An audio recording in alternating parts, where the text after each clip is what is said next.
Corpse in a Crate, Cozy Mystery, Cape Hope Mysteries Book 2. Written by Winnie Reed. Narrated by Jack Ainsworth. Chapter 1. Okay, it's time for you and me to have a little talk. I hate to do this, but you don't leave me any choice. I stared her in the eye, forcing myself not to cave. This was too important to allow emotion to get in the way.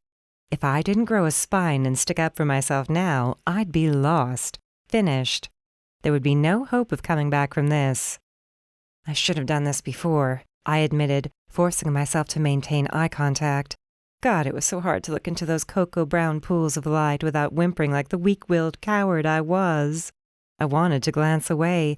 I wanted to brush this latest transgression off as a mistake or misunderstanding. She gazed back at me, silent, eyes wide, undoing me with their innocence. She couldn't possibly think she was in the right, could she? There was no excuse for her latest crime. Maybe it's my fault, I hedged, my voice cracking a little. I was no good at all. There was no hope for me. Glancing from the kitchen to the bedroom through the open door, I strengthened my resolve. All it took was a reminder of everything I'd lost. I should have made sure you knew how important they were to me, I allowed, and I didn't. But that doesn't give you the right to destroy my property. I shouldn't have to tell you, should I? You should just respect what's mine because it's mine. You don't see me going around destroying your belongings. If I'm bored, I do something constructive. I don't tear things to pieces. I held up one of the two ruined sandals, waving it in front of her face. The other one was still on the floor at the foot of the bed, the leather straps chewed to pieces. This is no good, young lady. No good at all. I never even had the chance to wear them. I studied it, still as disappointed as I'd been when I first found the carnage. I scored a huge clearance deal and was going to wear them this weekend and pretend I paid full price. But now that's out the window. Lola blinked up at me, her little puppy head tilting to the side in a way that absolutely killed me. I mean, it reduced me to a puddle. She owned me, and she knew it.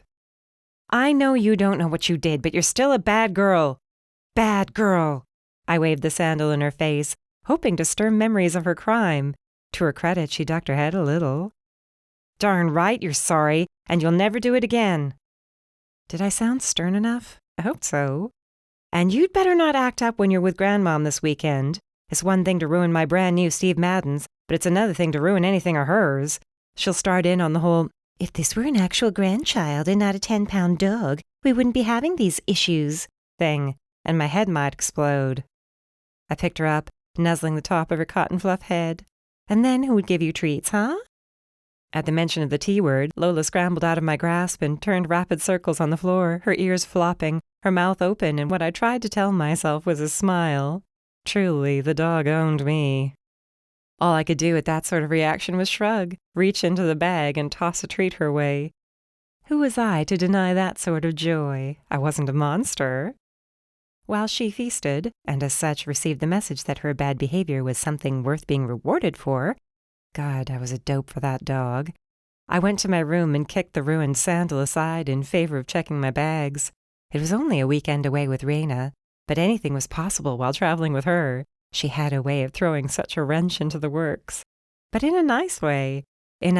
I found the most amazing 4-star restaurant where lots of rich people like me go to eat and drink champagne and chuckle over how wonderful we are sort of way. As such, I'd packed a little black dress and pumps for the occasion, with a small purse to match. Otherwise, my 2 carry-on suitcases were full of jeans, t-shirts, sundresses, and jammies. I'd even packed a bathing suit and cover-up in case Raina scored a hotel with a nice pool. Which I assumed she had, because this was Raina. The girl traveled in style, even if she was only staying near an old friend's farmhouse in Maryland. Come on, I called out to my outlaw puppy, whose mother I'd been for all of a month. Time to go visit with Granny, so she can spoil you with goodies she's not supposed to give you, and then call me and complain when you go on a sugar-fueled reign of terror. I wished I was making that part up, but I wasn't. I strapped Lola into her little harness, everything was so little, the cuteness killed me, and slung the bag of toys, treats, and puppy food over one shoulder before walking her down the stairs and out onto the sidewalk. Mr. Angelo was busy tossing dough behind his pizza shop window, but he always took time to wave to the dog and me as we passed. I had the feeling he liked Lola better than he liked me, but that was okay. I liked her better than some people, too. Besides, it wasn't like Lola could shove cash his way whenever she'd had a trying day or a long week. She wasn't the one who'd been consuming his pizzas for years and probably putting his kids through college with the profits. It was a glorious May Monday, only 2 weeks shy of Memorial Day. Already there was a great deal more activity around Cape Hope, which was poised to explode at the start of the summer season. I took in the fresh awnings, smartly painted trim along the storefronts, pretty flowers in the brand-new planters flanking entrances. Everybody put their best foot forward at this time of year, looking forward to months of healthy profits, including my mother, though business never exactly slowed down. Sweet Nothings was a meeting place for those in Cape Hope who called it home all year long, just as it had been when I was barely out of the womb. As such, everybody who walked through the door felt like they had a vested interest in my life. Lucky me. "There's Lola." Brianna Schultz stood at the corner in Mom's Cafe when I strode through the door with my dog, waiting for a cup of green tea or whatever yoga enthusiasts drank after a class. I wouldn't have known since I stopped practicing maybe 3 minutes after I started. "And me," I added with a smirk. "I feel like my only purpose in life is now to take my Maltese from place to place so people can adore her." "You do such a good job of it." Brianna winked my way before crouching in front of Lola, scratching her behind the ears. And what did my beloved puppy do in response? She rolled over onto her back, belly exposed, her brown eyes silently beseeching. "She'll do anything for a belly scratch," I scowled indulgently. Brianna did as she was told, since, after all, we were merely there for the dog's enjoyment, before standing with a mild, wide smile. "When am I going to see you at the studio again?" she asked, all glowy and dewy after exercising her body in a way I rarely did. "Nothing like that deer in headlights feeling. Soon, I think." She laughed. "You know I'm only teasing. I love watching you squirm." "Thanks." My mom turned to face us, holding a cup filled with ice and fresh tea, just like I'd guessed. "She's too busy jet-setting all over the place for her job," she practically crowed. "I wouldn't call it that," I blushed. "I was only in Fort Lauderdale last week." "And Chicago the week before that," she prompted. "Writing about restaurants, getting paid to travel and eat well. Can you imagine how much fun that would be?" Sometimes she laid it on a little too thick. "Brianna knows what I do, Mom. Everybody does. You make a point of telling them." Brianna laughed. "It's nice seeing a mom so proud of her daughter. At least she doesn't get on your case about only owning a yoga studio and not doing something more substantial with your life. Now, if only I could have a grandchild and not a grand doggy, my life would be complete." Mom sighed in her usual dramatic fashion, before turning her attention to a new customer I didn't recognize, a tourist, in other words. "My mother," I whispered, waving a hand her way with a flourish. Brianna giggled. "Where are you headed this weekend? Another assignment?" "Not this time. My friend Raina is bringing me along to visit an old family friend. He's renovating a farmhouse that's been in the family for centuries, turning it into a bed and breakfast down in Maryland. I was thinking of pitching the place as a potential assignment later, once it's open." "Oh, that sounds lovely. I haven't had a vacation in so long. I need a B&B weekend." "You'll have to come with me when it opens," I offered. She was a nice person, and she'd probably been the only saving grace at the disastrous book club meeting at Mom's during the Riviera Resort murder case, as the newspapers had taken to calling it in the weeks afterward. That and all the sangria my sister kept pouring for me the whole time I was grilled on the details of the case by half the women in town. Meanwhile, Mom was deep in conversation with a tourist who could not have cared less about my personal life. There was a very handsome photographer in her life for roughly 5 minutes, but she managed to frighten him away. I wanted to die, which, seeing as how I'd been in the cafe for maybe 3 minutes, was par for the course. "Mom, please, I didn't scare anybody away," I hissed, ushering Lola into the kitchen and away from the sympathetic and bewildered gaze of a middle-aged man who just wanted a cup of coffee.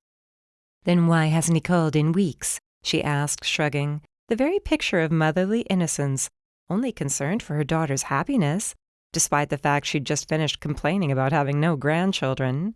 "He has a life, work. So do I." The fact was, I had no idea why Duke Bellingham had dropped off the face of the earth, but I hardly felt like discussing it either with my mother or with a dozen patrons listening in on every word. Maybe I'd dodged a bullet. He could be hopelessly annoying and remote and sarcastic, and I didn't need that in my life. So what if he could wear a pair of jeans better than any man I'd ever known? And so what if he called the police and arrived at the Riviera in time to save me from being murdered by Aubrey Klein?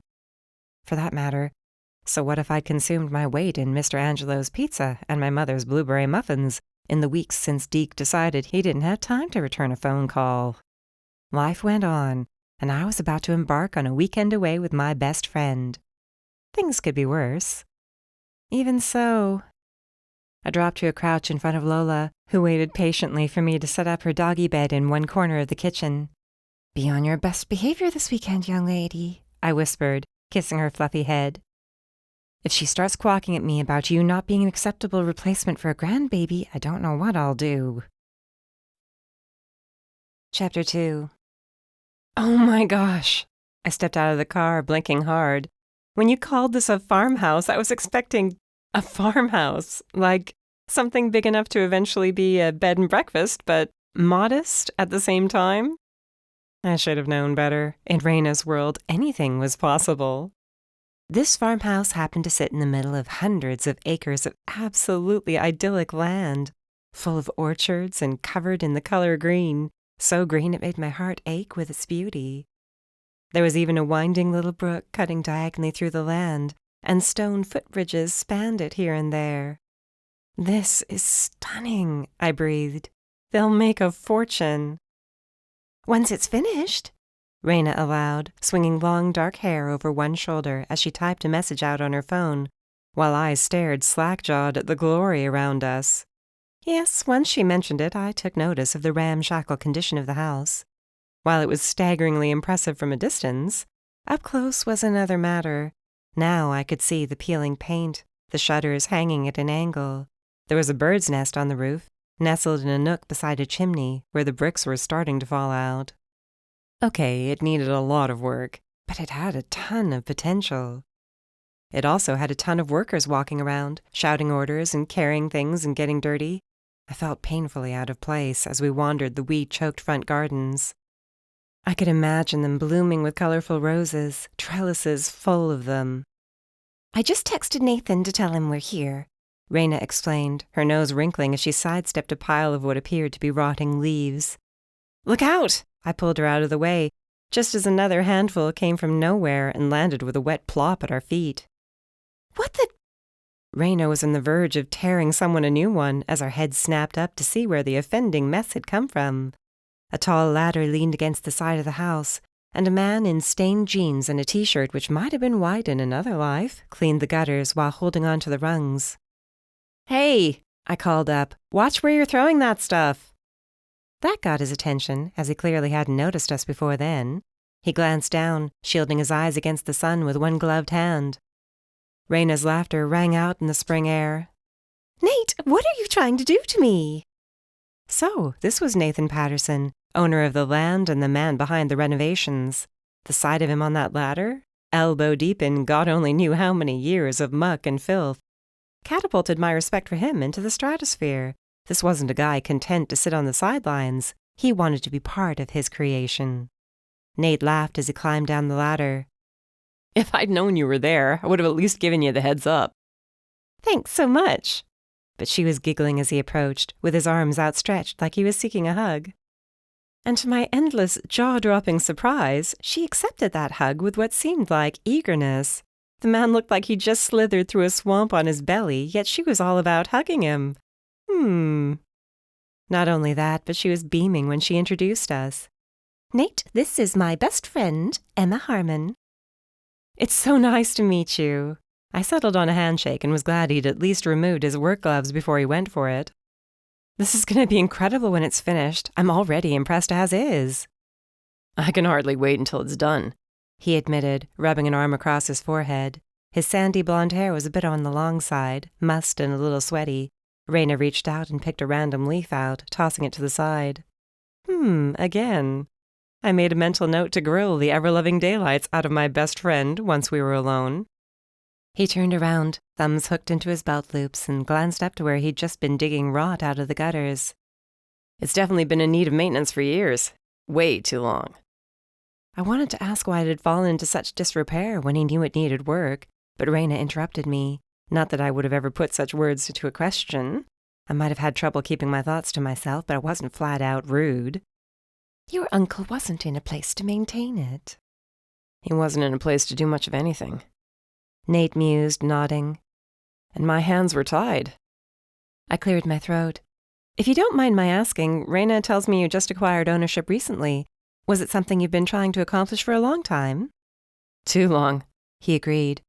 The will was all tied up. My Uncle George passed away 7 years ago while I was in graduate school. He left the house to me, which was generous to say the least. Then he sighed. However, for some reason I'll never understand, he left the land itself to my cousin Kevin. Ouch, I winced. Yeah, Kevin kicked and screamed, to put it mildly, for years. It was pretty ugly, but my lawyers worked it out with his lawyers. He shrugged, a smile taking over his troubled expression. Anyway, here we are. I've had a vision for this property ever since I heard it had been left to me, and it's grown over the years of waiting. He clapped his hands once, briskly. You want to see the plans? I have them inside. Just like that, he was a kid on Christmas morning. Sure. Raina trailed behind him, appearing just as eager as Nate did. I had to wonder what the situation was between them. When she'd told me about this place and her friend, that was how she'd described him, a friend. Someone she'd grown up near, their fathers having been friends and business associates for years. Just like so many other people whose social circle had existed adjacent to hers, occasionally leaking through. The evidence before me, meanwhile, spoke of something a little deeper. This is where the reception desk will be, of course. Nathan waved his arms around what would eventually be a beautiful greeting area. Windows lined 2 walls and flooded the room with light. There was a grand staircase at the far end of the room, which extended up to a landing where it split off to the right and left. Over the landing was a massive stained glass window depicting a scene that brought the actual farm to mind. Flowering trees, a brook winding through fields of deep green. The sun rose, turning the sky pink and gold. I stared up at the window, transfixed, imagining what it would be like with the sun shining through. Nate noticed, chuckling. That's an actual Tiffany window, he confided. Wow, I breathed, shaking my head. To think nobody's lived here for years. There was nobody to enjoy it. He grinned. You get it. I like you. That's truly why I didn't want this place to go to my cousin, as long as I'm being honest. He took me by the arm, scooting me to the side as a pair of men wearing hard hats carried ancient furniture down from the upper floors. Why, you don't think he'd appreciate it? I asked. Exactly. His dark eyes crinkled at the corners when they narrowed. He has all the soul of a rock. He either would have torn the house down and sold the land or built a multiplex, whatever would have made him the most money. Raina snickered at my side. Like you were planning on running a charity here. That's not the same, he argued, good-natured. People will come here to enjoy the beauty and feed their souls. I'd much rather that were the case than some soulless salute to capitalism. I think my uncle felt the same way, which is why he left me the house. I wanted to ask how he managed to secure the rights to the land, but I bit my tongue. It was all so interesting and so completely outside the realm of anything I was familiar with. My sister and I once fought over a doll, pulling it between us until the head separated from the neck. That was the extent of my history with fighting over property. He led us to the study off the front room, where a set of plans was spread over an old desk. Along with it were sets of artist renderings depicting the finished product. This is gorgeous, Raina murmured, her eyes shining as she checked out one drawing, then another. You're going to be the next new thing, the go-to getaway location. Fingers crossed. Nate chuckled. So long as we stay on schedule around here. It seems like there's always something, you know? The chimney needs to be replaced, full stop, along with the roof. There was a family of raccoons living in the carriage house, which we intend to turn into 2 larger rental spaces, one on the ground floor, one above. That was a fun day, evicting them. It'll be worth it in the end, I assured him, glancing down at the renderings again. Can we take a look at the upstairs? Raina asked, already halfway out of the room. Sure. He led us around a trio of workmen and up the stairs. It was like something out of Gone with the Wind. I could practically picture myself in a hoop skirt and petticoats, sweeping up the stairs like a romantic heroine. And then I tripped over a loose plank, and the fantasy came to a crashing halt. At least I managed to recover quickly with nobody noticing. Raina was too busy chatting with Nate and making eyes at him. How could she have forgotten to tell me she had a huge, goofy crush on this guy? "We'll have 15 rooms total, including the carriage house," Nate explained, nodding to one of the rooms in question. The door was open, revealing a man in the process of pulling ancient carpet from the floor. "The rest will be for the staff staying on premises." That seemed like a manageable number. Some of these rooms will be expanded, the walls between them knocked down to create larger spaces. "Mr. Patterson," somebody called out, waving at Nate from the other end of the hall. "We're going to start emptying the attic, if that's all right." "Please do." Nate gave a thumbs up before adding out of the corner of his mouth, "If we value our lives, we'd better get downstairs. I'm not sure I want to see half of what comes out of there. I'm still suffering flashbacks from the raccoon family." The three of us were turning away, ready to go downstairs, when a shout cut through the rest of the banging and general commotion. The sort of shout that meant either somebody had gotten hurt, or a family of something bigger than raccoons had set up house in the attic. Nate jogged down the hall to the ladder leading up to the 3rd floor. "What's happening?" he called up. One of the men climbed halfway down and muttered something to him, something that made his tanned face go gray. "I wonder what happened," I whispered to Raina, who shook her head. "I don't know, but he looks like he just found out somebody died," she whispered back. "It can't be good, no matter what it is." Nate was rubbing the back of his neck when he joined us. We'd better get out of here," he announced, glancing about. "The police will probably need room to move around." "The police?" I gaped, feeling sick. He only nodded, distracted, while the workers got their things together and hauled it out of here.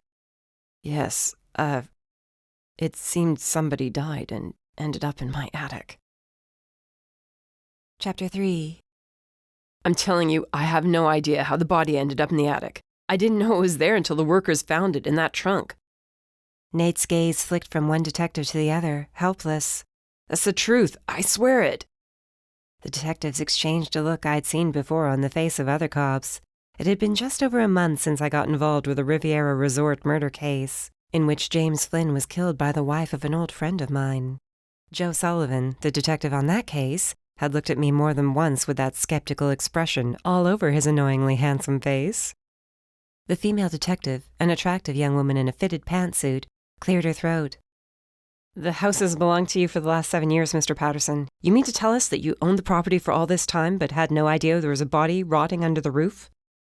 "I didn't live here," he sighed, glancing up from his seat on the front steps. "The house was mine, but the land was willed to my cousin. I'm sure you could find all this out if you go down to the Hall of Records." "Thanks for the tip," the older male detective said with a snicker. He reminded me of my dad, if my dad was shorter and rounder and openly sarcastic toward the people he questioned. Granted, I'd never witnessed Dad when he was in the middle of questioning a person of interest, but I had the feeling he showed a little more professionalism than this. "Just because there was body up there doesn't mean Nate had anything to do with it." Raina stood with her arms folded, just next to where Nate sat. She was his watchdog, no question, just like she'd been with me after the murder at the resort, where I'd made the stupid mistake of touching the murder weapon when it just happened to be sticking out of a dead man's chest. "And you are?" the lady detective asked, looking her up and down. She might have wanted to discount anything coming from Raina's mouth once she took in the designer jeans, the Birkin bag over one arm, the diamond earrings. I could tell from the smirk she wore she didn't want to take my friend seriously. Which would be a mistake on her part because Raina was about as smart as they came. "An old friend visiting to see how the renovations are coming along," Raina replied, her smirk mirroring the detective's. "Raina Delancey, and this is Emma Harmon from Cape Hope, New Jersey."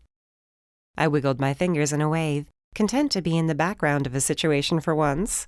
I'd had more than enough of questioning from detectives. I could happily go the rest of my life without being questioned again. "I'm Detective Wallace," the older cop replied. "And this is Detective Clark. And needless to say, this is gonna be a big story. George Patterson was one of the wealthiest men in the state, and there's been a buzz over this farm being turned into a tourist trap by his nephew." "Not a tourist trap," Nate snapped. "A bed and breakfast." "Just the same," Wallace replied with a grim smile, There's been a lot of attention lately, ever since the renovations started. Are you trying to imply something? Nate asked. Because I can't for the life of me understand what anything you've said so far has to do with the body my workers found in the attic. I understand you had a rather public fight with a member of your family in town earlier this week, Detective Clark said as she reviewed scribblings on a notepad. One of our officers happened to be in the area and said it got pretty heated. What was that all about? Raina and I exchanged a worried glance. That didn't sound good. Nate stared at the ground between his feet. A family matter. Private, in other words. You're a man whose attic held a dead body until just about 20 minutes ago, Detective Clark muttered as she scratched out another note. Probably something about how reluctant Nate was to answer questions. I wanted to tell him he wasn't helping anything by answering that way. If anybody knew about that, it was me.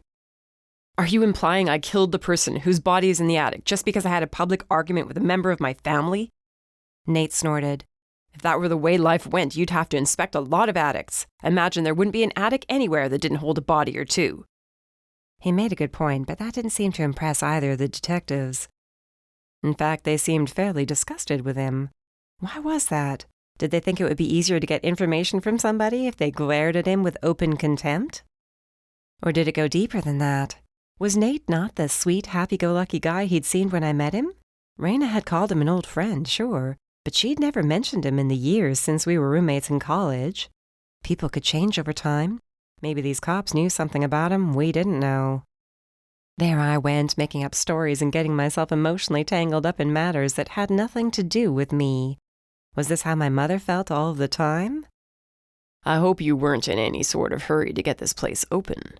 Detective Wallace glanced up at the house. Why do you say that? Nate asked. Because this is a crime scene now. Any work that was going on here is going to have to wait a while, until we have an idea of just why that body was in the attic and how it got there. To say nothing of whose body it turns out to be. Detective Clark added, to say nothing of anything else we might find inside. Raina had clearly had enough. Just wait 1 second. Here you are speaking to my friend like you believe he's guilty of a crime. He's already told you everything he knows, yet that doesn't seem to be enough. Nate's concerns, on the other hand, were more concrete. I can't afford to postpone, he announced, standing. I've already sunk more money than I'd planned on the first phase of renovations. We're on a tight schedule. I wanted to have this place open by the 4th of July at the latest. In fact, I already have interest from several parties regarding reservations for that weekend. Detective Wallace clearly could not have cared less. He shrugged, removing his glasses so he could wipe them on his pinstripe tie. That falls under the category of not our problem, Mr. Patterson. He shrugged. But it may inspire you to be a little more forthcoming with anything you know about the identity of who was in that attic. I'm telling you, I have no idea. I haven't lived here. The house and the land it sits on have been the subject of a bitter lawsuit, and while we're on the topic, it was the result of that lawsuit which led to the argument between my cousin and myself in town on Monday afternoon. Detective Clark's mouth widened in a smile. That's more like it. So it was Kevin Patterson you fought with on Monday outside the sandwich shop. Nate shrugged, no longer seeing the use of being discreet. Meanwhile, I felt embarrassed just being here. Here I was, a perfect stranger, listening to the private details of Nate's family life. But Raina drove, and Raina might as well have grown roots. No way she was leaving until somebody forced her to. Yes, it was my cousin Kevin. He started it, by the way. I realize that sounds immature, but it's the truth. I'd stopped in town for lunch since the kitchen here isn't working yet, and he found me as I was on my way out the door with a bag of sandwiches in hand. He called me a thief in the middle of the sidewalk, in the middle of the afternoon. Dozens of people heard him. He set out to cause a scene, and he most definitely got the attention he desired. Most definitely. Wallace folded his arms over a slightly paunchy belly, seeing as how we heard word of it days ago. I understand he threatened to hit you. Nate nodded, rolling his eyes. Kevin is twice my age and about 50 pounds past his prime. Believe me, I hardly felt it was a threat. I got the sense he was trying to lure me into hitting him, actually. I wasn't about to take the bait. I'm not a hothead like he is. It's pretty easy to be magnanimous when you're the one who won. Detective Clark raised her brows. Are you sure that didn't have anything to do with it? So what if it did? Nate's brow furrowed deeply as he frowned. Either way, I'm not the one who started the argument. And I'm not the one who threatened to throw a punch. That was my cousin. If you want to hear anything else about it, you'll have to go to him. You might not have thrown a punch, but you did have a few things to say, didn't you? Detective Wallace grinned. Come on, Mr. Patterson. You can play the role of the innocent peacemaker all you want. But the fact is, you told your cousin to go to hell and threatened him with legal action if he didn't leave you and this project alone. Isn't that so? Nate threw his hands into the air, and I was roughly halfway toward doing that myself. It seemed like this dynamic duo was determined to get him to crack. What am I supposed to do, stand there and take it? Do you realize he threatened to get in the way of this project? And here we are. You just told me the renovations will have to hold off, and our timeline will have to be pushed back. Doesn't that seem like interference to you? Are you suggesting your cousin planted a dead body in the attic to make you appear guilty? Detective Clark deadpanned. Tell me that isn't what you're trying to allege. What if it is? Kevin's always been a little off his nut. Anybody can tell you that. He's lived just outside town his entire life. Why not speak to some of the people he does business with on a regular basis? Better yet, why don't you question him yourself? This house didn't belong to him, but the land did up until 6 weeks ago. I'm sure he could have found his way into the house at some point. Now you're calling your cousin the murderer? Detective Wallace asked. Thank you for the information, Mr. Patterson, but we'll do the detective work ourselves. For now, this is an active crime scene, and we don't want anybody coming in or out. Detective Clark, meanwhile, turned her attention to Raina and me. I found myself standing a little straighter, a little taller, and made sure to meet her gaze without fidgeting or flinching back. I knew the whole good cop, bad cop routine, though for the life of me I couldn't figure out which one of the two of them was the good cop and which was the other one. Either way, it wouldn't do to seem guilty or shifty in front of them. You were here when the body was discovered?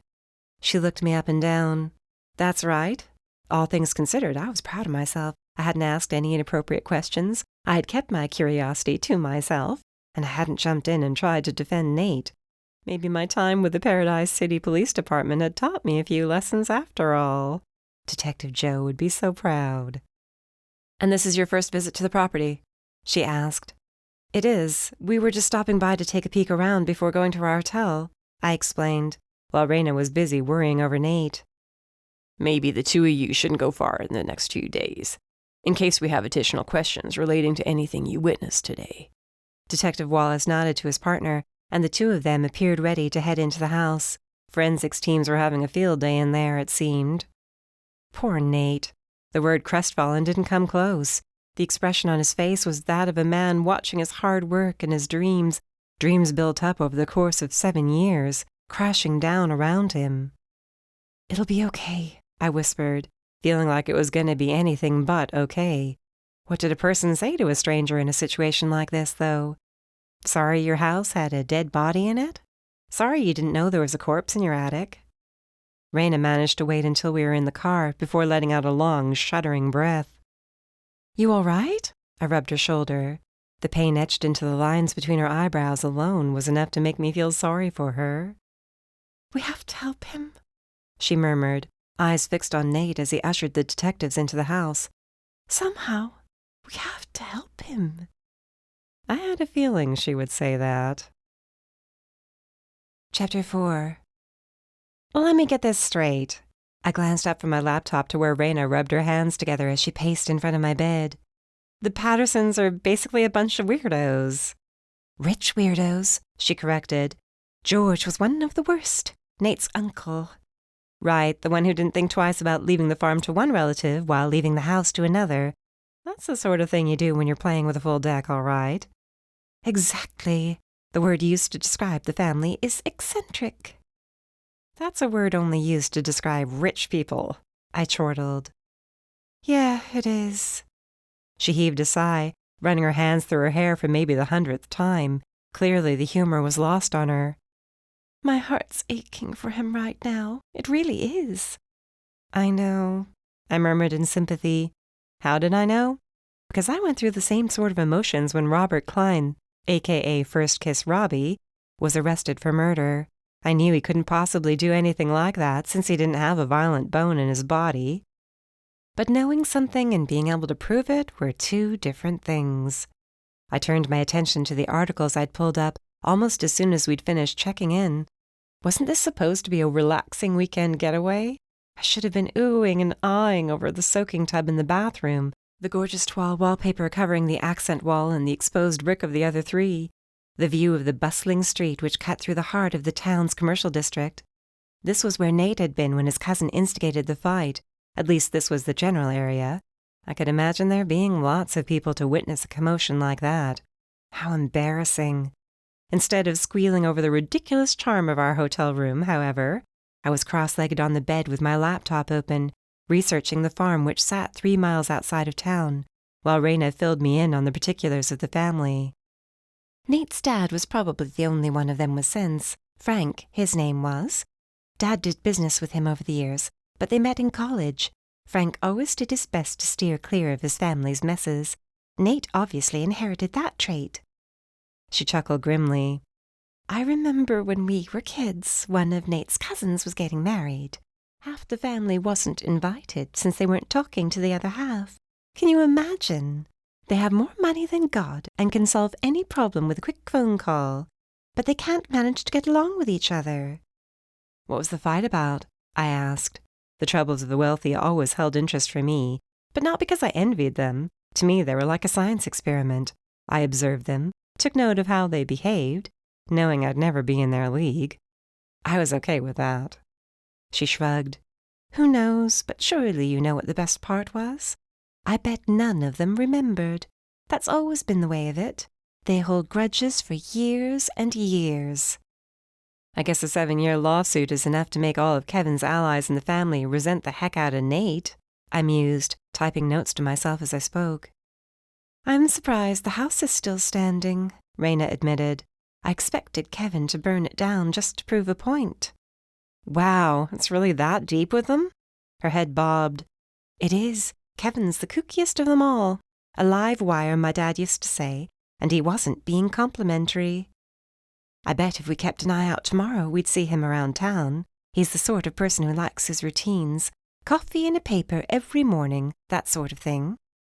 Sounds like half the people who live in Cape Hope, I joked, hoping to lighten the mood. It wouldn't be that easy. How many of them pick fights with family members out in the open? That's true. I watched her pace and fret and fidget until I finally had no choice but to give in to my curiosity. It had been eating me alive since we first met up with Nate at the house. What is it between you two, anyway? Why didn't you tell me you have a crush on him? Her eyes widened in a way that told me I'd struck gold. Ooh, what? If she'd been wearing pearls, she would have clutched them. Come on, this is me you're talking to. You don't have to pretend.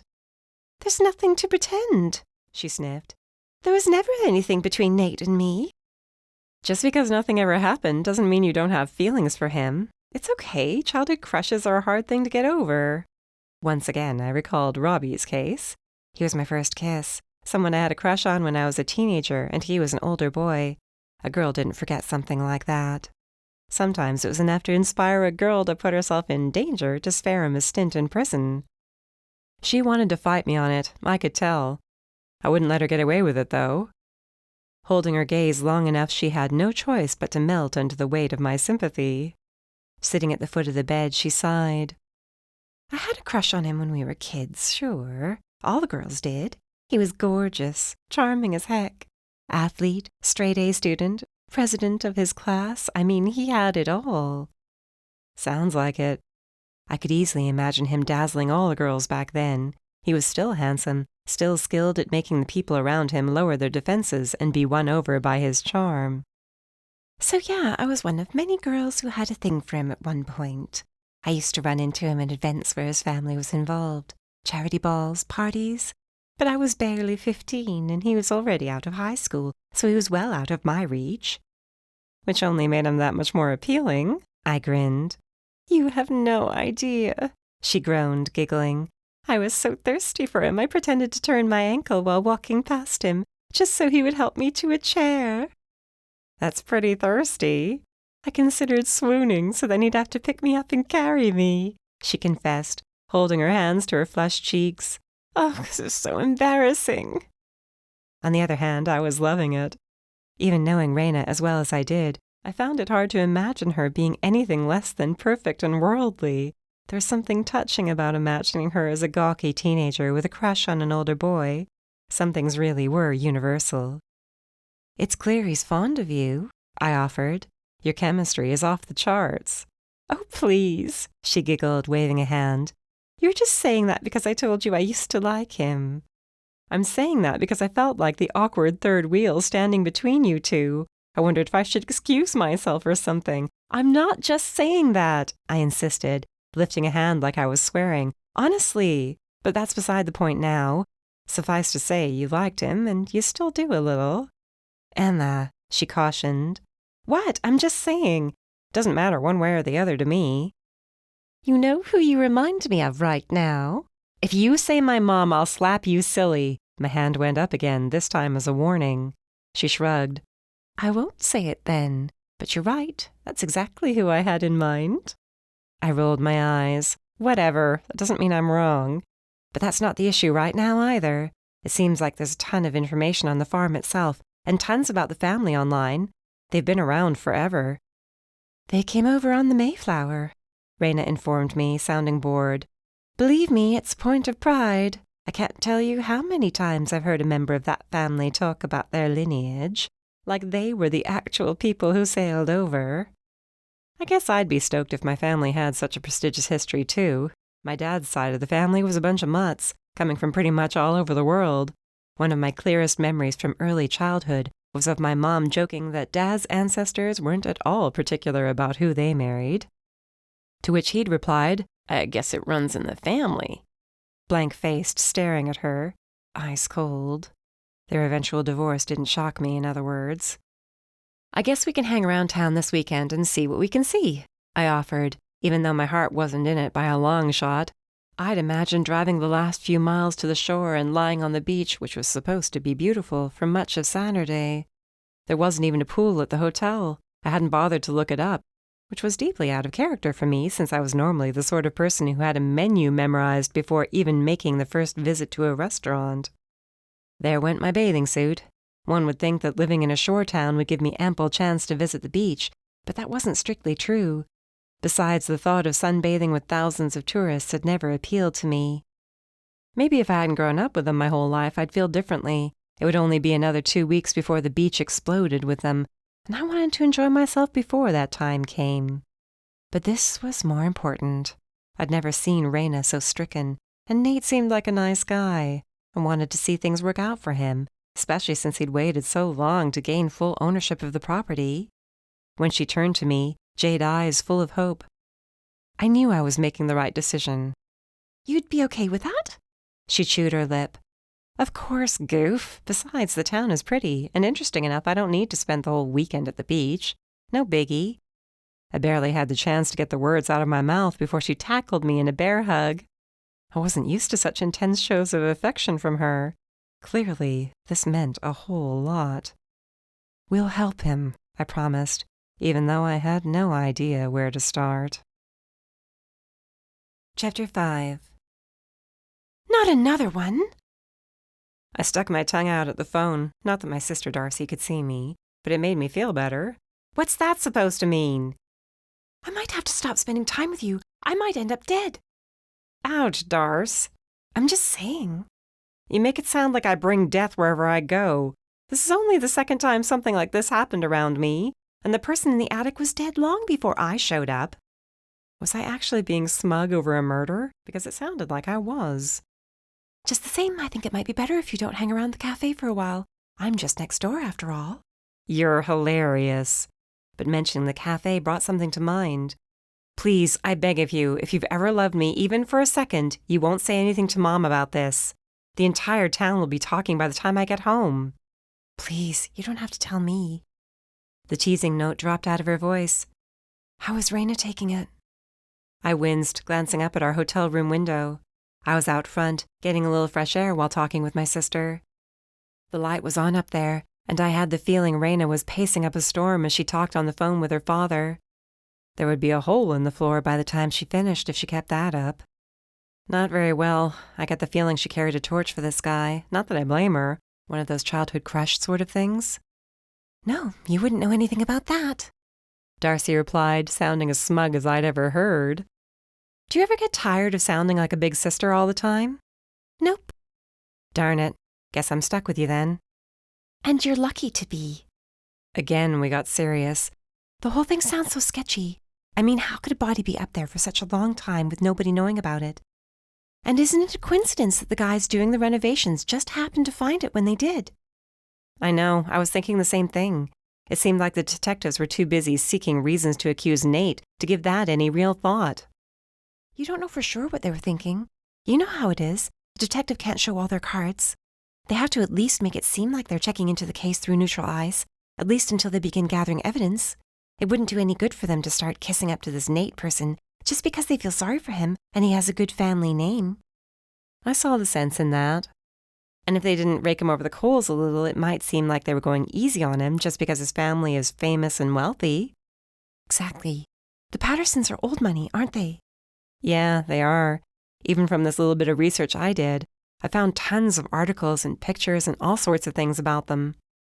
They were some of the biggest landowners in the area for a long time, and easily the wealthiest family in the state. There are famous horse breeders in the family, real estate investors.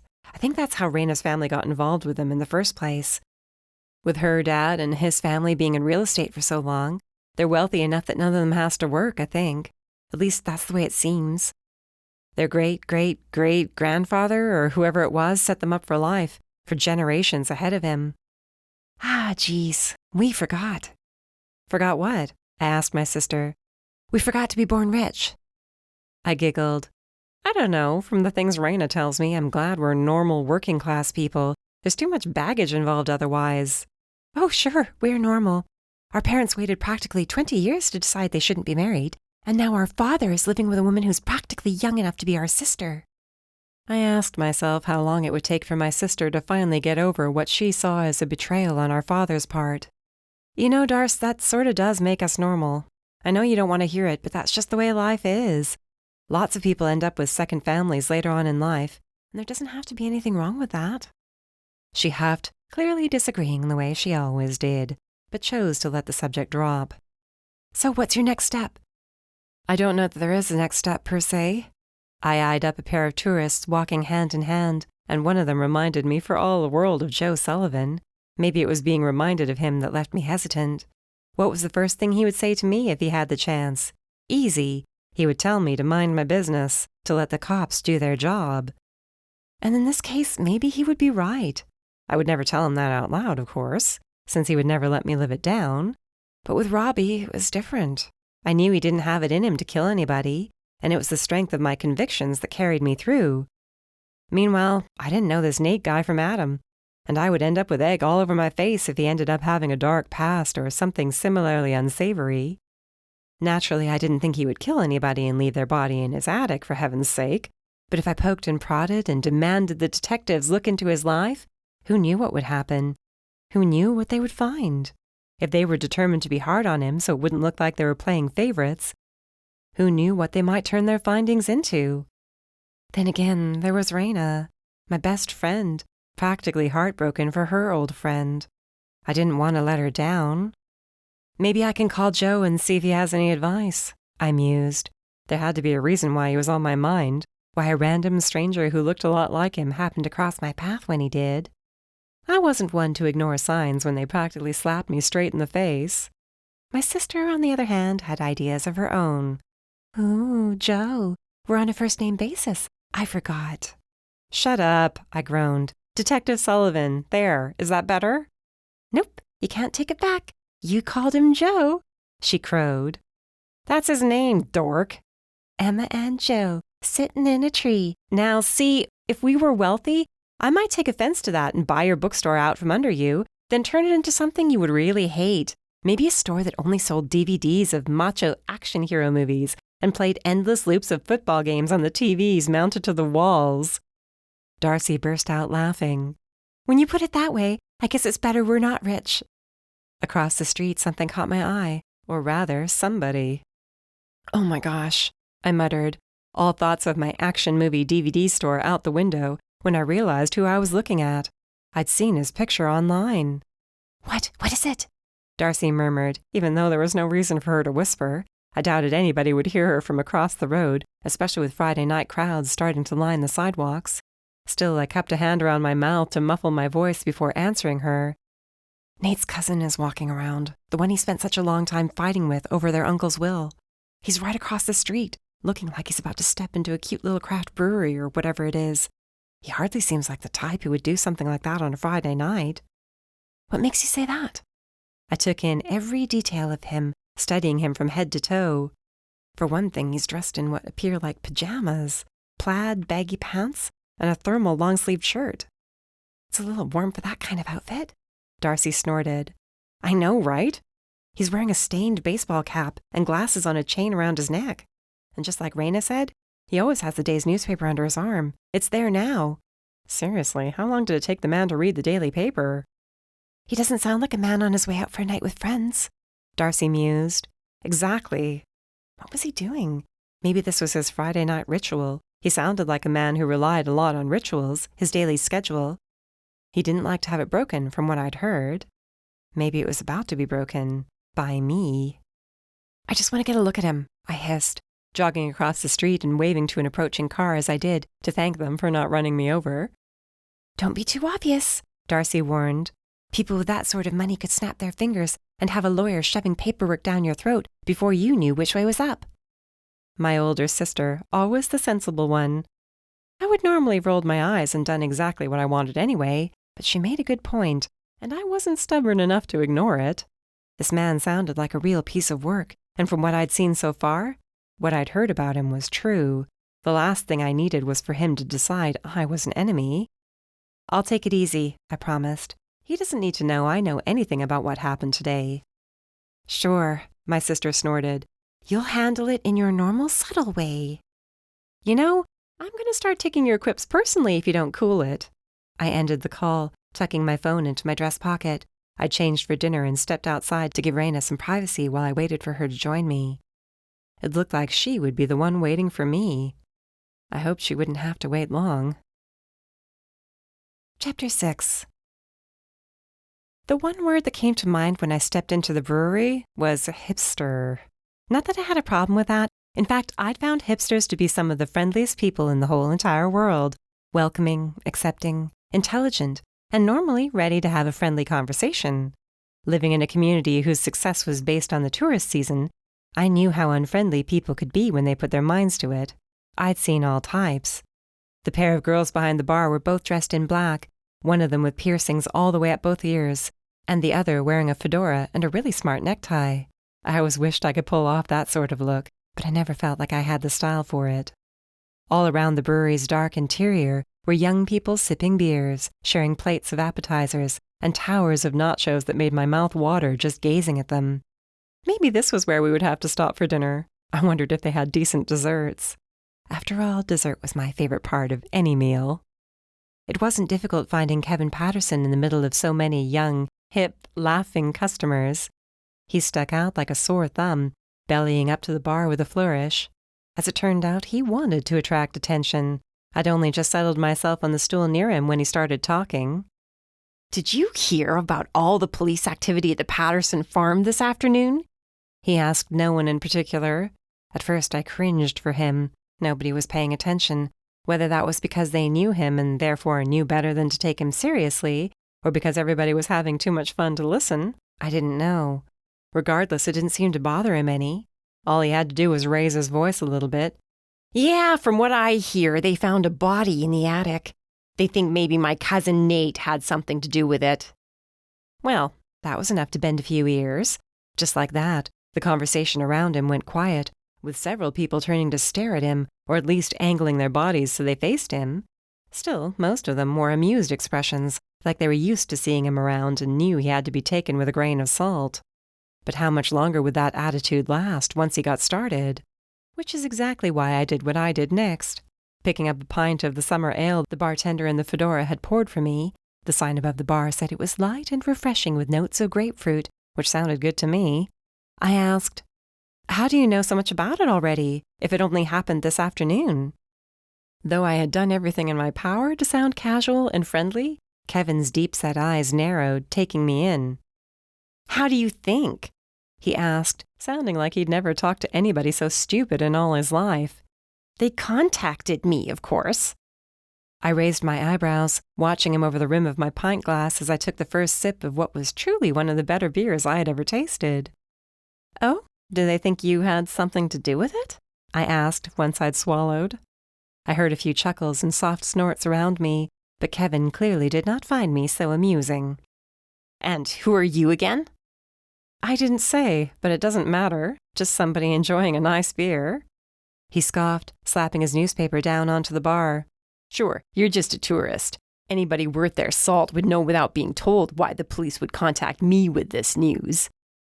Yikes, was that how I sound when I talked about tourists? Like they didn't deserve the time of day just because they didn't live in Cape Hope year-round? I made a mental note to watch the way I thought about people after being dressed down so quickly. But I wasn't about to be deterred by his rudeness. You're right, I'm only in town for the weekend, but your story's so interesting I couldn't help but ask. I hope I didn't offend you. I don't take well to being the butt of sarcasm, he grumbled. I bit my tongue before I could advise him against dressing like a bum and making a fool out of himself in front of strangers if that was the case. Something told me my keen observational skills wouldn't be appreciated. He removed his cap, revealing a head full of thin, graying hair. It had been the same dark shade as Nate's at one time, I could see. He might have been really handsome in his younger days, the way his cousin was now, but time and gravity had gone a long way toward helping him show his age. Not to mention the fact that he struck me as a very unhappy person. Difficult. That sort of personality tended to show itself on a person, to age them. So, tell me, I said, drawing a little closer to him, but not so close that he would feel like I was invading his personal space. No sense in seeming too eager. Why did the police contact you right away? What did you have to do with it? Did you used to live in the house? He shook his head, placated now that I was addressing him with what probably sounded like a little more respect. Land should have been mine, all of it, he informed me, and there was still a ton of bitterness in him over the whole debacle. That much was clear. Really? I took another sip of my beer. It was practically impossible to sound casual, like this was just nothing more than two people shooting the breeze at the bar. I reminded myself that I was supposed to be nothing more than a tourist without the first clue about the family's difficult history. He seemed gratified by my attention, nodding hard. His eyes lit up too, dark marbles sparkling in a pasty face. My uncle left me that land in his will. Good farmland, orchards. Not that I'd planned to do anything with that, mind you. Not personally. Farming doesn't suit you. Was I teasing this man? Was I actually sounding flirtatious? It didn't matter, because it worked. He was warming up to me by the minute, by the second. With his elbows on the bar, he leaned a little closer, and I did what I could not to move away accordingly. The green I'm good with isn't grass. It's cash, cold, hard cash. I guess you could say I have a green thumb when it comes to that. He laughed hard at his joke. I laughed along with him, though more softly. How nice for you, I managed to smile. I might have sold it, he shrugged. Who knows? Now I'll never have the chance. My cousin took the land out from under me. But it looks like he might not get the chance to do anything with it either. How did he take the land out from under you? You can't just steal land. Sure you can if you have the right lawyers and enough money to keep a will tied up for 7 entire years just out of spite. But now that his precious farmhouse is a crime scene, it seems to me he'll know what it feels like to sit on his hands and feel helpless. You don't like your cousin very much, do you? I asked, sounding as sympathetic as I could. There was a hardness to him, a gleam in his eyes that didn't strike me as entirely balanced. He brought to mind a fanatic. That was the closest word I could think of to describe him. Would you? He laughed, sounding bitter and frustrated. He took from me what was mine. I guess he's about to find out what karma is like. What a shame. The golden boy of the family, caught up in a murder investigation. Now there was no way for the people around the bar to ignore my new friend. The very mention of the M word shut down conversation all around us. Murder investigation? The bartender with the fedora quirked an eyebrow. Are you serious? Your cousin Nate? He could never kill anybody. You think not? He asked with a smile that reminded me for all the world of a shark.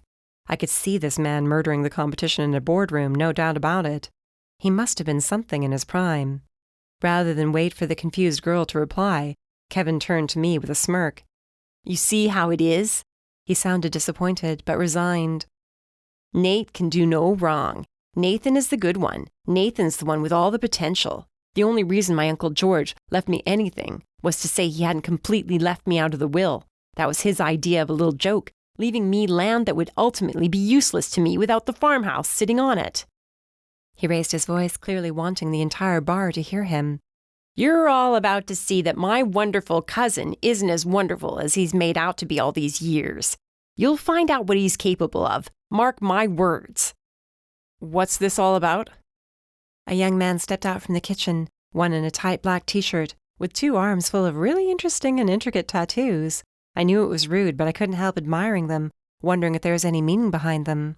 He didn't notice me. He was too busy paying attention to Kevin, and to the ruckus he seemed intent on starting. "I don't want to stir up any trouble here, Mr. Patterson," the man murmured. He was as discreet as he possibly could be, standing with his back to most of the room, rather than embarrassing the man. If there's one thing I'd learned in my life, it was that some people just couldn't leave well enough alone. Some folks couldn't be helped.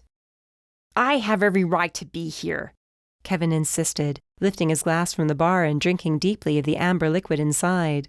Terrific. He was already loud enough when he was sober. I shuddered to think of what could happen once he got a couple of drinks in him. Clearly, the manager or owner or whoever he happened to be agreed with me. "If your idea of a good time includes shouting about murder and family arguments, I'm going to have to ask you to leave, sir." I had to give the guy credit. He had every right in the world to ask Kevin Patterson to get the heck out of his establishment, and could even threaten to have him removed bodily if he didn't comply. But instead of doing that, he practically bent over backward to be accommodating and polite. Not that it mattered. "I know my rights. I'm not the one under investigation for murder." "Neither is Nate," I retorted, and instantly wished I'd kept my mouth shut. Call it a character flaw, but I could never stand to hear an innocent person get accused of something they had nothing to do with. Maybe it was the result of a childhood spent hearing about people who'd gotten a rotten deal from the police or negligent lawyers. That was the sort of dinner talk I'd grown up with, thanks to having a detective for a father. And goodness knew I was familiar with how quickly rumors flew around a small town. He wasn't doing his cousin, or his family in general, any favors. Kevin fixed me with a stern glare. "How do you know?" he demanded, his brows knitting together. "Who are you?" Mr. Tattoos stepped between us, facing Kevin. "Sir, that is none of your business. I asked you to leave, and I'm only going to say it nicely once more. Please, go. People just want to enjoy themselves here." Kevin didn't care about that. He cared about staring at me, trying to intimidate me. He'd picked the wrong girl. I wasn't about to shrivel under his stern glare. He held my gaze as he gathered his newspaper, then slapped his cap on his head. I stared right back without a single word as he tried to stare me down when he stood. It wasn't easy keeping my expression neutral. At least I hoped it was neutral, but there was no telling. He stared at me like I was less than human. That wasn't exactly the sort of thing I took well. Once he was gone, the guy with the ink sleeves winced, turning to me. "Sorry about that," he murmured, one eye fixed over my shoulder like he was making sure Kevin had left. "If his family didn't own half the town, I wouldn't have to treat him with kid gloves." "It's okay," I assured him, even if it was anything but okay. I was trembling all over with pent-up frustration. I'm a little too old for intimidation. He held up one hand to shake. "Tim Jernigan, nice to meet you." "Emma Harmon, is this your brewery?" The pride in his smile was obvious, the look of somebody who'd worked hard to get where they were. It brought Mom to mind. "It is. If I had my way, I would only ever allow one Patterson to step over the threshold." His eyes narrowed between thick-rimmed glasses. "Nate?" I ventured with a smile. "I'm new to town, but I met him earlier today. He's an old friend of my best friend, and we happened to be there at the wrong time this afternoon. I couldn't help but ask Kevin the questions I asked. I'm sorry. I hope you don't mind." Tim shook his head. "Not at all. It's about time someone challenged Mr. High and Mighty when he starts shooting his mouth off. I can't exactly do it if I want to keep this place open." My heart went out to him. I wondered how long my mother would have managed to stay in business if she always had to be beholden to the wealthier people in town, afraid to insult them in case they decided to take it out on her by closing her business down. For such an idyllic, sweet little town, there was some serious discomfort floating around. I pondered how many other people had stories to tell, stories of the Patterson family and their talent for squeezing people until they got their way. Let me tell you, we could use a place like this in Cape Hope. That's where I'm from, in Jersey. The town could use another youthful business. It's a great place, I grinned, but a little dusty sometimes. Young people want to get away to a quiet resort town just like older people do, but they'd still like to enjoy a good beer and a plate of nachos. For that matter, so would the older residents. Just the mention of the word nachos made my stomach rumble. He stroked his goatee, thoughtful. I might have to look into expanding that way. I've been looking for a new location. There you are. I've been looking for you. Raina breezed into the bar the way she usually did, looking like she'd just stepped out of the stylist's chair. She was perfection, as always. Nobody could have guessed she spent the afternoon on the phone with her father and other family friends, trying to drum up support for Nate. I thought I'd come over here and wet my whistle, and it was worth the trip, I added with a wink in Tim's direction. This beer is wonderful. Oh, you like that? I came up with that one myself. He looked so proud of himself, too. I turned to Raina with a smile. It smells amazing in here. Can we order something to eat? And while we waited for food, I would fill her in on what she'd missed. Exactly why was Kevin Patterson so determined to spread rumors about the event at the farm? What did he think he would get out of getting people talking about his cousin? And had I just made the worst sort of enemy? I didn't think I needed Raina to confirm that one for me. Chapter 7. Please tell me you don't think you're going to solve the mystery. Joe was lucky he couldn't see my face, twisted up in a scowl the way it was. I stuck my tongue out for added effect. Do you think it would break your neck, honestly, if you tried for once not to be sarcastic? Gee, why would you say that? Sarcasm practically dripped from his voice. Darn him. No matter how determined I was to be annoyed, he managed to say something like that and leave me fighting off a giggle. Okay, no, I'm not trying to solve a mystery. I only want to make sure Nate gets a fair shake. Raina was so upset for him yesterday, and I'm sure she still is. We're supposed to be going out for brunch in a little bit, but I can tell you she didn't get much sleep last night. All I heard was her bed springs creaking as she tossed and turned. Joe made a sympathetic noise, reminding me he wasn't always a sarcastic know-it-all. That's a shame, but you do realize if anybody's going to get a fair shake in this world, it's going to be somebody with the sort of money the Patterson family has. You know that, right? I don't think you need to start a GoFundMe for him, in other words.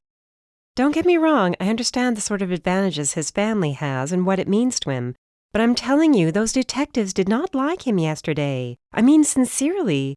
I very much got the impression they got a kick out of seeing him in this situation. Like they enjoyed watching him squirm. He sighed loud enough for only me to hear, but he didn't offer any answer right away. Come on, I urged. Don't tell me you don't believe your fellow officers could act that way. He's from the wealthiest family in the state, and from what I learned last night at the bar, everybody pretty much has to tiptoe around them. They're afraid they're going to end up losing their businesses or get into some sort of trouble. Maybe the detectives who arrived first at the scene yesterday know enough about the way the townspeople have to tiptoe when it comes to the Pattersons, and they find it satisfying that one of them is finally getting his comeuppance. You know what I think? No, but you're going to tell me. I snickered. I think you should have been a fiction writer. I think you missed your calling. I truly do. You have such an active imagination. I gritted my teeth, reminding myself it was probably not a good idea to threaten bodily harm to a police officer. But darn it, if he didn't seem hell-bent on testing me at every turn. Are you seriously doing this? Are you discounting me when I was right last time? My instincts were right on the money, and you know they were. Now you're going to sit here at a little desk in your little police station. Not so little, he managed to mutter. I ignored him. You sit there and you make fun of me, and you never miss an opportunity to make me feel stupid, when really all I'm trying to do is help somebody who I think is in a pretty bad spot they don't deserve to be in. Why can't you tell me you think I'm on the wrong track and leave it at that? Fine, I think you're on the wrong track, and you should leave it at that. I think you're wrong. At least he laughed. See, you're right. I'm a little too sarcastic. I can be a little kinder. But when I try to be nice, you throw things like that my way. You just won't listen. Because I was right before, for one thing. Sure, And now I'm gonna rue the day you were ever right, because you'll never let it go. You're determined to spend the rest of your life thinking you're some sort of amateur detective. You know what happens to amateur detectives? He asked. They live long, happy, and productive lives? Guess again. They end up almost drowning in the Atlantic Ocean, for one thing. Does that strike you as familiar? I didn't even come close to drowning. I sniffed. Oh, I'm sorry. I didn't know we were measuring how close you actually came to dying that night. My mistake. I don't want to think about that night, I informed him, and I might have barked a little bit. Just like that, he changed. When Joe spoke again, his voice was lower, softer. You're right. That was a low blow. I shouldn't have brought it up. But I need you to see my point. I don't want you reliving anything like that. Not ever. And if this Patterson family is really used to getting their way, you might find yourself wishing you were dealing with somebody like Aubrey Klein again. Do you understand the point I'm trying to make? Yes, I muttered, my heart sinking. He was no fun at all. I won't waste my time telling you to lay off the case because I know you won't. I only ask that you exercise a little caution and that you listen to your friend. Raina? I asked, puzzled. Yes, Raina. Why? For one thing, she did have slightly better judgment than you do. For another, she knows the family better than you do. She understands them. If she wants you to be cautious, be cautious. Got it? Yes, sir. I muttered, gritting my teeth again. If I wasn't careful, I would end up needing a trip to the dentist. I ended the call then, since the longer I spent on the phone with Joe Sullivan, the greater chances that I would say something I couldn't take back. It wasn't that I didn't understand his concern. Frankly, it wasn't that I didn't find it flattering, because I did. Who wouldn't? I believed at the heart of the difficulty he gave me was concern.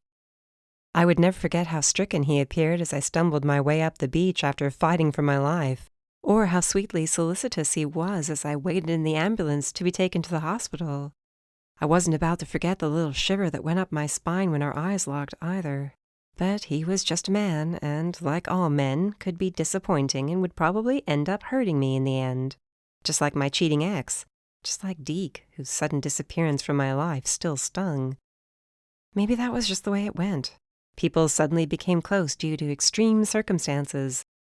And when the smoke cleared and life calmed down, they went on their merry way. I guessed I'd been naive to think that anything that developed between us while we were trying to help Ravi avoid prison would mean something real. Lola would never disappoint me that way. Lola would be happy to see me when I got home. I was starting to wonder why I'd ever left her in the first place, since this was hardly the weekend either Raina or I had planned on. I sank into a darker mood than I'd been in before calling Joe as I sat on the front porch of the hotel, watching the world go by. In a lot of ways, it reminded me of Cave Hope. It was quaint, like home, and a lot of the people who passed by seemed cheerful enough. The folks coming in and out of the hotel and sitting in the rocking chairs lining the porch made a point to smile and say hello. I smiled back, but my heart wasn't in it. If I couldn't get Joe to understand what I was trying to say, if I couldn't get him to see that there might be prejudice at play in this case, how was I ever going to help Nate out of his tough situation? Raina's touch on my shoulder made me jump, and I almost fell off the chair. Oh, gosh, I'm sorry. I thought you heard me. She held up her hands in a defensive, apologetic gesture. Don't worry about it, I gasped, a hand over my chest. It's been a while since somebody almost gave me a heart attack, so I guess I was due. Daydreaming? She asked with a smile, gazing out over the sunny street. Yes, it was the perfect, tranquil spot to weave a few daydreams. Brooding, I corrected, then shrugged. I guess I'm just in a mood. I'm sorry. She took the rocking chair next to mine, arranging her flowy cotton dress's long skirt around her. Its pale yellow color made her toned, tanned skin even more striking. In the 30 seconds or so since she'd been on the porch with me, she'd already gotten a handful of appreciative glances from men passing on the sidewalk. She was so used to it, though, that it didn't register. What are you apologizing for? I asked. This was supposed to be a fun, relaxing weekend, but all you're doing is worrying. That isn't fair. I waved a hand, shaking my head. Don't even worry about it, I assured her. Besides, like some people never seem to tire of reminding me, I have a very active imagination. This is as good a reason as any to exercise it, I guess. Let me guess. Detective Joe. Who else? I shrugged. Maybe he has a point. Maybe my imagination does tend to run away with itself sometimes. But he wasn't there yesterday. He didn't see what we saw. He didn't hear what we heard. I don't think those cops have any intention of helping Nate. I turned to her. But we can, and we will. Just her smile alone was enough to make everything worthwhile. And I promise, she vowed as we stepped off the porch in search of brunch, next time when we take a vacation together, it'll be an actual vacation. On me. Now that I can get behind, I giggled, as we walked side by side through the town's charming commercial district. I wasn't giggling in the back of my mind, where the wheels were turning. I was trying to figure out a way to speed things along so Nate Patterson could continue work on his project. It was bad enough he'd spent so much money bringing the place up to snuff. Missing those prime summer tourists would only end up costing him more money in the long run. And of course, the rumors around town about a body being found in his attic wouldn't help either. Still, I couldn't help but snicker. Well, at least I can say with a certainty, once this is all cleaned up, Nate will have a book chock full of interested guests. Raina grimaced. What makes you say that? She asked, skeptical. Are you kidding? Once word gets out in Cape Hope, which you know it will once my mom gets a hold of this, every one of her friends will want to stay in a bed and breakfast that used to be the home of a dead body. I wouldn't be surprised if they all wanted to stay in the attic. Maybe Nate should consider turning that into a room, too. Ghost hunters would go nuts over it. That's what I love about you. She linked arms with me, grinning. You're always looking at the bright side. Chapter 8. Are you sure this is a good idea? Raina squinted, peering through the windshield as she brought her car to a stop.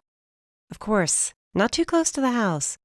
It's the house that's a crime scene, not the rest of the land. I just wanted to look around. They were doing a lot of work outside the orchard yesterday, weren't they? Didn't we pass a bunch of workers as we rolled up the driveway? Raina nodded. Yeah, there was a ton of them, pruning trees and that sort of thing. Right. I just don't see what difference it makes is all. I sighed. To be honest, I don't either. I just feel like we have to do something, you know? We're not allowed inside the house, so that's out. But we might be able to find something around here someplace. Maybe, I don't know, somebody deliberately sabotaged Nate somehow and left something behind. It's as good a theory as any, isn't it? Hey, I'm not trying to disagree with you. You're always better than me when it comes to things like this. I don't want to get my hopes up and be disappointed in the end. Try not to put all your eggs in one basket, then, I suggested. Go into it with an open mind like I'm trying to do. We're just looking around. 2 girls enjoying a beautiful day, that's all. Maybe I'd believe myself if I said that enough times. Maybe I wouldn't let my hopes get dashed. Because of course I was hoping we'd find something big. I wanted to find the one clue that would exonerate Nate, or at least make it so the renovations could continue moving forward. And maybe I wanted to be a hero. That wasn't entirely outside the realm of possibility. We stepped out of the car, and I noted how much warmer it had gotten since that morning. There was plenty of shade thanks to the trees around us, which helped, but the touch of humidity in the air hinted at the summer to come. What kind of fruit is this, do you know?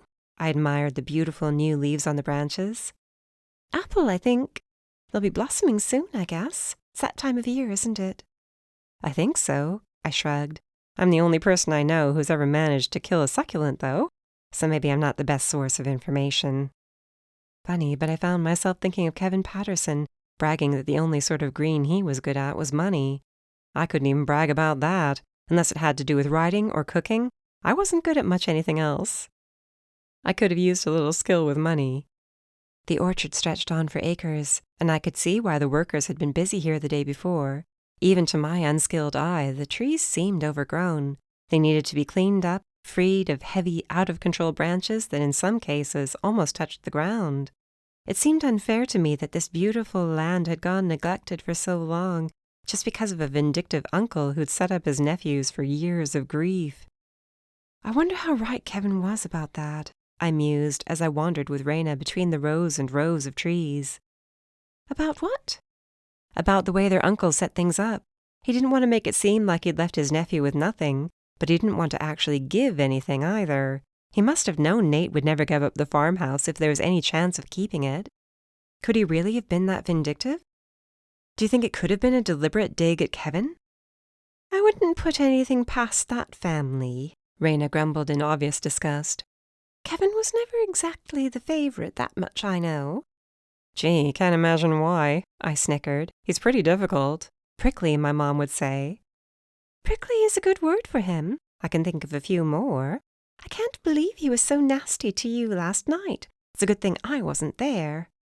Yes, it's a good thing you weren't there, since you'd probably get an angry phone call from your father if he found out you'd gotten into an altercation with a member of the Patterson family. I mean, I get into an altercation and who cares? I'm not ruining anybody's lifelong friendships. At least I hope not. I added as an afterthought, wincing. No, I doubt it. Nate's father is by far the most reasonable of everybody in the family. I wouldn't worry about it. Even so, I reminded myself to be a little more careful next time. The ground between the last line of trees and the farmhouse had been turned over by heavy machinery, which still sat idle. Just a reminder of how much time was being wasted, time Nate could be using to his advantage. It was also busy here yesterday, I murmured, shaking my head. You'd never know it by the looks of things today. I could only imagine he was climbing the walls by now, every second that ticked by, symbolizing more and more money slipping out of his grasp. I could only imagine, too, how much money it must have cost in lawyers' fees to secure the rights to the land. Though something told me he wasn't exactly hurting for money, I doubted this would leave him destitute. My brief internet investigation told me he was comfortable enough without this new project of his. He was a major shareholder in several extremely profitable companies, having invested wisely when he came into his inheritance rather than frittering it away. That didn't come as a surprise to me. Raina would never so much as give the time of day to a guy who didn't have a good head on his shoulders. From everything she'd told me and everything I found online, which was nothing but positive and warm, Nathan Patterson was an all-round decent guy. I have to admit, I murmured, as we approached those huge piles of topsoil and the machinery that had put it there. I've had some pretty negative opinions of the wealthy in the past. No, really? Raina wore sunglasses, but something told me she was rolling her eyes behind those huge lenses of hers. You know what I mean. Obviously you're a good egg, and I love you to pieces. But you can't expect me not to draw conclusions about the upper class in general, if only from some of the stories you told me. The way some of them completely throw their lives away the second they come into their money, for instance. Her forehead creased as if she were in pain. Yeah, what a waste. Well, not everybody had a great experience when they were growing up. Don't get me wrong, she was quick to add. I'm not entirely defending them, poor little rich kids and all that, but growing up is tough on everybody, no matter how much money they have. It's just that the challenges themselves change. The stakes get higher, too. Much higher. That much I believed. She'd once told me the story of 2 kids she went to high school with who'd been involved in drag racing luxury cars they'd gotten for their 16th birthdays. Apparently that was a thing. The driver in question had lost control of the car and flipped it 7 times. The way she described it, they had to open the wreckage like it was a can of tuna. Both of the kids in the car had died. They'd already been stoned and drunk before starting the race and weren't wearing their seatbelts when they crashed. It was the sort of thing that kept me up at night, wondering, what was it about people that made them crave something, anything to prove they were alive, anything to stop them being bored? Boredom was certainly something I'd never known growing up. I hadn't even appreciated it at the time, working vacations and weekends at the cafe. Now, as an adult, I saw that it not only taught me the value of a work ethic, but it helped keep me out of trouble. Because that was hardly something only rich people had to worry about. Kids from all walks of life got into trouble if left to their own devices. Considering that both my parents were workaholics and always had been, it was either Darcy and me having the house to ourselves all day or working as unpaid labor at the cafe. We came to a stop at the trench which had been dug into the ground. I peered into the hole. What do you think they were doing here? I glanced at my friend. She shook her head, holding tight to the crown of her wide-brimmed straw hat so it wouldn't fall off and into the trench. I don't know. Maybe they were trying to install new pipes underground? Maybe fix the watering system for the orchard? She peered down the length of the deep trench. I mean, otherwise? It reminds me of a moat, or the beginnings of one. No, I think you're right. What did I know? I could stand there feeling full of myself all I wanted, but that didn't mean I had the first clue of what I was talking about. Raina glanced up at the house inside. "It's going to be so beautiful," she murmured, sounding wistful. "It sure is," I smiled, hoping to encourage her. "And now I'm more determined than ever to get Marcia's approval to write a story about it. I would love to help him if I could." "Oh, it'll make him so happy to hear that. He needs a boost right now, I'm sure. Dad told me he heard Nate was devastated, which I guess doesn't come as a huge shock." "No, it doesn't, especially since I'd seen with my own eyes how devastated the poor guy was." I straightened up with the intention of walking around a little closer to the house. Since nobody had come out of the woodwork to run us off the property, maybe I was feeling a little too bold, a little too sure of myself, since we hadn't yet run up against any naysayers. That was probably why I ventured a little too close to the edge of the trench, where the ground was very soft and very prone to collapse. Which, when combined with my stellar coordination, left me falling through open air. It was one of the funniest things, really, those 2 or 3 seconds between having my footing and hitting the ground with a thud. So many thoughts could run through a brain in such a short span of time. I had the chance to curse myself for being so clumsy. I had the chance to imagine what the rest of my weekend would be like if I was injured and away from home. I had the chance to imagine how my mother would shriek at me for being so reckless. Even the thought of it set my teeth on edge and left my ears ringing. Oh yes, this was going to be a lot of fun. The next thing I knew, I was on my back in the trench, staring up at the clear blue sky, and I couldn't breathe. It was the sickest, most terrifying feeling I'd ever suffered. Nausea gripped me, my insides churning, and I couldn't for the life of me take a breath. I thought I was going to die. I was going to die right here in the trench, staring up at the sky and wondering how a beautiful day could take a turn so quickly. Finally, the longest moment of my life came to an end, and my body finally let me draw a single rasping breath. It was the sweetest thing I'd ever known, fresh air flowing into my lungs and sharpening everything around me. Raina appeared overhead, mercifully blocking out the sun with that hat of hers. "Oh my God! Are you okay?" "Define okay," I muttered. "I'm afraid to find out, to be honest with you." "Then don't move. Stay right there. I'll call an ambulance. They'll come get you out." The very thought sent ice water running through my veins. "Oh, God, no, don't do that." "Why not? Don't be stubborn now. You might have seriously hurt yourself, and I don't want you taking any chances." "The real chance would be admitting we knew we were on private property when we shouldn't be," I called up. I couldn't see her face with the sun shining from behind her, and the hat shading her, but I could imagine how disappointed she seemed. It certainly disappointed the heck out of me, the thought of having to fend for myself when I very well could have broken something. Though it didn't seem like anything was broken, once I took the time to get my thoughts together and start wiggling things around. I felt everything, and at the time, that seemed like a mixed blessing. I was already starting to ache, but at least I could feel all my appendages. All I had to figure out was a way out of the hole that had to go at least 15 feet underground. No big deal.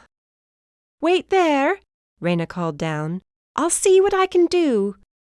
The fact that she was my very best friend and my only hope of escape held my tongue in place.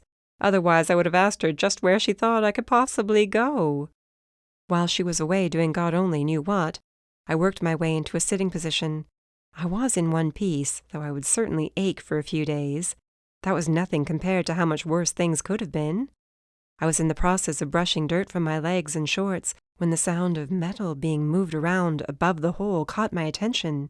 It confused me at first, leaving me scrambling around in an attempt to avoid anything falling on my head. What the heck was going on up there? "What are you doing?" I called up, cupping my hands around my mouth. "It won't do us any good if you break something. They'll know somebody was here." I couldn't have been more surprised when, a moment later, a ladder became visible at the top of the trench. A ladder somebody worked down into the hole, lowering it slowly until the rubber feet on the ends rested against the packed soil.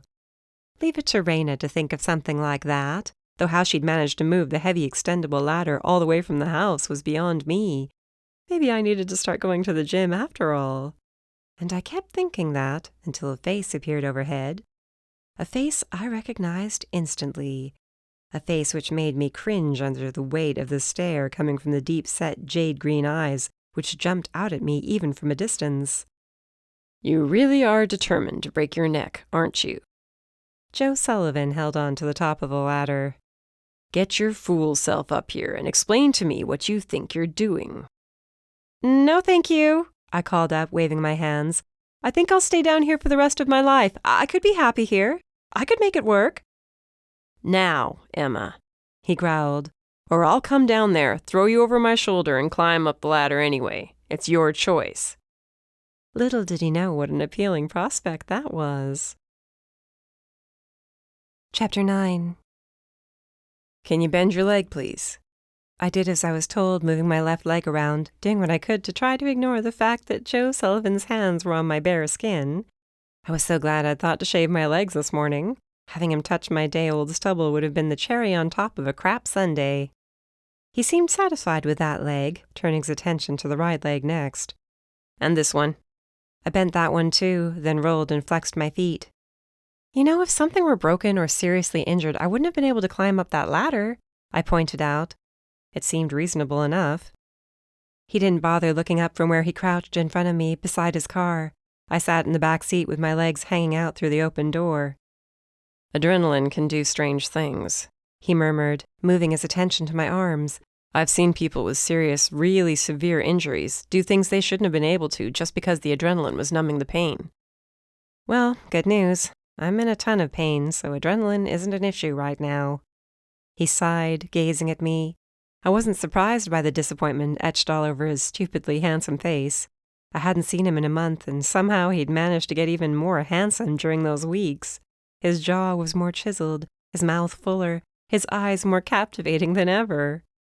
I'm sorry you're in pain, but maybe now you'll start taking precautions. Now is not the time to lecture me, I warned. I'm still on the fence as to whether or not I'm going to heave up my guts all over the place. I wouldn't want you to be in the way of that. He surprised me by chuckling. That was his way. He found the strangest things funny. I couldn't help but wonder if maybe he would be decent to hang around with in regular, everyday situations.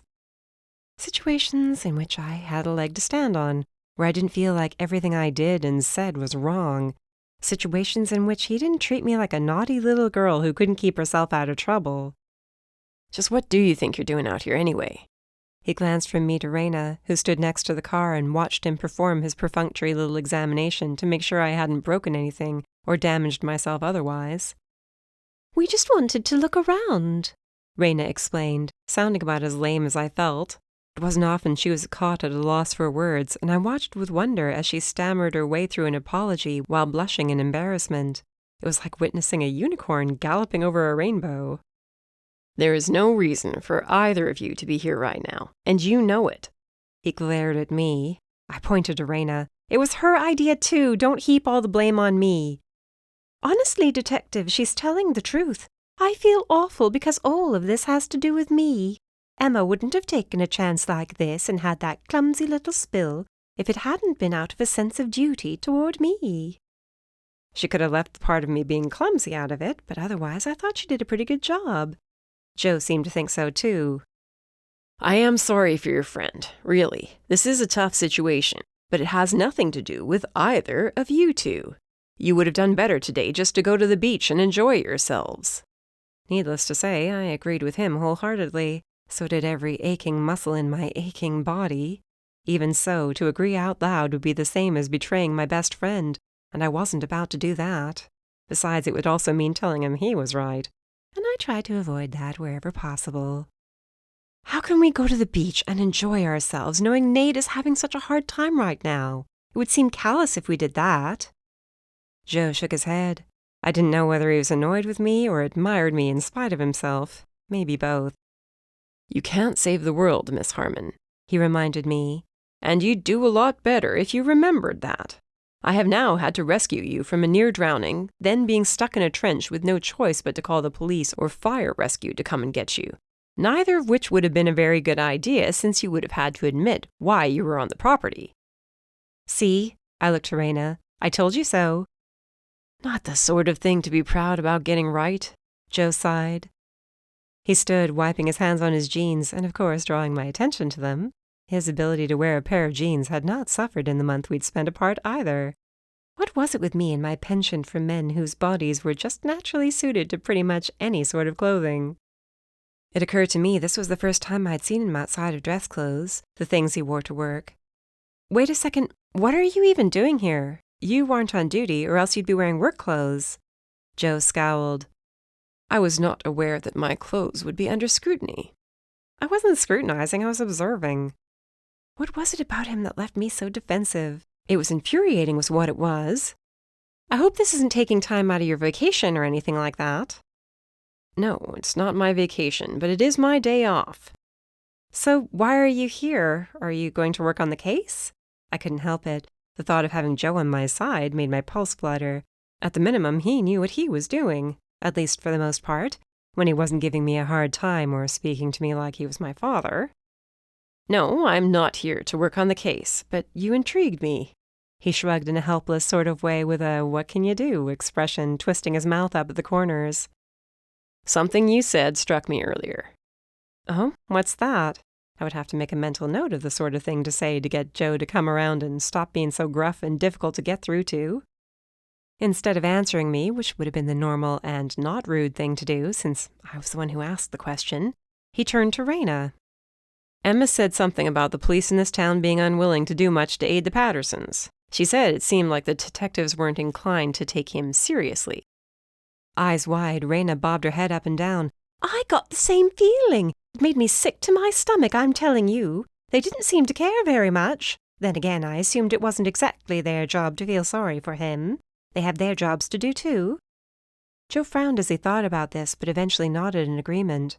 That's true, but it's also their job to make the public feel like they matter. No matter who they are, no matter what their last name happens to be. In fact, it strikes me as surprising for somebody with his reputation not to garner a little more concern or sympathy. I would think the police would fall over themselves trying to make things right for such an esteemed member of the community. Joe saw it. I could tell by the narrowing of his eyes. I saw it too, which was what made me glance at him as he spoke in the first place. Something wasn't right.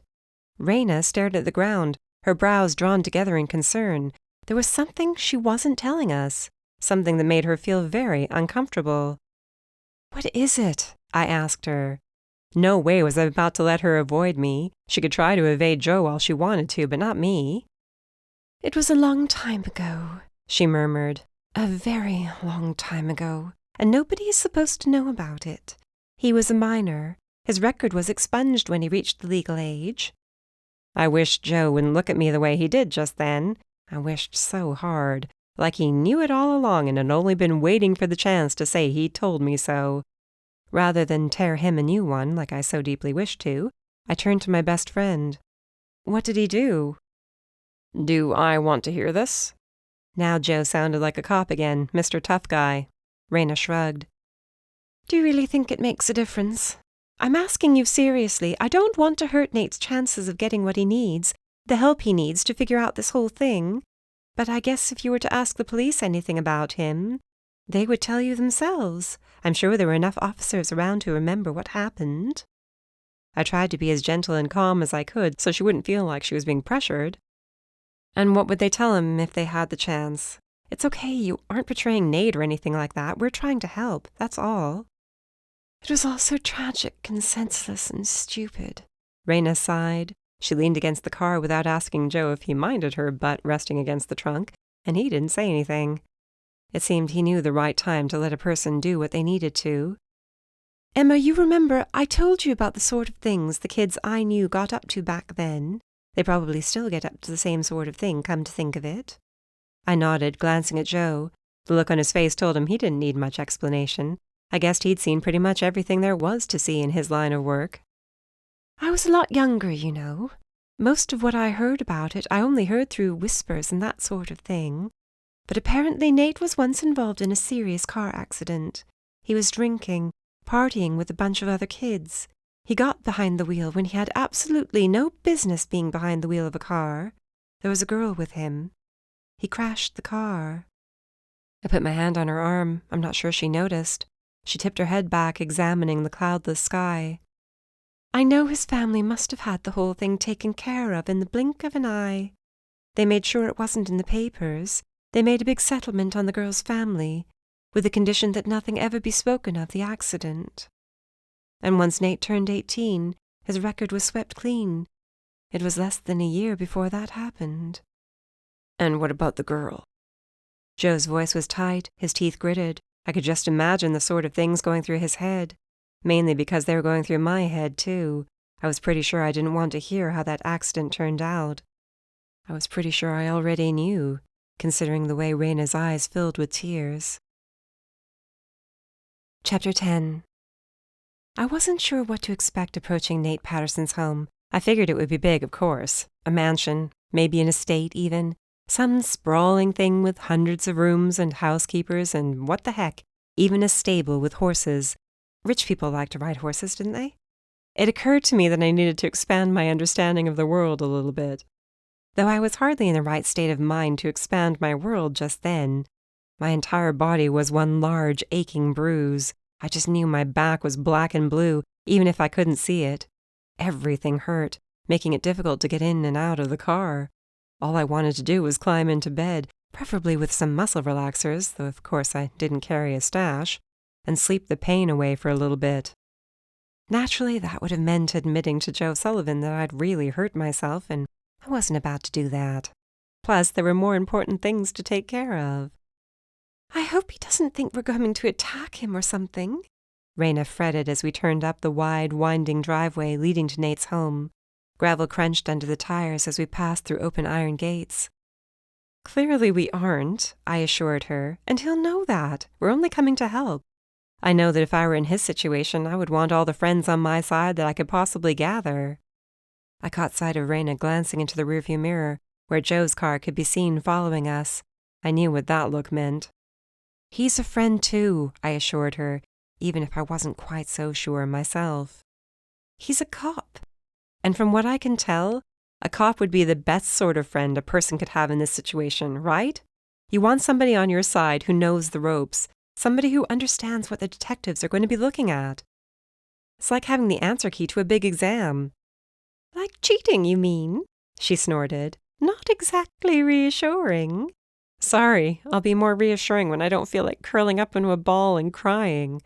I rolled my shoulders back and forth, wincing as I did.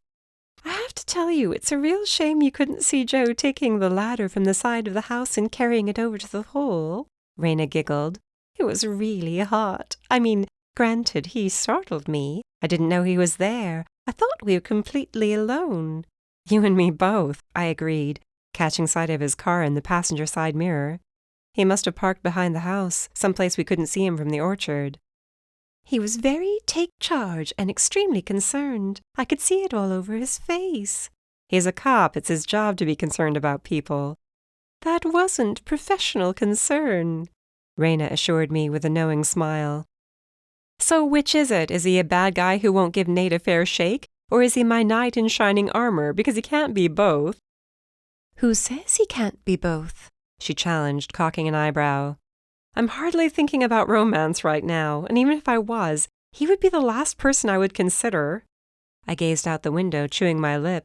Besides, he can't stand me. It's obvious. Oh, sure. It definitely appeared like he couldn't stand you when he was running his hands up and down your legs. I had to keep my face turned away so she wouldn't see the way I blushed. Where the heck is this house? I asked as a means of changing the subject.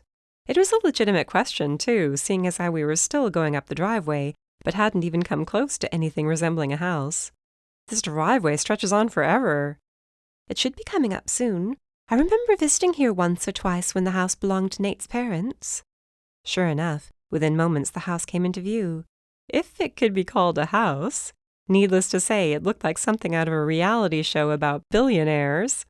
But it wasn't one of those gaudy niveau riche type places. It would have looked completely reasonable in the middle of the English countryside, some squire's manor. Once again, I had no idea what I was talking about even to myself. All I could do was sit back and wonder. He seems like such a down-to-earth kind of person, I murmured. So do I, don't I? You've been to my parents' house. Yes, and her family's 2-story penthouse apartment in the middle of Upper East Side Manhattan brought to mind a museum. It was full of rare artwork and first-edition books from respected authors. I could barely breathe in that place, and somebody as clumsy as me was not meant to be in an apartment full of crystal and china and so many other valuable objects. That's true, I allowed. We came to a stop in a massive turnabout in front of the house, one with a marble fountain in the center. Mermaids frolicked on a rock, holding humongous conch shells, which must have been where the water came from. There was no water flowing through the fountain just then, which was sort of a letdown since I could imagine how gorgeous it would be. Joe pulled in behind us and was out of his car in a shot, opening my door before I barely had time to take a breath. What, no household staff to greet us? He chuckled, winking at me as he tried to help me out of the car. I really don't need any help, I protested, even as my legs screamed otherwise. Just sitting for 20 minutes in the same position had left me hopelessly stiff. Just the same, let me help you. He was shaking his head as I stood up on shaky legs. Honestly, I've never known anybody so determined to have her own way. I choose to take that as a compliment, I sniffed, sliding the strap of my purse over my shoulder and biting my tongue to keep from groaning in discomfort. Raina, meanwhile, was already on her way to the front door. She's pretty intense over this, Joe observed in a quiet voice. Is there something between them? Your guess is as good as mine, I whispered. She told me it was nothing more than a teenage crush on her part, but then again she never told me about the car crash either. That was something I hadn't gotten over yet, and the surprise was still fresh. It made sense, her keeping it a secret. She didn't want to feel like she was betraying him by spilling her guts to me. And she made a point, too. What happened was in the past, and most people made stupid mistakes when they were teenagers. Though most mistakes didn't involve vehicular homicide while under the influence. I couldn't help it, but what she told me about Nate's past cast him in a different light. I didn't want to judge him, but how was I supposed to look at him without remembering, without imagining what it must have been like for that poor girl in the car? By the time we got to the door, it was opening. An older, gray-haired gentleman stood in the doorway, and he looked us up and down like a trio of vagrants. Lucky for us, we had Raina. Johnson, I don't know if you remember me. Raina Delancey. My father is Derek Delancey? Just like that, Johnson became a friend. His stern expression melted into one of fondness. Of course, Miss Raina. It's been a long time since you visited us. Too long, she smiled. Is Nate home? Who is it, Johnson? Nate's voice rang out inside the house, echoing like he was standing in the middle of a cave. A moment later he appeared, and the difference that only 24 hours made was enough to take my breath away. Just yesterday he'd been a man on top of the world, somebody who'd finally won a lengthy, contentious lawsuit. He'd been busy, harried, filthy, but he'd been happy and full of hope. He had practically glowed with radiant energy and a sense of satisfaction, knowing his project was moving forward. Now, he hadn't bothered to shave. His cheeks were covered with sandy stubble. He looked like he hadn't slept either, and his eyes were puffy and bloodshot. Had he been drinking? Maybe. Maybe he'd crawled into a bottle as a way of soothing his troubled mind. Nate, Raina said on a breath. Johnson stepped aside so we could enter the marble foyer, and there I was wearing a pair of shorts that I'd barely been able to brush all the dirt from. Houses like this should come with a dress code, I whispered to Joe, who chuckled. And who's this? Nate nodded to Joe. Joe Sullivan. I'm a friend of Emma's. I tried not to fall over in shock at that description. A friend? Sure, it was easy to explain himself that way, better than admitting he was. He's a detective from Paradise City, New Jersey, Raina explained. I could practically feel Joe rolling his eyes in frustration. I didn't even have to look at him to know he was annoyed with her for revealing what he wasn't ready to reveal yet. And judging by the way Nate stiffened and took a step back, I could see why he had neglected to share that little tidbit. Obviously, after everything he'd been through in the last day, Nate was hardly in the mood to hash things out with yet another detective. Joe held his hands up, palms out. Off duty, he assured him. I came down as a favor to Emma because both she and Raina are upset for you and want to help. Emma got herself tangled up in a case recently on which I was assigned, and I know from past experience that she isn't one to give up easily, not when she takes it into her head that a person is innocent and deserves assistance. We only want to help you, Raina assured him. As she'd taken him in her arms and pressed his head to her chest like he was a little boy in need of comfort, it would have completed the picture. She was genuinely stricken for him and longing to help. Nate relaxed somewhat, running his hands through hair that didn't seem like it had been washed or combed yet that day. Sorry, I'm just a little hand-shy at the moment. if you get what I mean.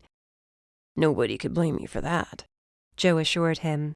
Is there anywhere we can sit down? Emma here had a little spill earlier, and I get the sense she would be more comfortable if she were sitting. Even now I wanted to bristle against his solicitousness. At the same time, a little voice inside my head asked me what the heck my problem was. He was trying to be nice. Why was I so determined to hold that against him? Nate led us to a sitting room which looked like something out of a public broadcast historical drama. The walls were lined with books from floor to ceiling, and the bookworm in me couldn't help but thrill a little over the thought of what the shelves would contain. My fingers practically itched to run over those spines. We sat on a striped sofa that felt like it was covered in silk, and again I couldn't help but be embarrassed over my condition. I'm a little dirty, I said as a way of apologizing. Maybe I should sit on a blanket or something? It was clear Nate couldn't possibly care less from the way he waved a hand. Don't worry about it. I never did like that sofa. If I had my way, none of this fancy furniture would be around here. My parents asked that I keep it as is. That was one of the conditions of them giving it to me. He scanned the room. Like I need all this space when it's just me and the staff. I nodded, as if I could actually relate. Not. He sank into a wingback chair, slumped over with his elbows on his thighs. I keep thinking this is a nightmare I'll wake up from, but something tells me it won't be that easy. Every minute the equipment around the farm sits idle, I'm wasting more and more money. I've already sank so much into this project, much more than even my lawyers and advisors thought was wise. I don't know what I was thinking. Maybe I was trying to get back at Kevin for fighting me for 7 years. I don't know. I wanted a way to show him he couldn't have what he wanted just because he wanted it. I guess he'll be the one getting the last laugh in the end, won't he? I feel for your situation, Joe murmured. It does seem as though the timing was a little strange as well. What do you mean? Nate glanced up from his feet for the first time since he sat down. There was a spark of hope in his eyes, like somebody was on his side, somebody who might know better than a pair of civilians what his chances were of getting out of this unscathed. And Joe, for his part, looked like he wished he hadn't said a word. He was smart enough to understand that it would be a bad idea to give Nate help. I only mean that it just so happened the body was found while you were renovating the house. At no time during the years between your uncle's death and the settlement of the lawsuit was the body discovered. If anything, I would assume your deceased uncle would be on the hook for whatever became of that person, whoever they were. You would think, right? But the house is mine and has been for 7 years, and the police find it hard to believe that never once in those 7 years did I go into the attic. But I didn't, I swear. Even if I had, I would have needed to find that exact trunk in which the body had been locked. Did the workman open the trunk? I asked. Joe shot me a warning glance, and I knew it all too well. He wanted me to keep my mouth shut. He had another thing coming if he thought I was going to sit there with my hands folded like a good little girl while the grown-ups spoke. Nate shook his head. When they lifted it, the bottom fell out. The thing was ancient, probably sat there for 100 years. Whoever chose it chose very wisely. Maybe they never expected it to be moved.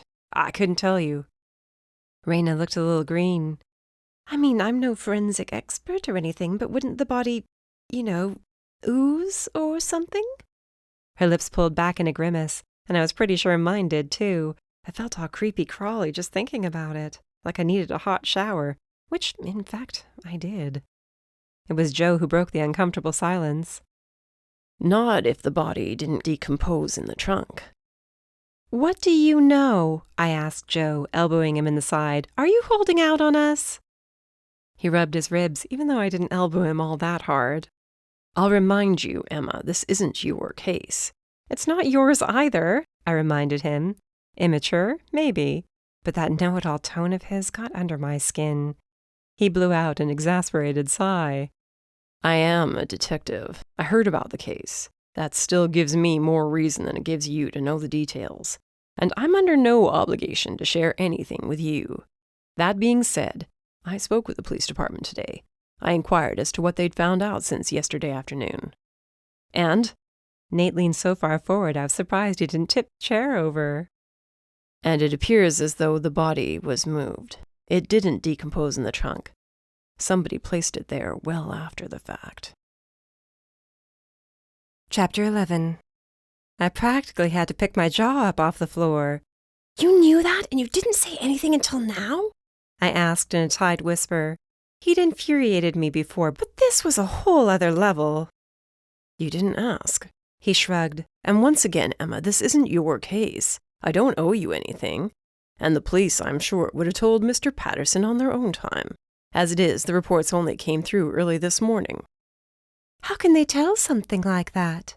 Raina shivered a little and rubbed her arms. Was it my imagination, or did Joe seem uncomfortable? Was it possible that something managed to work its way through its tough shell? Well, there was no... That is, when they evaluated the inside of the trunk, there wasn't any evidence of the sort of thing you described before. I couldn't imagine the sort of things Joe had seen over the course of his career. Dead bodies, all that stuff. Yet here he was, looking like he was struggling to hold back his lunch. Maybe he wasn't entirely the tough guy he pretended to be. When I tried to catch his eye, he made it a point to avoid mine. Nate, however, didn't seem too surprised by this news. While I'm glad to know there was no body rotting away in the attic of what is now my house, I still failed to see how this in any way helps me. The police are going to drag their feet on this. I just know it. What makes you so sure? Joe slid into his hardened cop voice. Yes, this was the Joe I knew. That's just how it is for us, my family. Don't get me wrong, we're very fortunate. At least that's what I've been told my entire life. And I realized I've been on the receiving end of more favors than I can count just because my last name happens to be Patterson of the Maryland Pattersons. Nate stood then, shaking his hands out, rolling his head on his shoulders. Sorry, but I feel like I'm about to jump out of my skin. Barely slept last night. You'd think I'd be dead on my feet, wandering around like a zombie, but instead I can't sit still. You've been through a lot, Raina murmured, glancing up at him. Her eyes were so soft, and for a second I thought there might have been tears in them. I couldn't help but remember the boy she'd described, the one at the party, the one she'd pretend to turn her ankle in front of so he would help her. He'd been in the accident by then. He'd have killed that girl. No, he didn't mean to, but he had done it. He'd basically gotten away with it, too. I couldn't help but feel a little conflicted as I watched him fidget, while Raina gazed up at him in adoration. People were allowed to make mistakes. I had made plenty myself. I was suffering the results of one of them at that very minute. In fact, my aching body stiffened with every moment I spent on his silk-covered couch. I told myself, reminded myself again and again, people messed up. They did stupid, careless things. That didn't make them bad or capable of evil doings. The police don't seem to like you very much, Joe pointed out. The king of discretion, this guy. I gaped at him in shock, nudging him with my knee. What did he think he was doing? He ignored me in favor of staring at Nate. Why is that? Do they have a thing against your family? Nate stopped dead in the center of the room, going completely still. What makes you say that? Other than the fact that a few of them rolled their eyes when they spoke your name during my visit to the police station. Joe countered with a soft chuckle. Don't get me wrong, I understand. A lot of police in a small town where everybody knows everybody find it difficult to muster much sympathy for the wealthy. It seems like they live with their own set of rules, and no cop likes to see somebody get away with something just because they happen to have been born wealthy.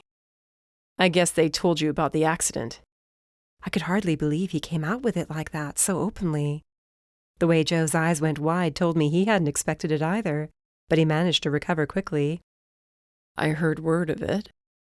Believe me when I tell you, I accept full responsibility for what happened, just as I did then. Nate jammed his hands into the pockets of his jeans, where he tightened them into fists which stood out against the denim. That Detective Wallace, I remember him from back then, and he remembered me. No wonder he'd seemed unsympathetic and dismissive. Nate let out a shuddering sigh, turning away from us in favor of walking to the window. Late afternoon sunlight cast a warm glow over him, but it didn't do anything to improve the ragged state he was in. Ever since that night, I've done everything I can think of to make up for the accident. Trust me, I don't fool myself into thinking that contributing to charity and working with kids in situations similar to one I was in back then will help bring back the girl I killed. I could barely breathe. I couldn't believe he was coming out and talking about this in front of us. 2 of us were strangers. Nate snickered. You know, for the first time in 13 years, I drank last night. I hadn't touched a drop since that night. Not until last night. I don't even keep alcohol in the house. Not here or any of the places I've ever lived. Not even in college, which you can imagine wasn't exactly easy. It was everywhere, after all.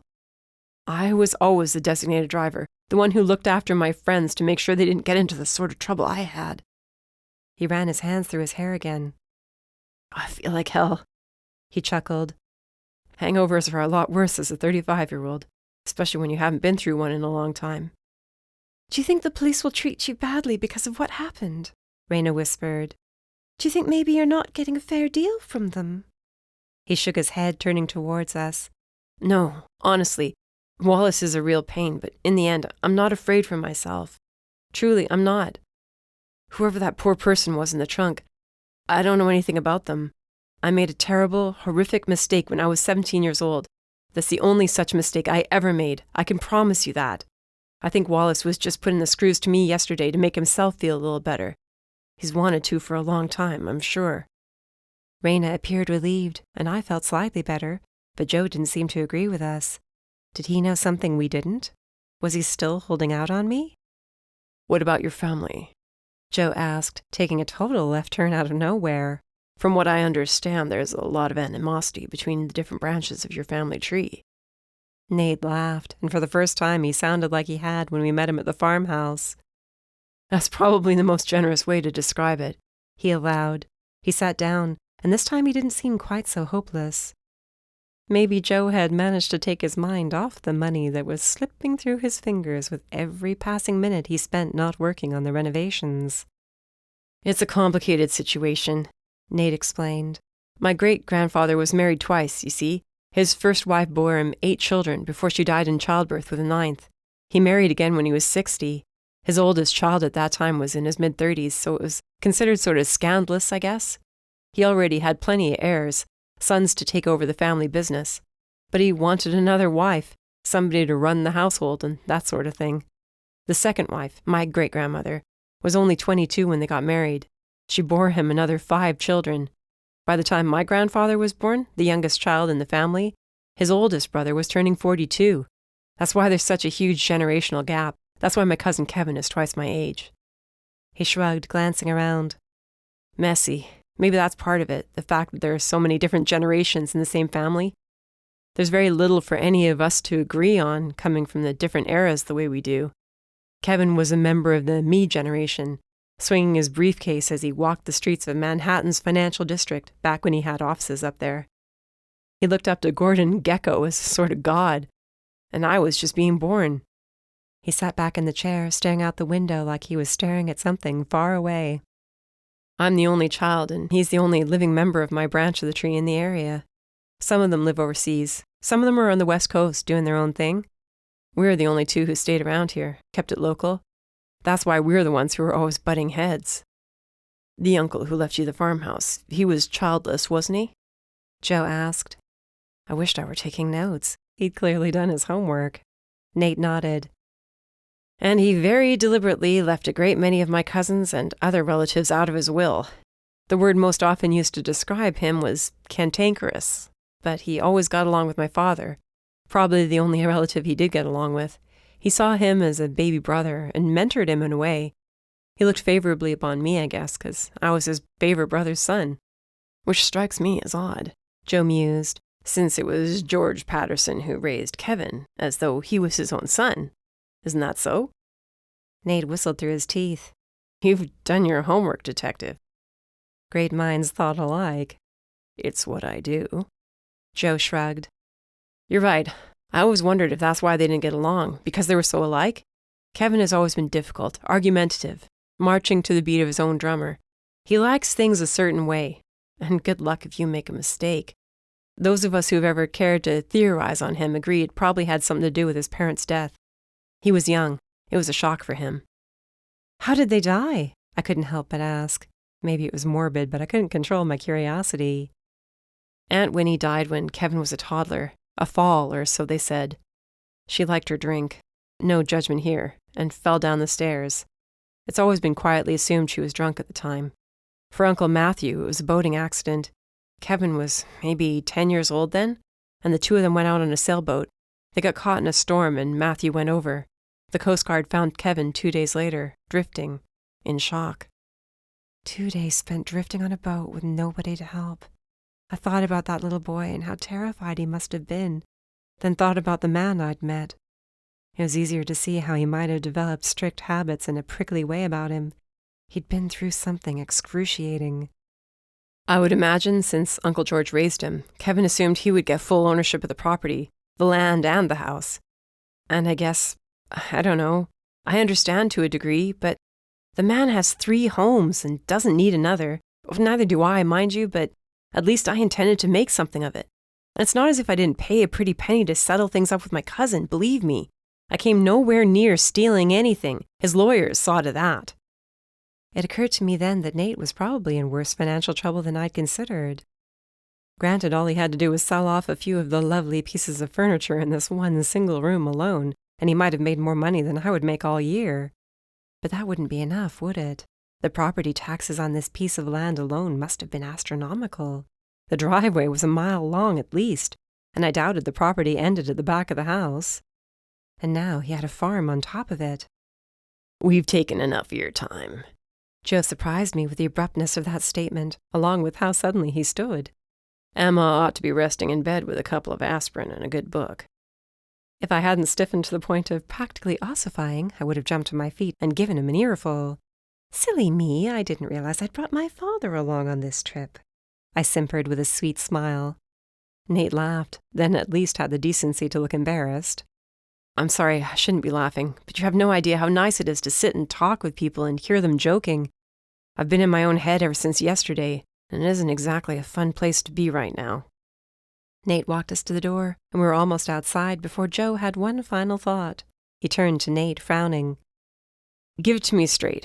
How long do you think you have before you're in the red on this project? Is there a feasible amount of time in which you might be able to make up your losses?" Nate grimaced, but at least appeared to take the question seriously. "I would say maybe another 3 or 4 days tops. After that, I'm not sure if I'll be able to make up for the loss. Not if I want to open up before July 4th. That didn't give us much time. 3 or 4 days. "Don't even think it," Joe warned as he walked me to Raina's car, his hand around my bicep. "Do you have to hold my arm quite so tight?" I asked. "Maybe I'm afraid you'll run off on me if I don't," he snickered. "Is that what you're warning me not to think about, running away from you? Because believe me, I don't think I could run anywhere." We stopped at the car while Raina lingered behind with Nate, and Joe shook his head. "No, what I'm telling you is, don't even think you're going to be the one to solve this little mystery. The police will clear the scene in another day or 2, and things will go on the way they're supposed to." "Do you really believe that? Honestly, if I were another cop and not somebody you seem to take joy from bossing around, would you say the same thing to them? Would you assure them that the house and the farm would be cleared within a couple of days?" When he looked away, I knew the answer. He didn't need to say it out loud. Then something occurred to me, something I hadn't thought before. I knew better than to say it to him because he would shoot me down and tell me to mind my own business. If the body hadn't decomposed in the attic, where had it come from? Had it been buried somewhere on the property and moved there? If so, why? And if so, was that the only body that had been buried on the farm? Maybe Uncle George was a man with secrets. Chapter 12. Let's see, chocolate brownie sundae with vanilla ice cream, key lime pie, peanut butter pie, apple tart. Raina glanced up at me from the room service menu. "Anything sound good to you?" All of it? Sorry, I didn't realize I had to make a choice." She snickered, putting the menu aside. "I should have known. Maybe we shouldn't bother ordering dinner at all. Maybe we should just stick to desserts." "I would be just fine with that," I sighed, folding my hands in my lap. "I'm sorry, I'm ruining your night. We should be going out and having fun, not sitting here in the room because I fell into a hole today."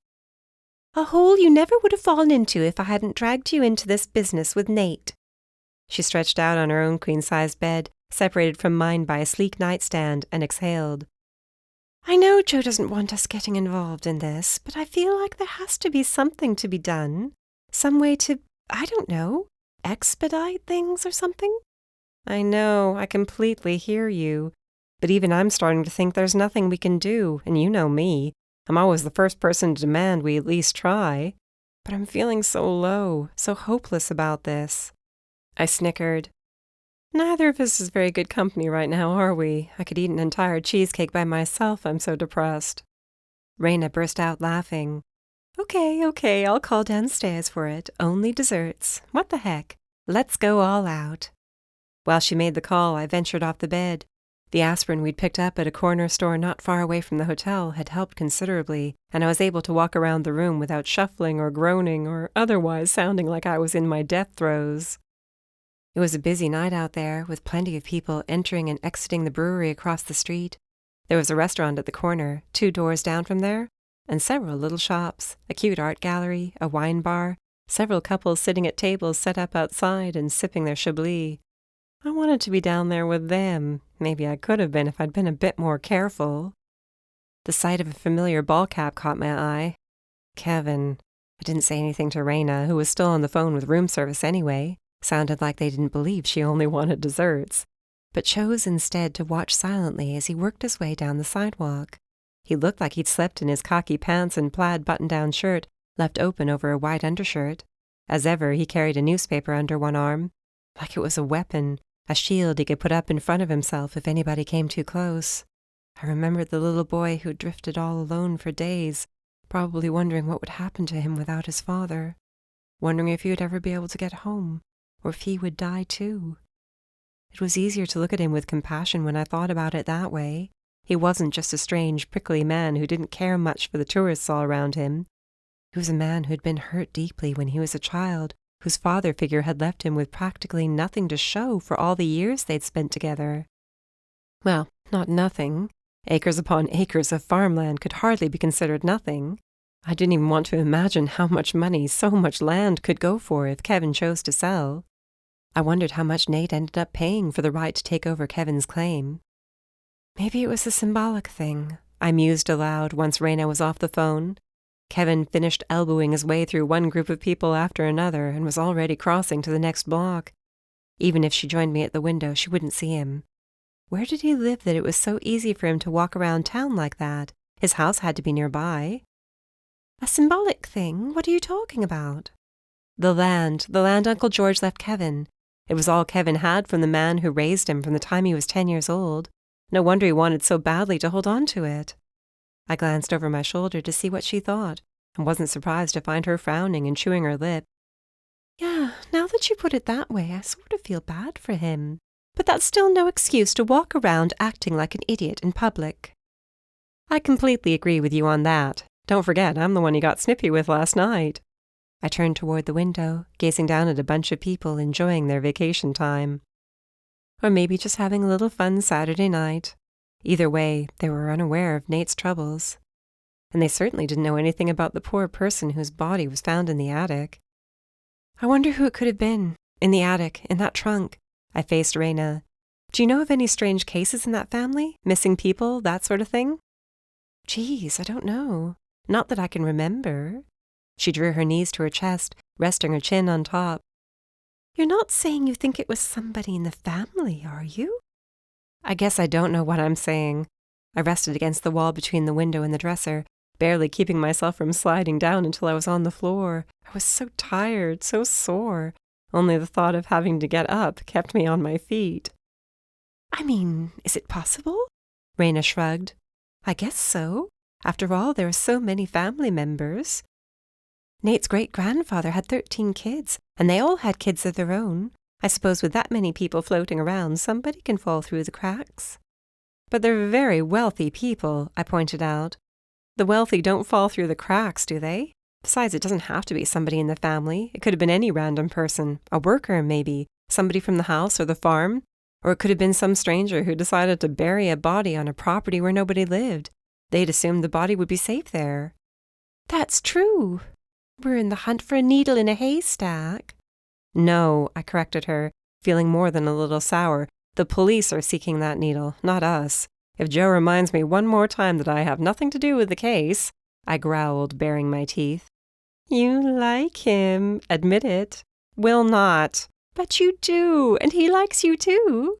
I burst out laughing. Not really. Grow up, she groaned, throwing a pillow my way. I chucked it back as hard as I could. All things considered, it wasn't very hard. It landed on the bed before even making it to Raina. I miss Lola, I said on a breath.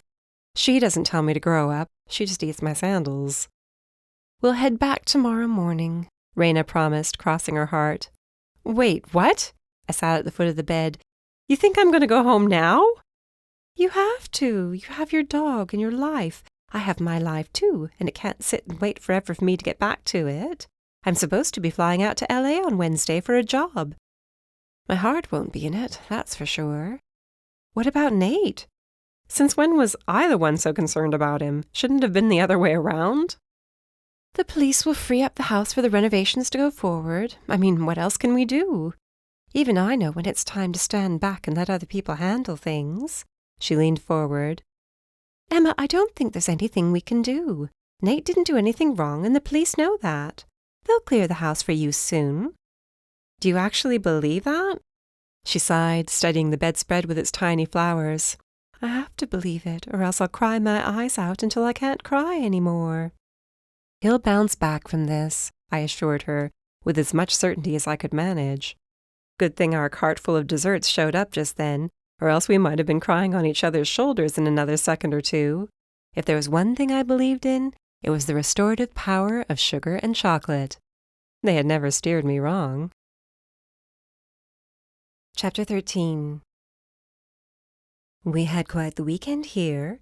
Mom wiped invisible sweat off her forehead in her usual dramatic manner. You were in and out so quickly last night I didn't get a chance to tell you about it. Was Lola a good girl? She lay curled in a fluffy ball at my feet under the prep table. I hope you didn't have any trouble because of her.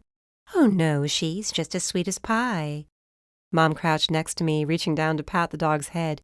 Isn't that right, Lola? Your grandmom's good girl. You did not just refer to yourself as her grandmom. I paused in the act of glazing lemon cookies. Have you lost your marbles a little? Don't be jealous just because you aren't the only person Lola loves. Sure enough, my puppy licked the daylights out of Mom's hand, though that could have had something to do with the powdered sugar on it. No, for the most part, she napped in her little bed. I brought her out to visit with the customers a few times. Mrs. Merriweather tried to steal her away. She probably could have plopped her on top of her latest hat and nobody would have known the difference. I giggled. So what happened here that was so stressful? We're getting busier all the time with summer coming. It might be the best summer Cape Hope has seen in years. I tell you, the time just flew by. I had the ovens going almost all the time, trying to keep up with demand. I should have been here to help you, I sighed. I'm sorry. You have nothing to be sorry for. Mom placed a hand on my back, which was a mistake on her part since I flinched at the contact, which was a mistake on my part. What's the matter? She gasped, and before I knew it, she was lifting the back of my t-shirt. Hey, hang on a second, I grumbled, trying to stop her. You might buy me dinner before you try taking my clothes off, woman. What happened to you? She whimpered, hands over her mouth. It's not that bad, Mom. It looks worse than it is. Which is why you flinched, right? Darn her powers of perception. She knew how to use them when it suited her. I fell. You fell. What do you want me to say? I fell when I was out with Raina. Drinking too much? No, I groaned. It wasn't like that. We were walking around the orchard where her friend Nate is building his bed and breakfast, and the backhoes, or whatever they're called, had dug a trench. I fell in. Emma, you could have broken your neck. I didn't, I smiled. I hurt my pride worse than anything else. It sure doesn't seem that way. Oh, you poor thing. She hugged me as gently as she could. You should have called me. What would you have done? I asked, knowing full well. I would have told you to be more careful. Please, you would have driven to Maryland and insisted on taking care of me, if not bringing me home and taking me to the hospital, which I didn't need. Besides, you were so busy here. I couldn't take you away from the cafe. Nothing is more important than you. She tucked a few errant strands of hair behind my ears, the rest of it still in a clip. Not the cafe, not anything. I knew she meant it. Still, I'm okay. I really am. But thank you. I broke a cookie in half and handed her a piece. She took it, still eyeing me with suspicion. She knew I was trying to change the subject, and for once was wise enough to let it drop. Instead, she jumped to another topic. What happened at the orchard or farm or wherever it is? I understand there was some trouble there. They had a little blip about it on the news, but I walked in on the end of it. So let's talk about how I bruised my butt, too, I suggested instead. She shot me a withering look before opening the oven doors. The orchard, what happened there? How in the world do you know anything happened at all? They might have been talking about what a terrific location they're using for the business. I sighed. No use in denying it, since she seemed to know what was up, somehow. You're not the only one in the family who knows how to do research on the computer, my mother informed me with an imperious tone. When you told me the name of Raina's friend, I looked him up. I don't approve of my daughter running off to another state to visit a house owned by a man I know nothing about. Are you serious? You Googled him because we were visiting him? It's not like I was planning on eloping. One never knows. What if he'd swept you off your feet? Mom's voice took on a wistful note. I glanced at Lola. Lola gazed back at me. You see what I'm dealing with here? I whispered. She lowered her chin to her paws and gazed up with her puppy eyes. Through the propped-open door between the cafe and the kitchen, I heard somebody knocking outside. We were still 20 minutes from opening. I glanced at my mother. That's Mr. Hutchins, Mom growled, so impatient. I think his memory might be going, since I have to remind him most mornings that we don't open until 7. I chuckled to myself, finishing up the cookies, while Mom went to answer the door. When she started giggling out of nowhere, that wasn't a Mr. Hutchins giggle, I cocked an ear in her direction. Then I heard a male voice which certainly did not come from Mr. Hutchins or any older man who frequented the cafe, but it was a voice I recognized, even when it wasn't being used to chastise me. Oh no, now she'd think I had another gentleman caller or whatever she'd originally called Deke. What the heck was he doing here? I pulled my clip out of my hair and shook it free, hoping there were no crumbs or rogue bits of frosting in it. A quick swipe over my mouth with my apron took care of any smudges, I hoped. I hadn't even put on any makeup that morning. Then I reminded myself that the man had discovered me looking a lot like a drowned rat. Could have been worse. Emma, Mom trilled like she'd stumbled into a Gilbert and Sullivan operetta. You have a visitor. Once again I gazed down at my puppy. Save me? She did not seem impressed. I went out on my own then, glad she was too small to climb up on the prep table. Joe Sullivan glanced around the cafe with Mom as his tour guide. My other daughter, Darcy, runs the bookstore just next door. Her customers come in with their books all the time. I've considered knocking down the wall between the businesses to combine us, since people are always wandering back and forth. That sounds like a smart idea. Joe nodded. He seemed to be taking her seriously, so that was a mark in his favor. I cleared my throat. This isn't your jurisdiction, Detective Sullivan. He smirked, taking me in with a single glance. The upward quirk of one eyebrow left me wishing I'd taken a look at myself in the mirror before leaving the kitchen. I'm here as a civilian, Miss Harmon, he explained. Indeed, he was in his regular clothes again. Oh, are you a detective here in Cape Hope? There was a new tightness in Mom's voice, and it broke my heart. She assumed he worked in town, which would have meant he worked with my dad, her ex, the man she still ached over, at least a little. No, ma'am, I work out of Paradise City. Well, that was all I needed to say to help my mother connect the dots. It was a first, at least for me, seeing Joe Sullivan completely undone, his eyes wide as saucers, when Sylvia Harmon of Sweet Nothings threw her arms around his neck and burst into tears. You saved my daughter's life, didn't you? She sobbed. I can never thank you enough, not ever. You rescued her from being drowned or shot or otherwise killed. And you're a member of the family now. You hear me? I think they can hear you down at the beach, Mom, I grimaced. While it was fun to see Joe lose his tough guy in control persona, she was taking things a little far. A member of the family? It was my pleasure, Joe assured her, patting her back. Really, Emma's a good one. I was glad to get there in time. Mom sniffled, stepping away. I'm sorry. My girls are the most important thing in the world to me. She'll tell you. Joe looked at me. I shrugged. Why don't you go clean yourself up, Mom? I suggested, steering her towards the bathroom. I'll finish things up out here.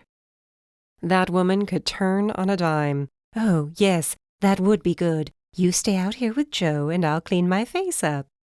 If she'd dropped a broad wink and nudged me, it would have been perfect. When we were alone, I turned to Joe and found him struggling to fight back a grin. You might help me out a little since you're here, I suggested. I didn't come all the way down here to be your lackey. No, but you just made it so my mother has to wash her face and maybe reapply her makeup. The least you can do is pull the chairs down from the top of the tables the way she would have done otherwise. Oh, all right. That's fair. He made quick work of it, and I filled the bakery case, and in no way admired his backside in those jeans of his. Nope, not even a little bit. Okay, a little bit. What brings you out here anyway? I asked, checking the time. We were still a few minutes out, and I'd already noticed Mr. Hutchins and a few other regulars wandering around on the sidewalk. Wow, are you always this popular? Joe nodded toward the plate glass window. Sure, Mom said it was crazy busy this weekend, which makes sense with Memorial Day coming up. But otherwise, the town's residents love the cafe. It's their meeting place. That's really nice. I glanced up from the cash drawer, where I was in the middle of counting out the money one last time before unlocking the door. Yeah, okay, I'm sure you think so. He leaned over the counter, watching me. You don't think highly of me, do you? I think you're very sarcastic when you're with me, and you have a bad habit of talking down to me in a way my father can't even get away with anymore. I closed the drawer. Tell me I'm wrong. That doesn't make me a monster. I'm not a bad guy. I think it's really impressive and nice that your mom has a place that people wait out in front of like this. It's not easy to bring a community together. She must have a really great product. He sounded sincere. You should try the blueberry muffins, I suggested. A smile spread slowly. Well, what do you know? Blueberry muffins are my favorite. I forgot how to breathe, and my knees went a little weak. If it hadn't been for Mr. Hutchins tapping on the door with his newspaper and pointing at his watch, I might have forgotten how much Joe Sullivan infuriated me. Chapter 14. Who's your new friend? I was in the middle of restocking the scones while Mom worked the register. Joe sat at a table in the back corner, reading a paper and enjoying his second blueberry muffin of the morning. There was no avoiding my Aunt Nell's knowing look, especially when my mom encouraged her like she always did. You don't know? Mom hissed in a stage whisper. He's the dashing detective who saved her from the crazy lady who tried to kill her last month. Mom, please. Joe held the paper in front of his face, so there was no telling whether he'd heard, though he'd have to be deaf not to hear Mom's terrible attempt at whispering. I was pretty sure the paper was shaking, too, like he was laughing. Meanwhile, Nell held a hand to her chest and sighed. It's just like something out of a romance novel. Then she fluffed her newly cut and colored red bob and smoothed the non-existent wrinkles out of her gauzy yellow blouse. I'm going to talk to him. You will not, I growled. I will tear your tongue out. Emma! Mom gasped. You don't need a tongue to run a library, I added, dragging a finger across my throat. Wait, Nell giggled. Are you tearing out my tongue or slitting my throat? Both, if I feel like it. Okay, I won't bother him. Nell promised. Your mother will tell me everything I need to know anyway. I don't know why I bother, I sighed, then took the empty tray to the kitchen and took my first deep breath since unlocking the front door while I was at it. Joe hadn't told me why he'd come down. There hadn't been any time. I knew if I questioned him in the cafe, around customers and my mom, everybody would want to listen in. I'd barely managed to keep the weekend debacle quiet. Mom had forgotten to interrogate me over Nate once Joe showed up, but my luck was bound to run out eventually. For once I was going to get ahead of the rumor mill and avoid being the topic of gossip. What do you mean they found a body in the attic? Was Emma there? Mom raised her voice, carrying it across the cafe and into the kitchen. Emma, were you there at the time? I'm taking the dog for a quick walk, I announced. At the sound of the W word, Lola jumped to her feet and danced in circles. Everything was so simple for her. I was jealous just then, as I ushered her toward the back door. Her leash hung on a hook, and I was quick to clasp it to her collar. But not quick enough. Joe was waiting for me on the sidewalk as I brought the dog around, and the traitorous little fluffball pulled me over to him. And who's this little lady? He crouched in front of her. Oh, I hated how cute it was watching him interact with a dog who'd already stolen my heart. His smile was broad and sincere, and he looked adorable, and I had to stop staring at him. So what did I do? I peeked inside the cafe and found Aunt Nell and Mom staring out, practically swooning. That didn't help. This is Lola. I explained, giving them a glower I hoped meant business. Not that it mattered. They were barely stopping short of leaning against each other for support, like this was the most precious thing they'd ever seen. Well, maybe it was a little bit. A Maltese, he murmured, nodding in approval. Good choice if you plan on bringing her into the cafe on the regular. I'm glad you approve. He was smirking as he stood.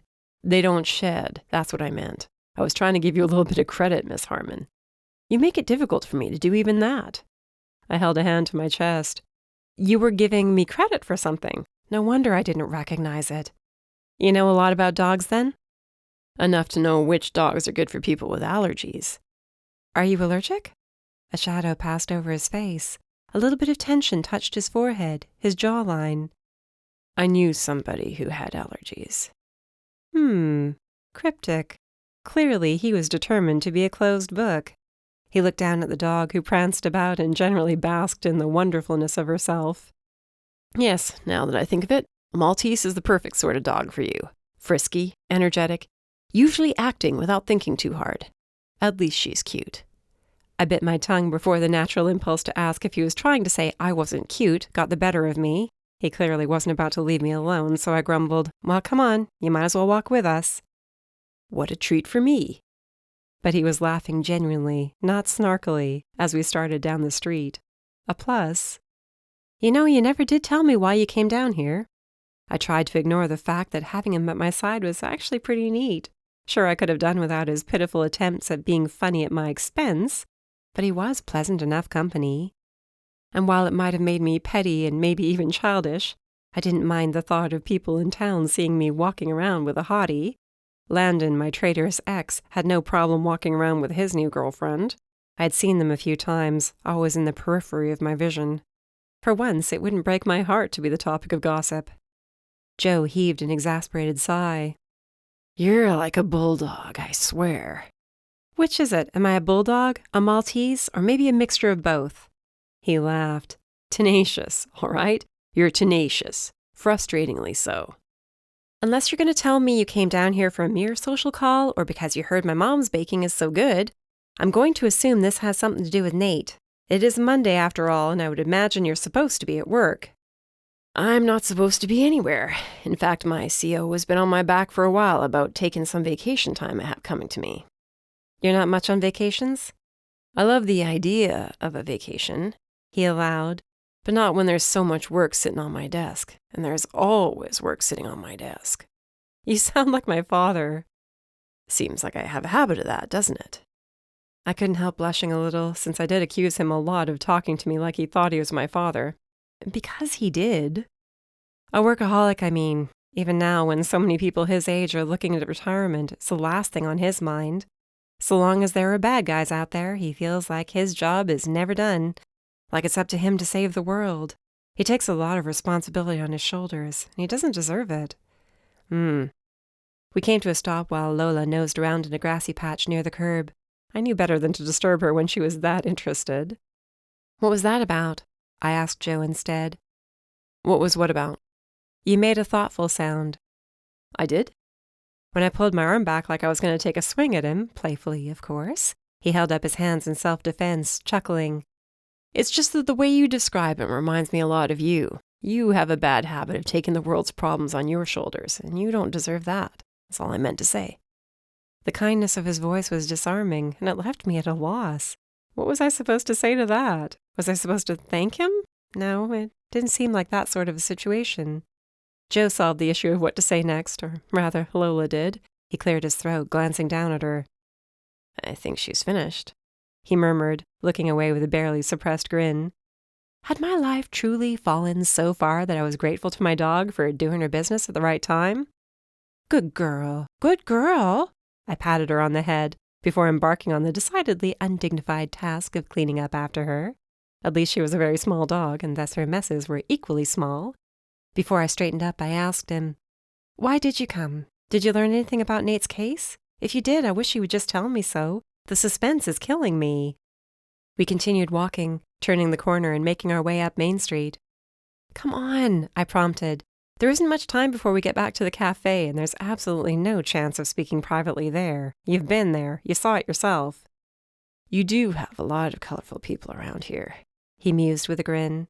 He was enough to drive me insane. Stop stalling, I implored. Please don't make me beg. All right, I've kept you hanging long enough, I guess. He slowed his stride, and I slowed mine accordingly. Lola didn't mind, as it gave her plenty of time to sniff around and be adored by everybody who passed by. You have to know, it gives me no pleasure in telling you something like this. That's why I've been stalling all along. Yes, I admit it. I feel kind of sick all of a sudden, I groaned, holding my stomach. Suffice it to say, your fears about the police not taking this case seriously aren't unfounded. I hung around yesterday, asking questions, seeing what I could see. There's a fine line between professional courtesy and annoying everyone, so I took my time and played it as cool as I could. A problem with a member of the Patterson family, unless it's something truly dire, is hardly given top priority by investigators. Not that they actively wish harm upon the family or want to see them put in their place. At least the people I spoke to had the decency not to crow too much over this turn in Nate's fortune. But they're hardly in a hurry to help him get his life back, I concluded, feeling sour and disappointed. I think a lot of it has to do with Detective Wallace. Nate was right. The guy most definitely holds a grudge over what happened, the car accident. I'm sure it sticks in his craw, knowing a wealthy kid got away with manslaughter. And if he's lead detective on the case, it's up to him to set an example and keep things moving, I concluded. That's right. It's unfair, truly and terribly unfair. Detectives are only human. Even though nobody in their right mind thinks Nate had anything to do with that body ending up where it did, it doesn't matter. They'll let him sit and stew before clearing the scene and allowing renovations to continue. I muttered the filthiest word I knew, fists clutched around Lola's leash. It's a good thing you told me that out here, I concluded. Why, because you'd get a bunch of questions from everybody listening in? I shook my head. Because my mom would wash my mouth out if she ever heard me use language like that. Joe snorted. She seems like a nice lady. She is, I agreed. I'm sorry she tackled you earlier. I guess that came as a surprise. You don't have to apologize. If anything, I found it touching. He stopped, turning to face me while we were still 2 doors down from the cafe. And for what it's worth, Emma, no matter what you think, no matter how often we spar, I'm glad I was there that night. I'm glad I got there when I did. I just thought you should know that. And there I went, not knowing what to say again. I doubted Lola had it in her to do her business again in such a short span of time, so it was all up to me. The buzzing of my phone caught my attention, and just in the nick of time. Joe played with Lola while I answered after checking the screen. It's Raina, I whispered, just before picking up the call. Emma, you're never going to guess. She was breathless, like she'd just come in from a run. I eyed Joe silently, thinking to myself I had surprising stories of my own to share with her. What happened? I asked instead. Nate just called me. They ran dental records on the body from the attic. Every part of me tingled, right down to the tips of my fingers. Joe studied me, questions in his eyes. And? I prompted, holding my breath. And the records match Matthew Patterson's. A perfect match, Nate told me. He's completely freaked out. Matthew Patterson? By now, Joe was standing. Which one was he? I forget. Joe remembered, and he answered before Raina had the chance. Matthew Patterson was Kevin Patterson's father. The father who was supposed to have drowned at sea. Chapter 15. Can you believe this? Nate glanced around, crestfallen. Why would anybody do this? I stood beside Raina in what would be the reception area, just as crestfallen as Nate was at the sight of the destruction. Somebody had thrown a rock through the stunning stained glass window at some point. It either had to be late last night or early this morning, he mused, studying the beautiful shards of glass all around his feet. I drove by last night, careful to keep my distance. The window was intact. At least you can go on with the renovations now. Raina practically hopped up and down, clapping her hands. She was trying so hard to pick his spirits up. Isn't that good? Yeah, it's good. Still, Nate seemed very vague, running his hands through his hair, looking and sounding like a man in a dream. What's bothering you? I had to ask. Is there anything we can do? He started to shake his head, then paused. Yes, now that you mention it, there is something you can do. You can tell me how my uncle, who supposedly died at sea, ended up in a trunk in my attic. You could help me figure that part out." Then he glanced behind him to the gaping hole that had once been a gorgeous window. "And after that, you can find whoever did this and tell them I don't take things like this lightly. That window was priceless. It was a pretty childish thing to do." "I would love to know just as much as you would. Okay, maybe not quite as much, since it wasn't a member of my family. How your uncle ended up there than virtually any place else in the world," I allowed. "It must be a real shock for you." "Don't get me wrong," he said, coming down the stairs. "I never knew the man. Yes, it's sad the body belonged to someone in my family. But to me, he's always been missing and presumed dead. Well, certainly dead by now, since he would have been well over 90 at this point in his life." "Was there anything else with the body? Did the police tell you anything that might be helpful?" He looked at me like I just sprouted a second head. Like they would tell me anything. As it is, you should have seen the expression on Detective Wallace's face when he gave me the go-ahead to continue the renovations. He reminded me of a man on his way to a root canal. Joe's opinion of the man's handling of the case danced in the back of my mind, but I kept it to myself.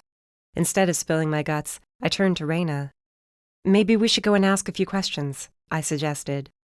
"I doubt they'll be more forthcoming with you than they were with me," Nate said. "We can at least try," I insisted. "I have so many questions. I can always say I'm a friend of Joe's." I had to turn away from my best friend since the light flickering in her eyes didn't exactly thrill me. Ever since I told her about Joe's visit on the ride down to see Nate, she hadn't been able to stop teasing me about him. Nate shrugged, then peered over my shoulder through the open door. There was noise outside now, the sound of workmen arriving to do their job. For the first time since we'd arrived, I saw hope in Nate's face. "It's going to be pretty hectic around here now, so it's probably for the best that the two of you move on." "We'll be back soon," Raina promised. Yes, something told me it would take an act of God to keep her away from the orchard and the farmhouse. Rather than hang around while the two of them exchanged farewells, I stepped outside into the surprisingly cool day and pulled a thin sweater tied around my frame. It was good to see the machinery getting put to use again, good to hear the chatter of men as they settled into work.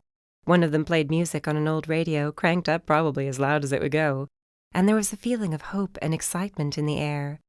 The feeling that everything was going to be okay washed over me. So why did I feel so rotten? The whole point of our concern was getting Nate back on track, and he was on track. He'd told us on Saturday that he had 3 or 4 days before he absolutely had to get back to work, and 3 days had passed since then. This was the best possible outcome. Though it wasn't so good for Kevin, was it? Maybe that was what was bothering me.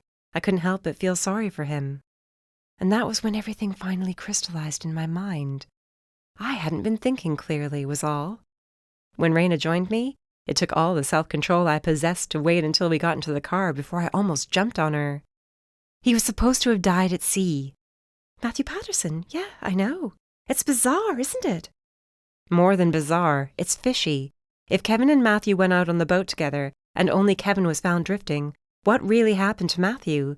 Did he go over, float for a while, get found, and end up buried on his father's property?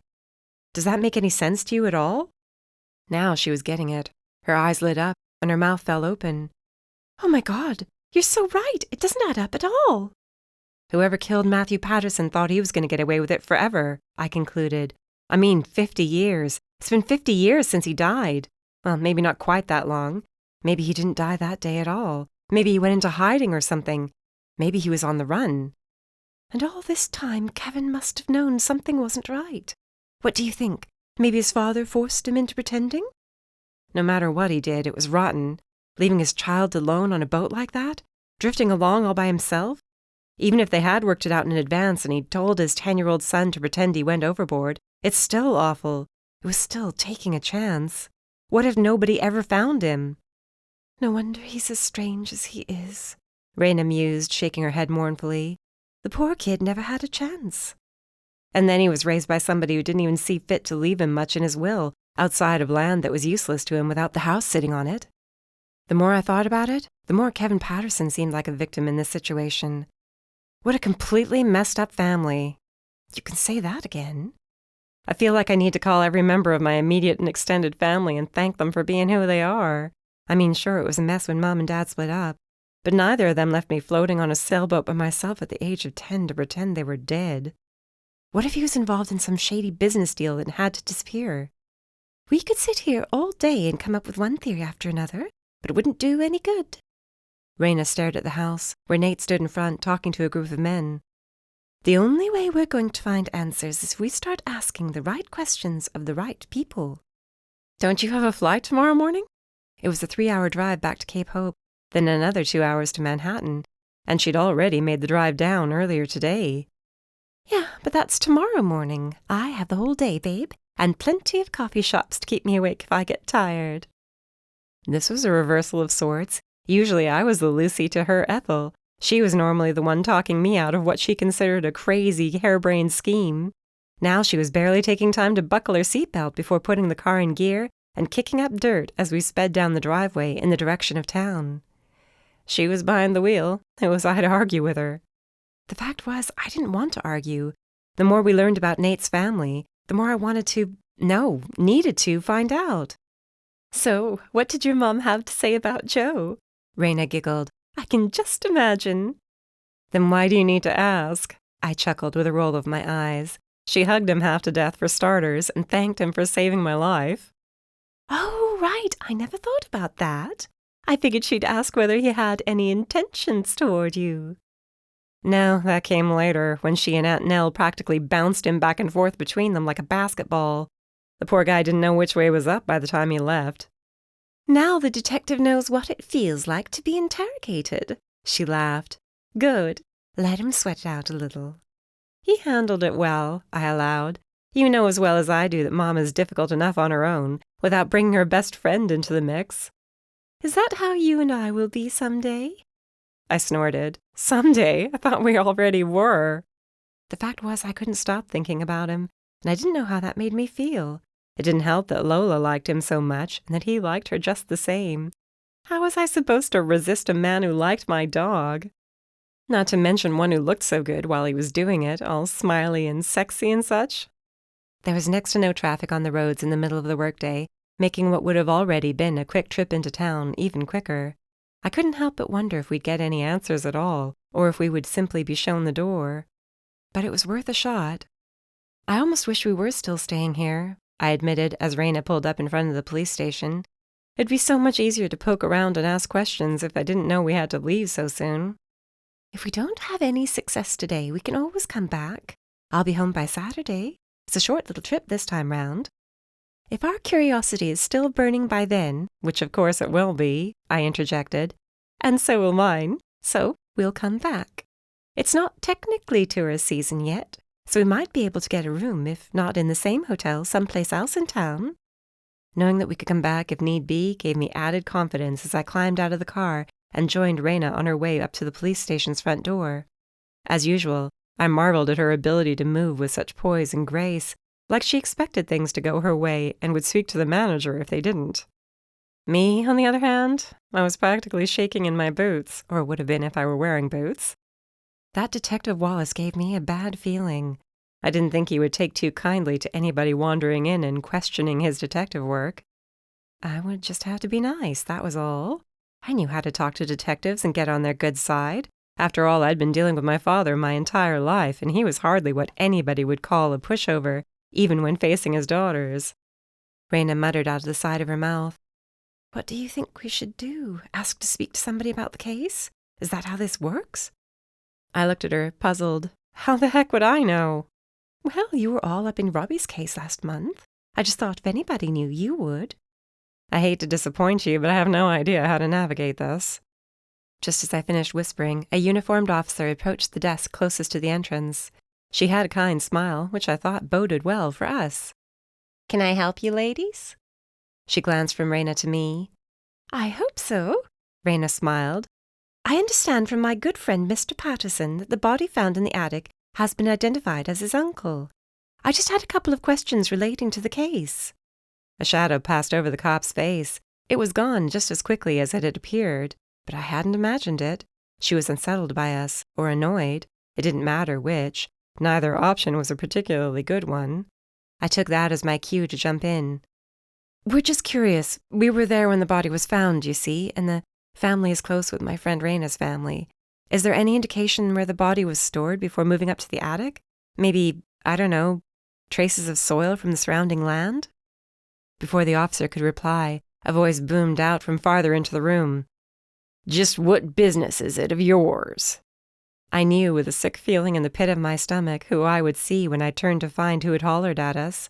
Sure enough, there was Detective Wallace, practically storming out of an office at the other end of the large, busy room. It was pretty clear by the way the officer at the desk practically scurried to make herself appear busy that his presence was not a welcome one. And did I imagine her shooting a look of sympathy our way? "We were only curious, sir," Raina informed him. She managed to keep her head high, refusing to let him intimidate her. "My family has a long history with the Pattersons, and I've known them since I was born. Naturally, someone who's known them her entire life would be curious as to whether the body was buried on the property for so many years." "Was there any evidence of soil mixed in with the bones?" I ventured. I already knew I sounded silly, practically stammering my way through the question, and the way the man glared at me before openly scoffing told me I was right, and that I had been right in assuming we would get nowhere like this. His eyes flickered over the both of us, one then the other. From the look in them, he thought we were less than garbage. "Do either of you little girls have a warrant, a badge, hell, a law degree? Are either of you lawyers for Mr. Patterson?" Little girls? Now just hold on a second, I started, but Raina held me back at the last second. Only her arms moved, barring me from clawing this self-satisfied jerk's eyes out for being so dismissive and rude. She kept her cool much better than I did. "I might not be a lawyer, Detective Wallace, but I can assure you that my family has an entire stable of lawyers at their disposal for situations such as this one. And if I tell them it seems to me your department isn't giving this case its full due, simply because the family attached to it happens to be named Patterson, you will be hearing from them. Now, I think you'll find it much easier to deal with me than it is to deal with them. It's your choice, sir. We only came here to ask a question, nothing more." In my experience, when threatened with the presence of lawyers, a person did one of two things. Either they went ashen, the blood draining from their face, or the opposite happened. In this case, it was the latter. He turned a shade of purple I'd never seen outside the produce department of my local grocery store. I didn't know if I would ever be able to think of him again without thinking of eggplant, and vice versa. "You bring your lawyers in, then," he growled, pointing a finger at both of us. "And you see how far you get. I don't take kindly to having my work criticized by some spoiled little rich girl and her Nancy Drew wannabe friend." "We need to go," I whispered, "before I do something that lands me in jail."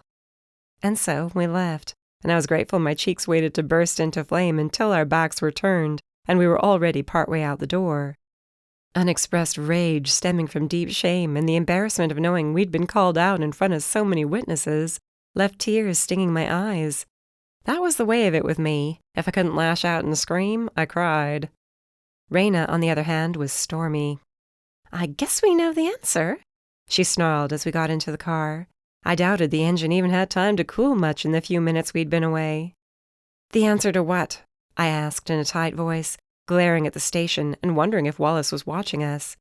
Would it be considered uncouth to flip him the bird just in case he was? No, I wouldn't debase myself like that, but I sure wanted to. "The answer to whether or not the police department is doing everything it can to figure out the answers to this whole mess. It makes me worry, it really does.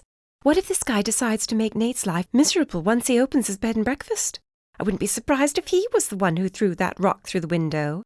Probably frustrated that Nate got off with nothing more than a few days of inconvenience." As much as I wanted to indulge my frustration with her, it felt only right to be reasonable. We don't know that. I'm sure Nate can deal with whatever this guy throws his way. Remember, he's got lawyers too. He's not alone in the world. Of course, I knew without asking this wasn't enough for her. It wouldn't be enough until Nate was completely cleared and free of any suspicion or lingering resentment. At this point, I suspected he would never be free, unless he moved to the other side of the country, or maybe the other side of the world. People tended to remember things like what he did. As we left town, we happened to drive through the commercial district, passing the hotel where we'd stayed. It was funny, but even though I came from a tourist town, it still surprised me to see life continuing the way it had while I was there before.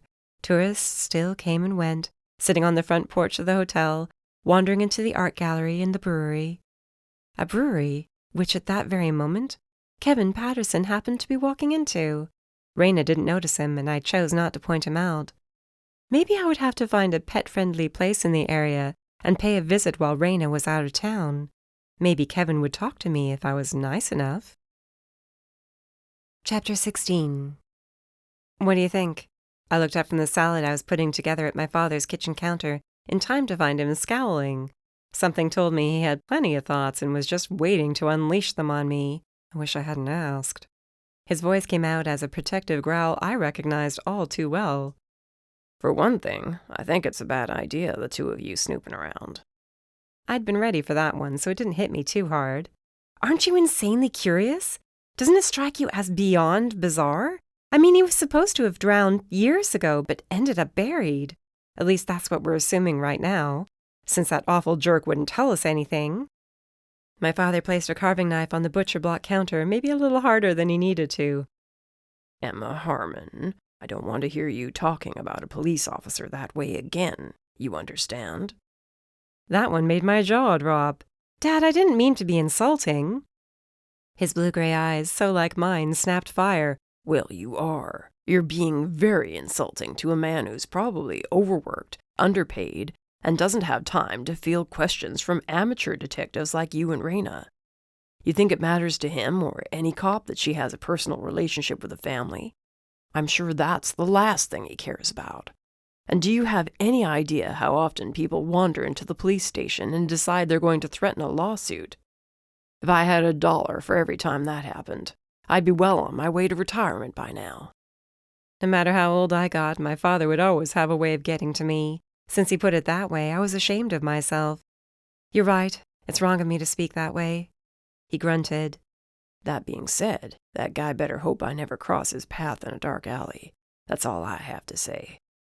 So I'm not going out of my mind. It really was wrong of him to treat us that way. Not only was it wrong, it was unprofessional. If a man who's probably been on the force for at least 15 years, he was around during the accident you told me about, and he was already a detective, doesn't know how to handle a situation like that without losing his temper, he has no business wearing a badge. Holly, Dad's girlfriend, pulled a tray of garlic bread out of the oven. Thank goodness! I was hoping you would say that. You know, you could jump in on my side at any point, I joked, winking. I'd made her happy, feeling like we were friendly. She cared so much about that, and it couldn't have been easy for her to be his girlfriend. Not that he was difficult, not in the least. Well, maybe in a romantic relationship.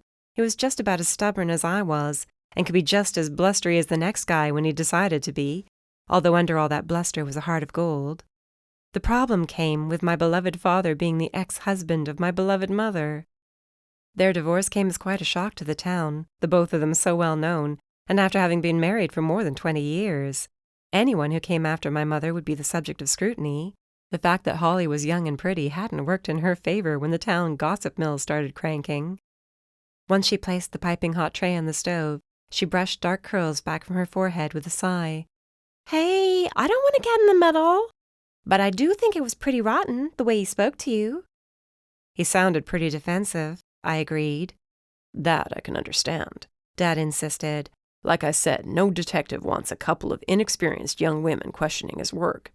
However, if he's not working as hard as he should, or if he's deliberately letting things fall through the cracks because of some personal vendetta against Nate Patterson, that's another story. It could be the two of you riled him up because he thought you were suspicious of him. Which we are, I pointed out with a shrug. Yes, and I'm sure you handled things in your usual discreet way. He shot Holly a smirk before picking up a bowl full of pasta and meatballs, which he carried to the kitchen table. Hey, I can be discreet when I have to be. I brought the salad, sticking my tongue out at my father in passing. He chuckled.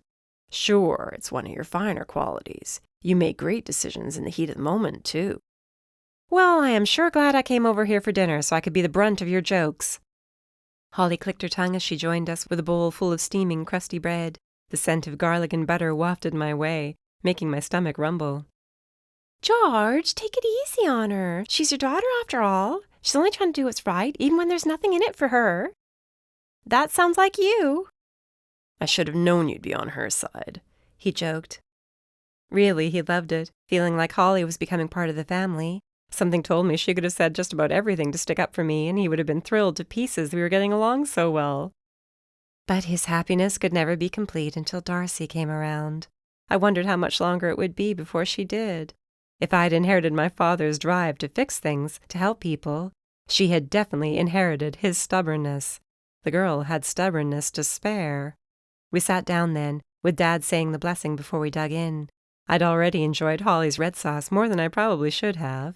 When it came to food, I was a little more passionate than most people, and my mouth was watering as I heaped pasta and meatballs onto my plate. I wonder how that body ended up where it did. Holly mused, taking off a piece of garlic bread and dipping it into her sauce. I followed suit, and glad I did. The fresh, savory sauce paired perfectly with the soft, buttery bread. I was in heaven after just one bite. Dad shrugged, twirling pasta onto his fork. Seems to me somebody dug it up and placed it there on purpose. Yes, it must have been buried somewhere. If there was no, messiness in the trunk. I winced, shooting a dark look of apology to my host and hostess. Not exactly nice talk to be shared around the dinner table. Holly was clearly used to it by now. She gestured to my father with her fork. What do you think? Was it Kevin who did it? Dad blanched. I would hope not. Can you imagine? Digging up his own father's body? I shook my head, shivering a little. The whole situation is so disturbing. Raina and I can't put it together no matter how hard we try. If Kevin really was found floating, alone, where was his father? Was he ever even on the boat with him? Was it all set up by Matthew to avoid a sketchy deal, or somebody who might have been after him for some reason? If so, did Kevin know about it? He was only 10 years old. Either his father disappeared and Kevin assumed him dead and floated alone, thinking he would be next, or he knew all along that he had to keep his father's terrible secret to himself. No matter how you slice it, that's a lot of pressure upon a little boy. What a shame, Holly murmured. It seems to me certain people shouldn't be allowed to have children. It's unfair to the kids, you know? There are so many people who want kids of their own, who'd treat them well and be good to them. I had a feeling I'd struck a nerve. I didn't know enough about Holly to know her history when it came to children, whether she was interested in having them or not. Maybe it was a sore point for her. Maybe she'd always wanted kids of her own. I was quick to veer away from the subject. I wonder if there are any newspaper reports from the accident, if it was an accident. I would imagine there would be. The family was so wealthy and well known. An accident like that would be news, wouldn't it? The story would draw reporters like flies to honey. Dad agreed. But I'd really like it if you would leave it at that. Do a little research on the internet, go to the library, what have you. But I hate the idea of you getting mixed up with a powerful family like that. I'm not getting mixed up in anything, Dad. I'm just curious. And I can't help it. It bugs me to think that Nate still might end up bearing the brunt of this. That detective doesn't like him. Dad grumbled, sopping up sauce with a piece of bread. No comment. You agree with him, then? That Nate should pay for the rest of his life for what he did? All I'm going to say is when you've been on the force as long as I have, you become familiar with the concept of people getting away with murder. In some cases, literally. It wasn't murder. It was manslaughter. Don't split hairs with me, young lady, he warned, gesturing with what was left of his bread as he did. I had to flinch away from the droplets of sauce which hit the air. You know what I mean. He didn't want to kill anybody. Believe me, I'm with you to an extent. I don't like to think that some people get away with doing bad things. But he was a minor, and I'm sure his family had a lot to do with getting him off the hook. It wasn't like he demanded they do it for him. And he's done a lot of things to try to make up for it, too. Still, Dad went back to his food. You never made any mistakes when you were a kid? Holly wiggled her eyebrows at me, even though it was him she was speaking to. Nothing like that, Dad muttered. But were you ever in a situation where something like that could have happened? Holly asked. Honestly, I'll admit it. I was. More than once, in fact. I was a dumb kid. I was reckless. A lot of us were back then. One time, we went out drinking when I was in college, and I drove everybody home. It was only by the grace of my guardian angel that I managed to get everybody home safe. We took a lot of chances because we thought we were untouchable. That's the only word I can think of. When you're young, you think everything's going to be okay. But if, God forbid, you'd gotten into an accident that night, and you'd walked away from it, but somebody wasn't able to, what would have happened to you? Holly frowned, sitting back in her chair. I don't know. If I was a minor? I can tell you what they would have done, and it wouldn't have involved with walking away with nothing but a slap on the wrist and an expunged record once you turned 18. Trust me on this. I've seen the results of a lot of kids thinking they were invincible. And yeah, sure, I was stupid like that when I was a kid too. Mind you, I would rather not go into details in the presence of my daughter. Your adult daughter, I added with a pointed glance his way. Just the same. He looked at me, and I knew that expression. He was not in the mood to let me get off easy. Promise me you're not going to bother those cops again, and that you're not going to do anything that might get you sued by a family rich enough to bankrupt you for the rest of your life. Okay, I muttered, pushing food around on my plate. If you insist. Now don't make me the bad guy, young lady. I wasn't, I whispered. I was. Obviously I was. Holly patted my hand. Do a little digging. I bet you'll be able to find something. Dad threw his hands into the air. Are you encouraging her? Was it not enough that she almost got killed?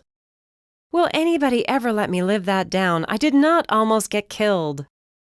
You were fighting over a gun when the police arrived, and you were dripping wet because that Aubrey Klein tried to drown you. Correct me if I'm wrong. I threw my hands in the air just like Dad had done. I guessed we shared more than a few traits.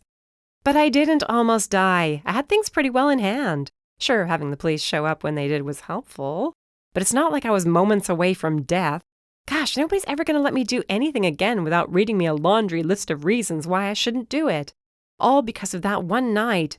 And for heaven's sake, all I was doing was bringing her a plate of lemon bars. It's not like I barged in screaming at Aubrey that she was the murderer. The next thing I knew, she was trying to drown me. Was there something wrong with the lemon bars then? Holly asked, flinching with a grin when Dad shot her a look. Sorry, she whispered while I giggled behind my napkin. I might as well be talking to a wall, Dad grumbled. You're smart enough that you'll be able to put the pieces together if you want to, Holly assured me. I would bet on you any day. I didn't know for sure whether she meant it or she was just trying to curry favor, but it was nice to hear either way. Chapter 17. Lola didn't know which way was up as I walked her through the commercial district after settling in at the hotel. Because it was a weekday and because Memorial Day hadn't hit yet, it wasn't too difficult to find a pet-friendly hotel with availability. The rates were even pretty reasonable. I know, I murmured as we walked. So many new smells, so many new people. Your grandmom wanted to keep you while I was gone, but something told me she would feed you cookies the entire time, and we can't have that. She was even talking about buying a little dress for you, and I have to draw the line somewhere. Even I wasn't that obsessed, though I was pretty close. She probably would look adorable in a dress. I had the feeling if I wanted to run into Kevin, which I had every intention of doing, I would have to come back to this strip early in the morning. Check-in at the hotel was 3 o'clock, and it was already close to 5 by the time Lola and I took our little stroll. Kevin was most often spotted out here in the morning after picking up his paper. He was sort of like this town's version of Mr. Hutchins, I realized, though not nearly as much of a ladies' man. Just the thought of Kevin Patterson flirting, even something as harmless as the flirting that came from Cape Hope's resident Marine, gave me the heebie-jeebies. The sight of a familiar face made me smile. Tim Jernigan was setting up umbrellas over the tables outside the brewery. He recognized me and waved. "You just can't get this town out of your system, can you?" He laughed. Right, I told him I was only there for the weekend. What can I say? You make a great beer, and I've been dreaming about those nachos since the last nacho went into my mouth. I'd eat that shredded chicken on top of anything. You want to know the secret? He asked with a twinkle in his eye. Obviously. Marinate the chicken in a can of adobo peppers and apple cider vinegar for an hour. Bake low for an hour after that. Then shred it up and plop it on top of your chips. That explained the smoky, addictive flavor. You are a genius, a straight-up genius. And I'm more convinced than ever that we need you in Cape Hope. I'm thinking about it. He crouched next to Lola, who naturally adored the attention. I was so glad she was a friendly dog. I was also glad she gave me an excuse to linger, since I had a few questions for this friendly brewer with a killer chicken recipe. Has there been any more trouble around here, or am I the only one who has stirred things up? I asked. You didn't really stir up trouble, he assured me, smiling up from where he was in the process of rubbing Lola's belly. It's just that the particular person you were talking to isn't very easy to get along with. Can't imagine anybody would have a conversation with Kevin Patterson without it devolving into an argument. He stood, hands on his hips, glancing up and down the street. He passes by a couple of times a day, but aside from a few dirty looks, I haven't heard anything from him. Where's his house? I was wondering that since he walks down here so frequently. I figured he must live pretty close by. Sure, only 3 or 4 blocks down, where the commercial district ends and the residential begins.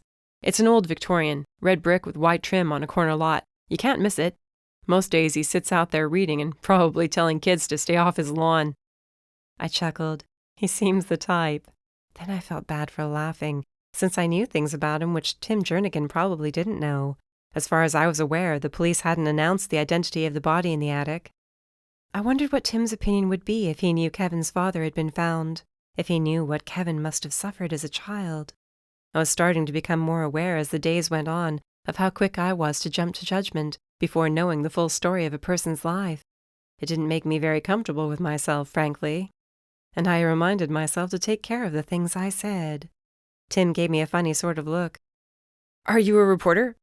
He asked in a choked voice, like he didn't want to ask but felt compelled anyway. I snorted. No, I'm not. I'm a writer, yeah, but not the sort you're thinking of. I was hoping to feature Nate Patterson's bed and breakfast in an article somewhere down the line. That's the extent of my literary interest. I hope you understand why I had to ask. He shrugged. Don't take it personally. Not at all. I'm sure there are a lot of journalists who would be all over you right now in this town. The thought of a body in an attic which happens to belong to a prominent citizen, it would be like throwing chum in the water. Tim nodded. That's a good way to describe it. I grew up around here, you see, so I know how quickly gossip can spread, especially when it has to do with a family whose name everybody knows. I rolled my eyes, nodding sympathetically. Tell me about it. I grew up in a small shore town myself, and everybody knew who my parents were. Granted, we're not wealthy, but the minute something happened, everybody knew about it because everybody felt like they knew us, like it was their business. I guess some things don't change from place to place. I think people are pretty much the same everywhere. I nodded slowly. Then, because I couldn't help myself, I asked, do people talk a lot about the Pattersons around here? Only Nate and Kevin still live in the area, right? I thought Nate's parents had retired overseas. That's what I heard, too. My mom always told stories about how everything they did was considered breaking news. If they had a party, everybody knew about it. Women would devour stories written in the local paper, talking about what the guests wore and what their names were and which families they came from. And how fractious the family was, I bet, I mused. I heard they were always fighting for one reason or another. I guess in big families that's bound to happen. The law of averages, you know? Tim's eyes narrowed behind those glasses of his, which brought nothing to mind so much as Buddy Holly. You're sure you're not a reporter? This time he sounded suspicious. The last thing I needed to do was get him on my bad side. I would earn a reputation, then nobody would want to speak to me. I waved my hands frantically. No, I'm sorry. I'm asking too many questions. I always complain about how people are in my town, but there must be something in the water because I'm just as bad as they are. I guess that makes me a hypocrite. He mustered a smile that seemed genuine enough. No, just curious. And for the record, yes, there were always fights. Mom told me about that too. She's always been the sort of person who lives and dies for her favorite celebrities, and I think the Pattersons were as close to celebrities you could get around here. Did she tell you who was doing the fighting? Again, I'm just curious. My best friend's family is close with their family, and she knows some things about them, but always through multiple sources. This one told that one who told this one who told her. And Nate is probably one of the youngest people in the family, so most of these things happened before he was born. Tim nodded, reminding me of one of those bobblehead dolls people collected. Nate's a good guy. You would never know he came from such a wealthy family. He's so down to earth. The sort of person you wouldn't mind sitting down and cracking open a beer with, shooting the breeze for a while. Maybe he ended up being such a cool, chill sort of guy because he was so much younger than everybody. He couldn't get pulled into all that drama because he wasn't born then. Good point. His brow furrowed, and he folded his arms while leaning against a table. The one thing I remember my mom telling me was about a big fight George Patterson had with his brother, Matthew. Did you hear about the argument Kevin and Nate got into last week, out here on the street? Sure I did. I don't even live here and I heard about it. It was like that with them, only worse. The sort of thing where people would actually warn one of them if the other one had been spotted in the vicinity. If George stepped into a place like this and Matthew was seen 2 blocks down, people would come running to spread the news. Mom said she was never sure whether they were trying to help avoid a fight or trying to help start one. People can be funny that way. I thought of how many busybodies there were in Cape Hope. Nobody knew where it started, though I always figured it had to do with business. That's what it's always been with them. At least from what I've heard. I guess I'm not the best judge. Tim had no idea how much insight he'd just granted me. No worries, I'm only curious because I'm barely tangentially related to what's going on.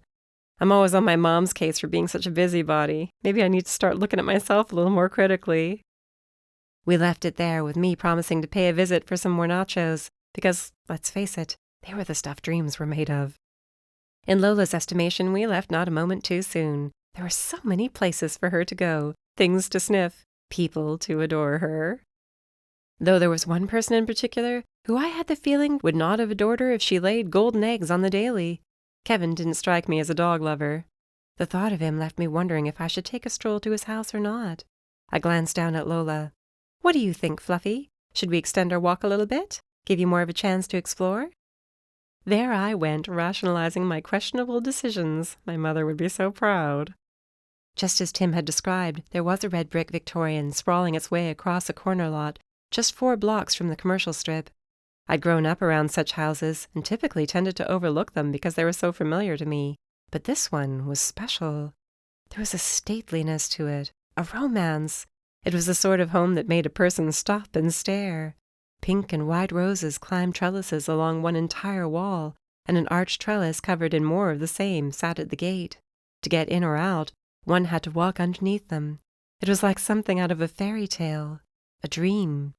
Potted flowers of all colors, all sizes lined the porch.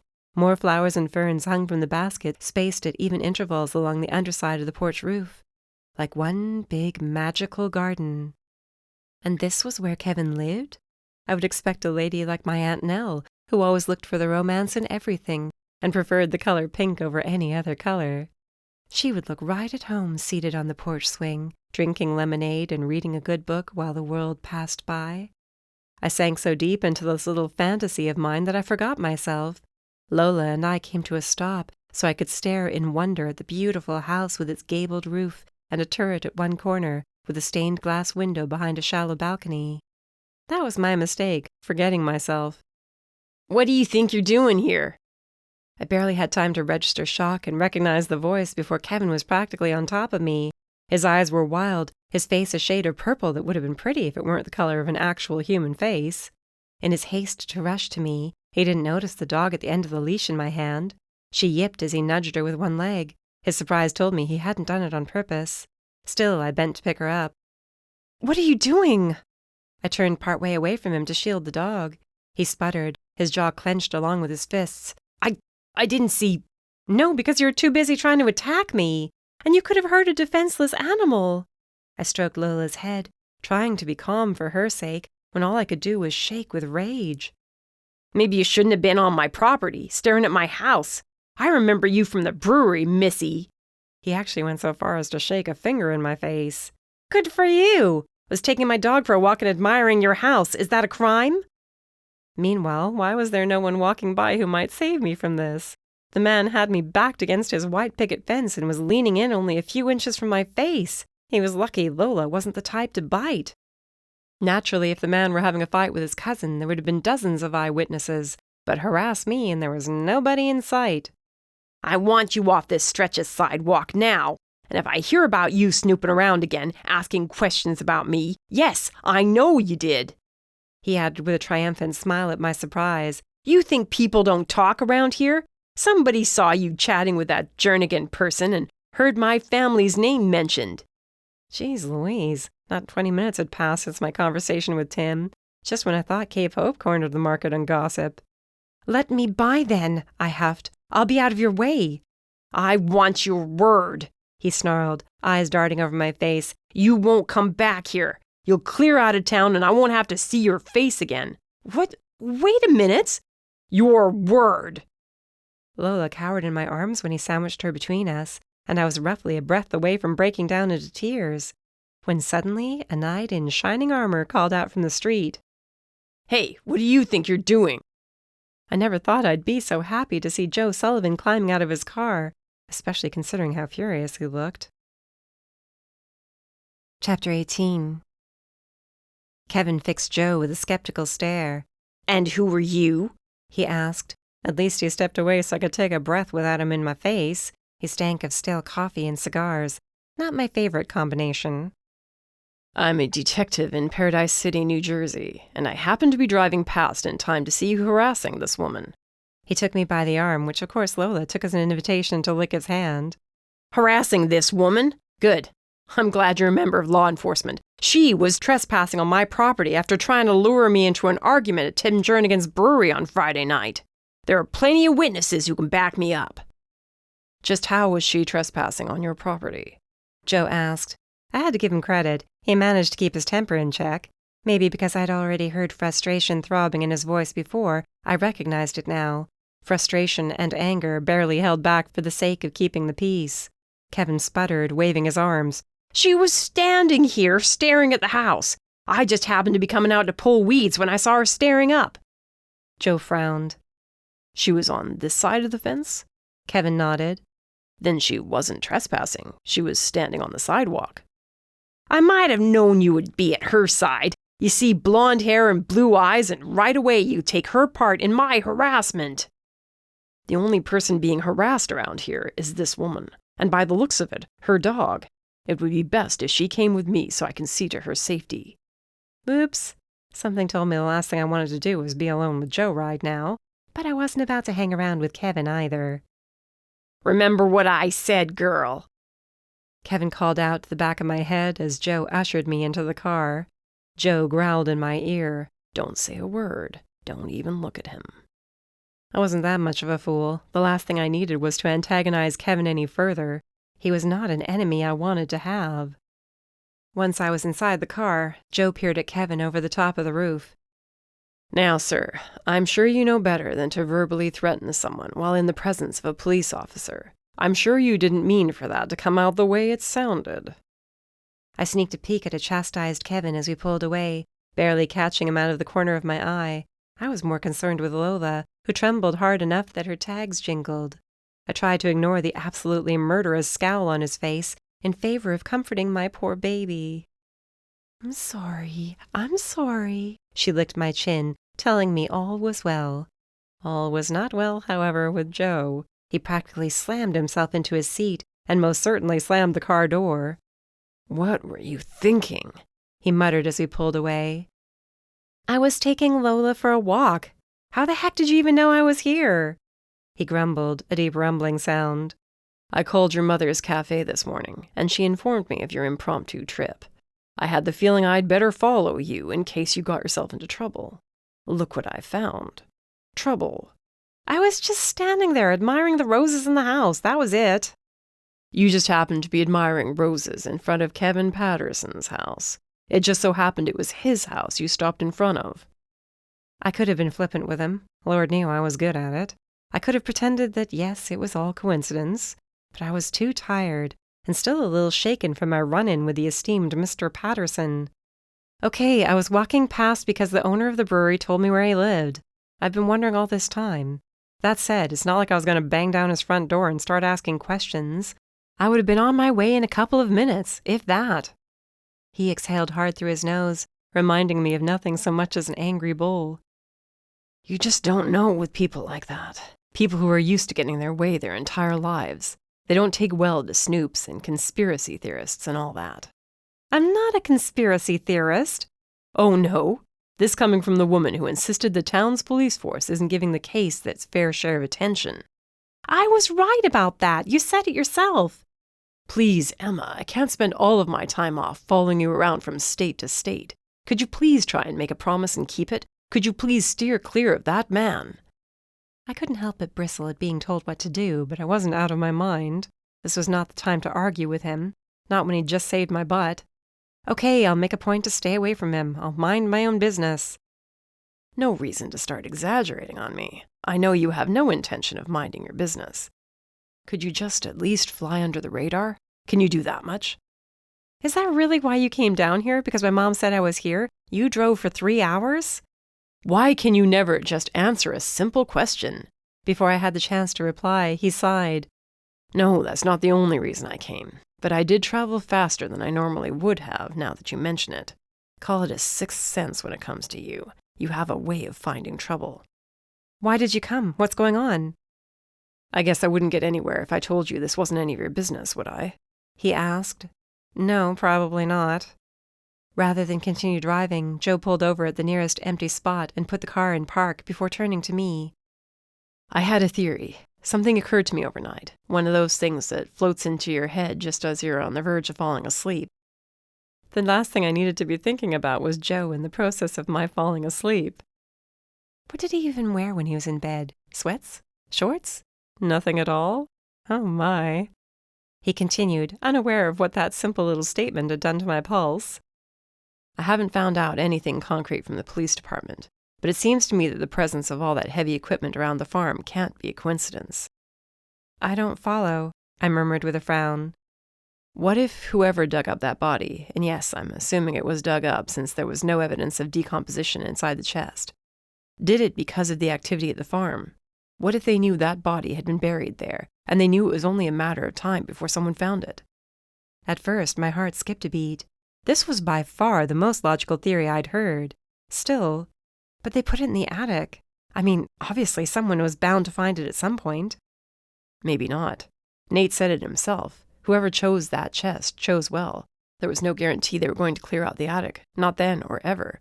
And even then, they might have easily disposed of the trunk and everything else in the attic without ever opening it. You know those companies that are around now. They bring a big truck and you simply dump your things into it and that's all. If the bottom hadn't fallen out when the guy was picked up, there wouldn't have been a discovery. Whoever did it must have been trying to cover up for their crime, I murmured. But who could it be? Who might have killed Matthew Patterson? Obviously it would be somebody who's still alive today. Boy, that's a great bit of detective work, he snorted. I gave him my most withering look. Pardon me if I'm thinking out loud, I sniffed. Anyway, whoever did it must still be alive, which would make them pretty old, probably, right? I mean, Matthew's supposed drowning took place 50 years ago. That's a long time. He held up a finger. Remember, he didn't necessarily die 50 years ago. Kevin's father could have been alive all along, could have gone into hiding. He might have lived another 30 years for all we know. My heart sank at the sense he made. So what's the idea? Why did you come here? I mean, that's a great theory. I thought about looking around over there, at the farm. I arched an eyebrow. Detective Sullivan, are you suggesting trespassing on private property? As if you haven't already done the same thing. And I might remind you, I was the one who got you out of that tough situation too. Now that's twice I've helped you in less than a week. You're going to owe me when all this is said and done. I scoffed.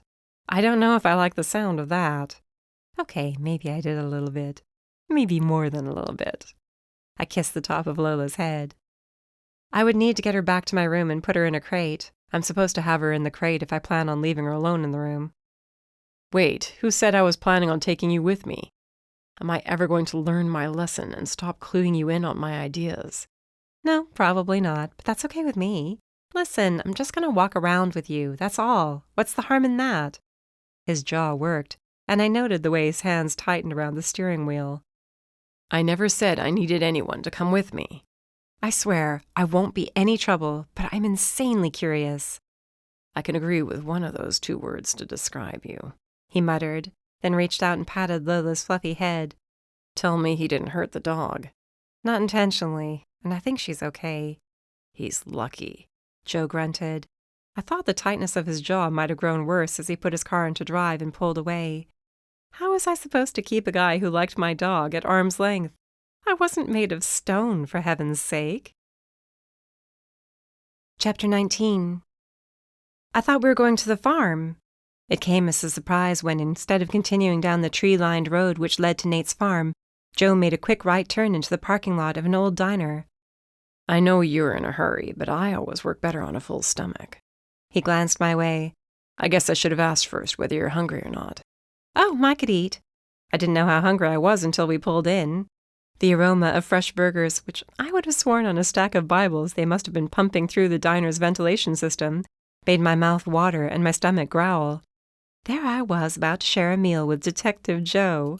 One might have even called it a date if one didn't mind my telling them to mind their business. Raina would never let me live this down.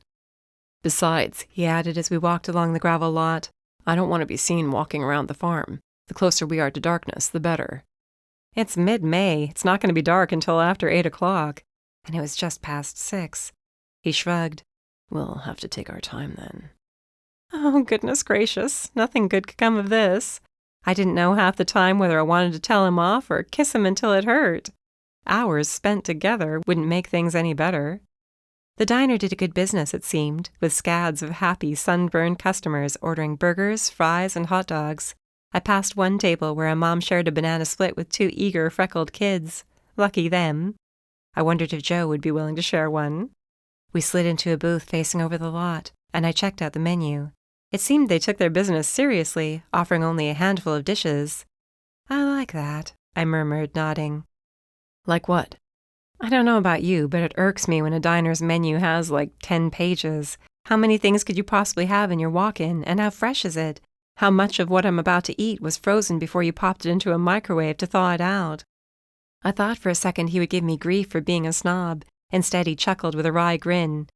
The perils of working in food service. You know too much about what goes on behind the scenes. Too much, I groaned. Which reminds me, I hope my mother didn't keep you on the phone for ages when you called. She didn't. I hope she didn't hint around at there being a hidden reason behind your call. She did. He burst out laughing at my stricken expression, and I decided I liked him a lot better when he laughed. Don't worry about it. She's a nice lady. She loves you to death. Sometimes, I think that's what it'll end up being. Death. If anything, I give her a lot of credit. Not just because she runs a business that's beloved by the entire town, but because she still has hope. Hope? What do you mean? He looked like he wished he hadn't said it. I found him glancing around in near desperation, like he hoped our server would come over and interrupt us. No one did. I waited, hands folded on top of my closed menu, blinking. Well, I'm not trying to interrogate you, I'm just curious. He shrugged. Hope in, personal relationships. I understand she and your father are divorced. I searched my memory, wondering when I could have possibly had reason to tell him that. We hadn't exactly gotten into personal details. As if he'd read my mind, he continued, It's something I overheard at the cafe the other day. You never told me that. I covered my face with my hands and groaned in despair. Geez, is that the sort of thing people talk about? The divorce was years ago. Actually, they were talking about your father's girlfriend. When my mouth fell open, he held up his hands. Nicely. They were saying nice things about her. But they didn't like her first because it would have been like being disloyal to your mom. But Holly seems like a nice person. Well, that was good. She is. She doesn't deserve to be hated just because of my father. Still, it's unnerving that you know so much about my family just from sitting in the cafe for a little while. I chewed my lip, staring out the window while drumming my fingers on the Formica tabletop. I didn't mean to upset you, he murmured. I'm sorry.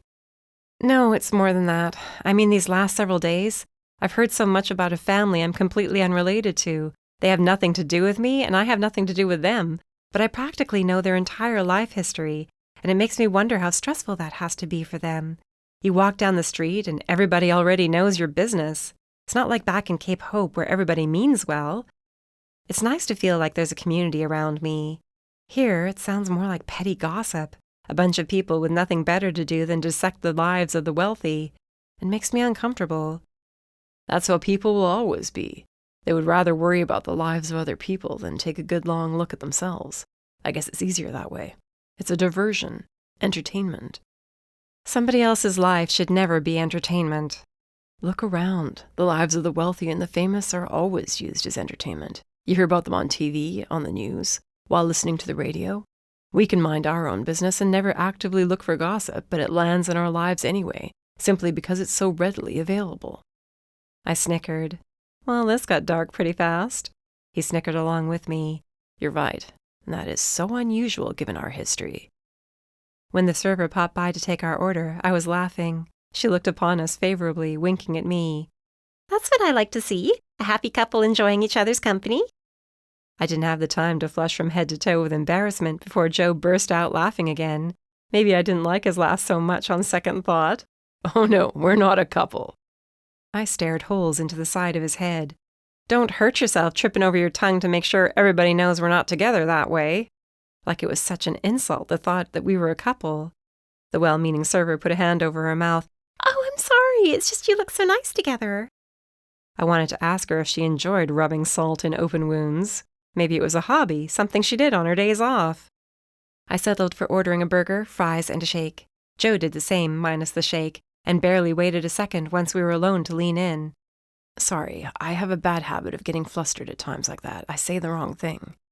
I shrugged like it couldn't possibly have meant less. No big deal, I understand.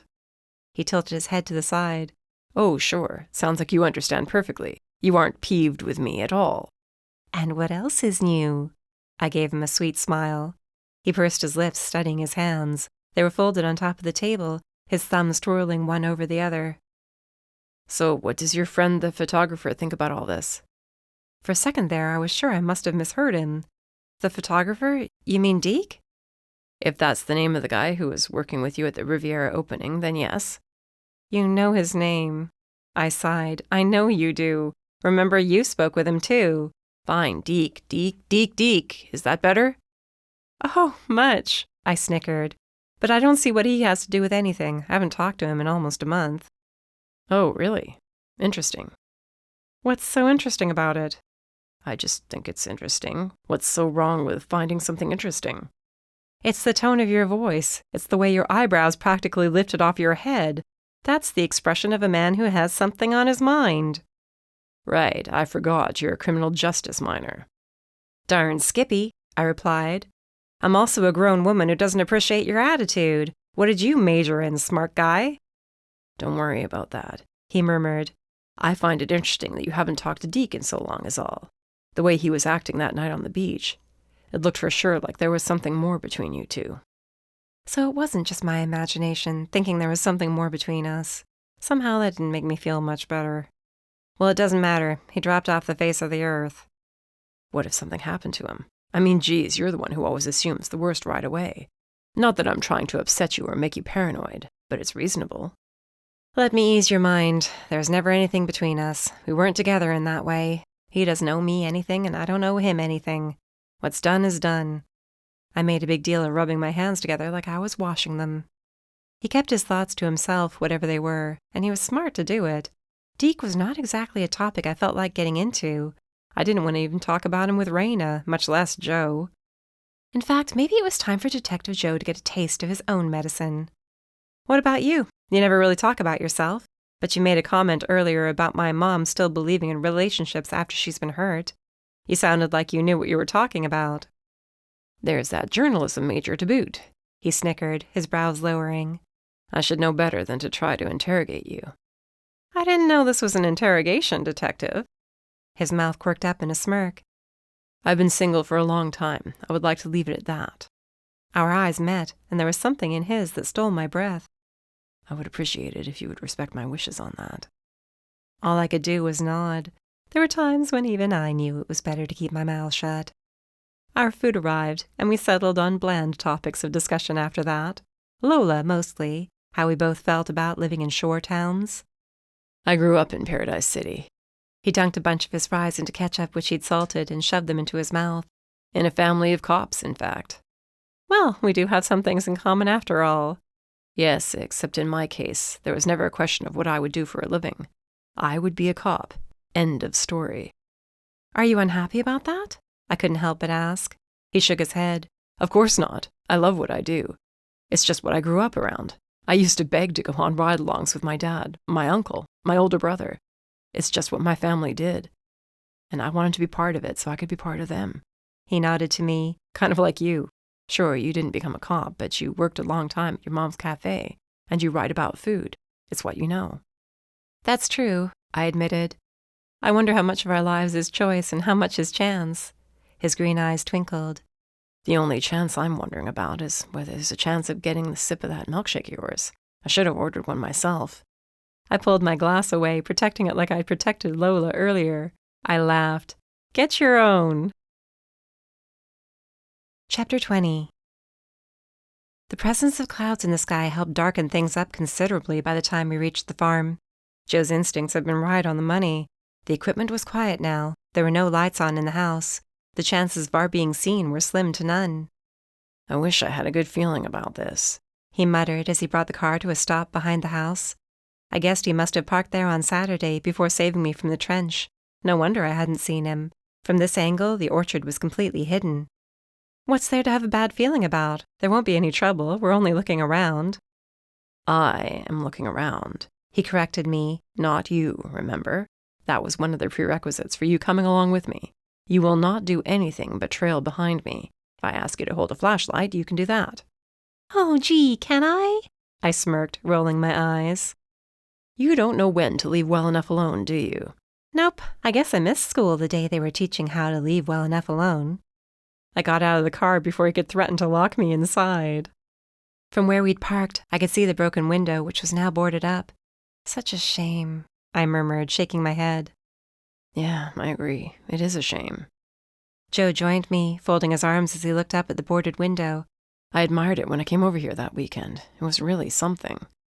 I wonder who did it, I murmured. I mean, I assume it was Kevin. He must have been pretty ticked off when the police cleared this place for renovations. He was the one telling everybody in town that his cousin was involved in a murder investigation, after all. He wanted to stir up trouble. Yes, I can see him doing something like that. But he didn't sound as though he believed it. You're not so sure, are you? He shook his head. No, I'm not so sure. That seems overly petty, even for him. He would rather stir up trouble in town, in front of people. If it were him, it would have been accompanied by a lot more pomp and circumstance. He would want attention. Hell, he might even announce that he'd done it, just to make sure his cousin knew. That makes sense, sadly enough. I followed Joe around the back of the house until we reached the infamous trench. You sure you can keep your footing this time? He said over his shoulder. You know, a smart man wouldn't tease me like that when he's right near an open hole and I'm standing behind him. You're right, I'm sorry.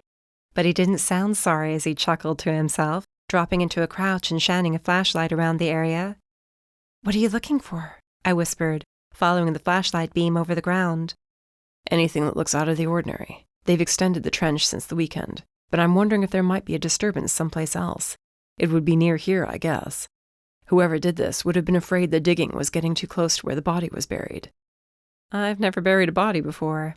I find that hard to believe, Joe muttered. I could start, you know. I might even decide I like it. Anyway, if I were burying a body, I'd do it under the trees. Otherwise, it would be easy to pick out a bunch of soil that had been disturbed, wouldn't it? Just this big mound of earth for no reason in the middle of empty space? You make a good point. Joe extended his area of interest then, and I followed him into the trees. I swatted a bug as it flew in front of my face. I forgot my bug spray, I joked. I love summer, but I hate bugs so much. Bugs almost never bother me, he said in an offhand, distracted way as he continued focusing on the ground. I guess I'm just so sweet they can't resist me, I snickered. Or maybe it's all the sugar running through your veins all the time. He glanced over his shoulder to find me giving him my filthiest look. What? I was just guessing. Your mom runs the cafe where you do a lot of the baking. For a second there, he reminded me of Deke, and that didn't exactly work in his favor. Let's just keep our focus on the matter at hand, okay? Whatever. He shrugged, walking along the tree line. Another half-minute passed before he stopped dead in his tracks, leaving me to smash my nose against his broad back and rebound off him. Sorry, he grunted without turning around. The ground has been disturbed here. That almost made up for my sore nose, which I rubbed as I came up beside him. Sure enough, the ground all around the area where Joe trained his flashlight beam was smooth, flat, speckled with grass and weeds. This particular patch of soil, on the other hand, had been overturned and patted into place with a shovel. What was it about this sort of thing that excited me so much? There was a buzzing sound in my ears, and I held my breath as I examined the area without touching anything. Any footprints? I asked, my eyes peeled for the sight of them. Not really. There have been workers walking through here, see? Sure enough, tracks from heavy work boots ran in all directions. Sure, they've been pruning back the trees and clearing the land. I snapped my fingers, disappointed. Darn it. Not necessarily. You never know what you might find. There was a tinge of excitement in Joe's voice, and he quickly dropped to one knee. Check this out. I crouched beside him, looking at what he found. Half buried in the soil was a crumpled bit of paper. Whoever filled this hole in lost this along the way, he murmured. I wish I'd thought to bring gloves. He took the paper by the very edge and pulled it free. It appeared to be a receipt. I can imagine that whoever did this must have pulled something out of their pocket to wipe away the sweat, he mused, leaving the paper on the ground and shining the flashlight on it. It was filthy and difficult to read, and Joe lowered his face until it was practically touching the ground. Can you tell anything? I asked. It looks like it comes from a coffee shop or someplace like that. It says 1 coffee, 1 paper, 2 donuts. He glanced up at me and shrugged. Not exactly anything relevant, and they paid in cash, so there's nothing to go off of there. He stood and sighed. I can pass this tip on to the detectives. Somebody might want to dig down here and see if there's any evidence of human remains being stored under this patch of ground. They can sift through the soil, that sort of thing. I groaned, looking up at the sky through the trees. Great, and they'll push it aside and tell you it's not your business, and all this would have been for nothing. That's all I can do, Emma. For all I know, they've already considered this possibility. Then why is that receipt there? It's dated 10 days ago, so it's been sitting here all this time, and nobody has noticed it, nobody's moved it. I looked at the house, sitting there dark and silent. It's like they really don't care. This was somebody's life, and they've been buried here all this time, and nobody cares. Not nobody. You care. I care. That's a start, and it's probably a lot more than some people get. You sound like you know what you're talking about, I murmured, glancing his way. Oh, come on, after all some of the things I've seen, you know I do. And he sounded sick. I've been to funerals where I was the only person there, just going to pay my respects to someone whose body I found. Homeless people. Young kids who probably ran away from home. Junkies without a friend in the world. That sort of thing. They generally get buried in unmarked graves, and I tell myself I'm just going in case somebody shows up. Somebody with a guilt complex. Somebody who wants to celebrate having committed murder. Does it ever work? I mean, do they ever show up? He snickered. What do you think? I'm still the only person standing by the graves as it gets filled. Right then, all I wanted to do was hug him. His mask had slipped. Maybe we'd spent too much time together today and he was tired of pretending to be a tough guy. There was a heart of gold underneath all that toughness. Just seeing the way he reacted at the thought of Kevin hurting Lola was enough to tell me there was more to him than met the eye. And what met the eye was already good enough. The thought of him standing alone by the grave of a perfect stranger made me want to cry for him. I wonder if we can get inside. He started walking toward the house, and it took me a second to catch up with him, both physically and otherwise. I was still stuck in his story, while he had changed gears like it was nothing. You mean you want to break in? I hissed, scandalized. Isn't that sort of against the law? Shouldn't you know better than that?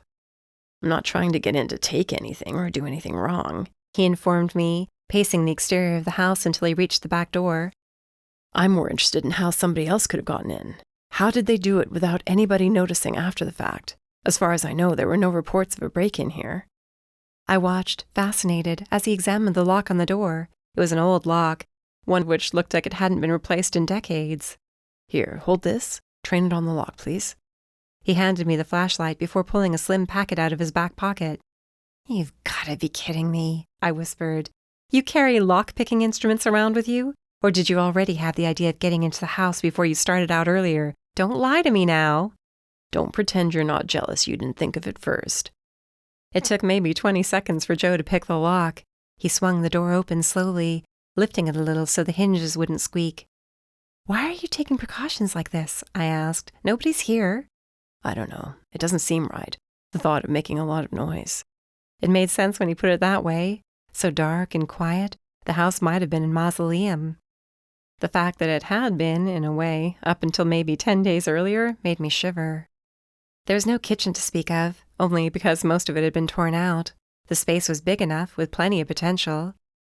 They could easily feed 50 people at a time in a kitchen this big.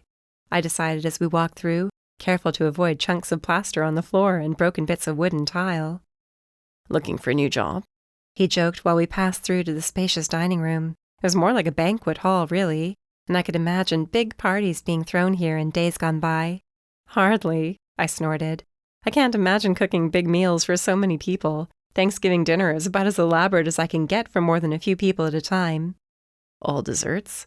Would you stop making fun of me? And no, I at least cook a turkey. I'm not a barbarian.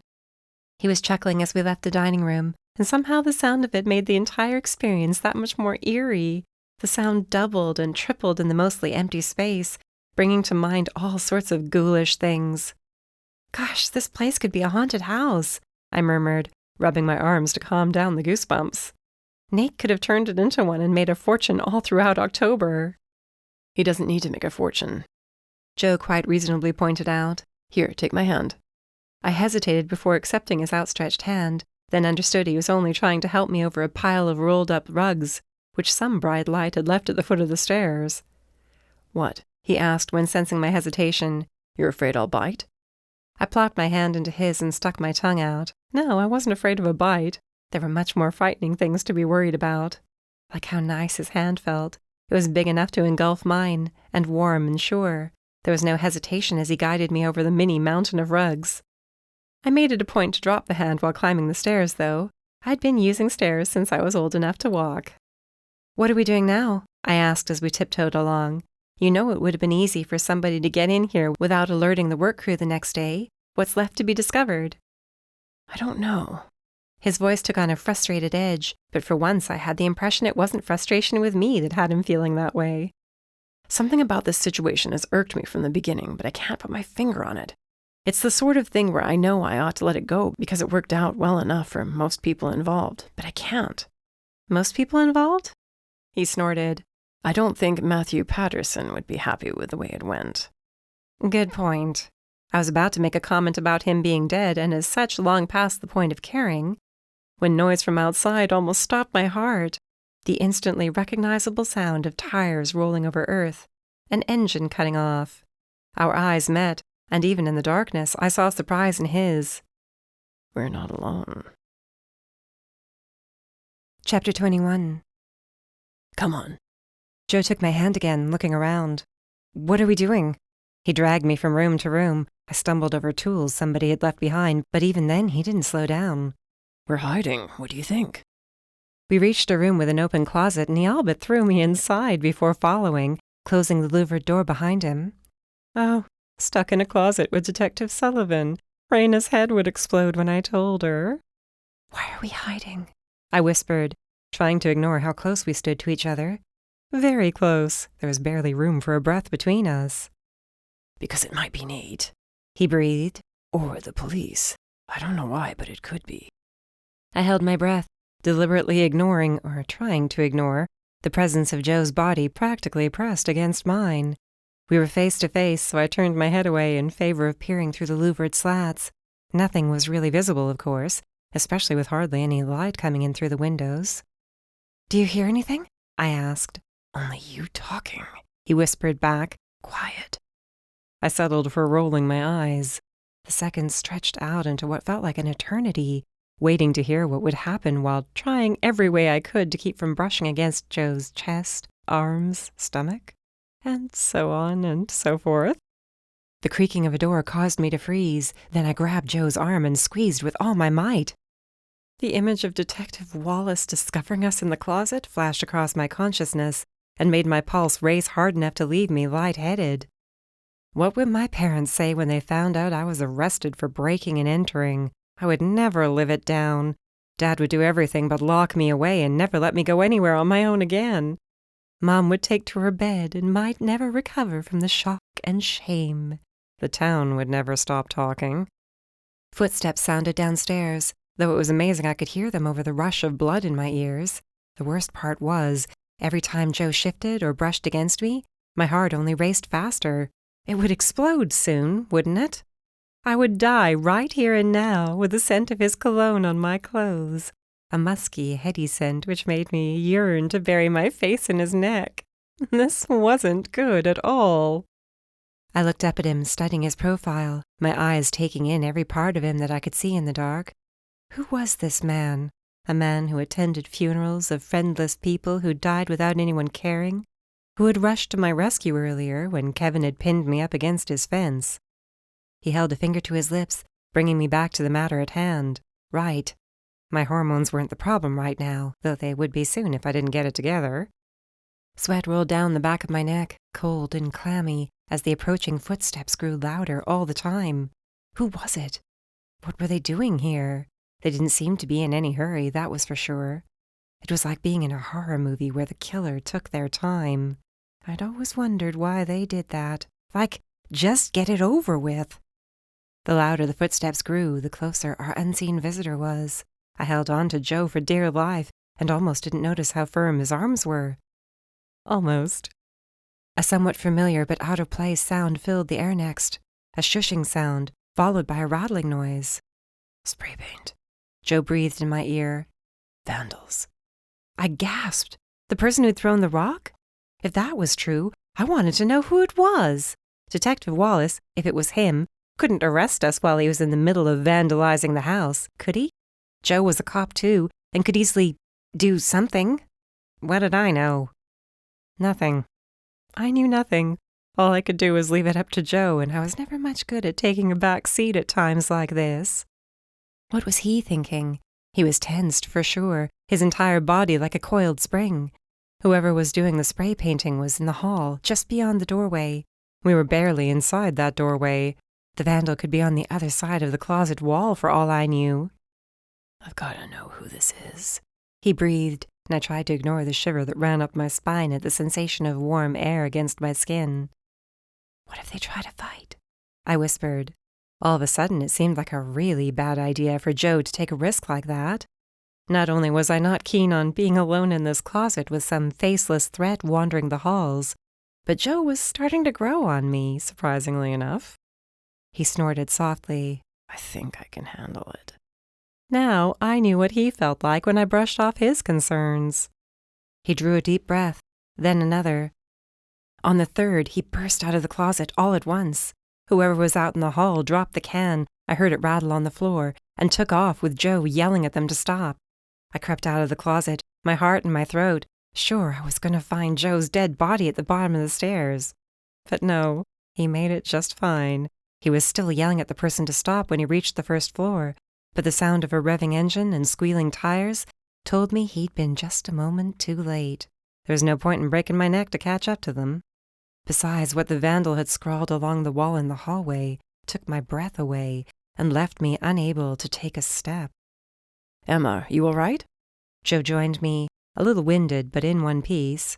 I got the plates on the truck. Shouldn't be too hard to track them down. It was a grown man, all right, but taller and slimmer than Wallace. I nodded to the message on the wall, which I'd trained the flashlight beam on so he could read it better. In huge, blood-red letters, the word murderer had been left behind. When I found my voice, I whispered, "But Nate didn't kill Matthew. He had nothing to do with the murder, if it even was a murder." Joe heaved a sigh, running his hands through his hair. Yeah, but it's not like he was never involved in a death, is it? I wanted to believe it was the excitement of the moment that had my brain racing while moving slowly at the same time. I didn't pick up what he was talking about for a second. When I did, my jaw dropped. "Oh no, you think—" I do. His arms hung at his sides, his shoulders sinking. I think it makes a lot of sense in a sad way. And once I run the plates, I'll come up with the name of the man whose daughter died in that accident. Chapter 22. The Ferguson house was a modest one, but well-maintained and very pretty from where we sat across from it, parked along the side of the road.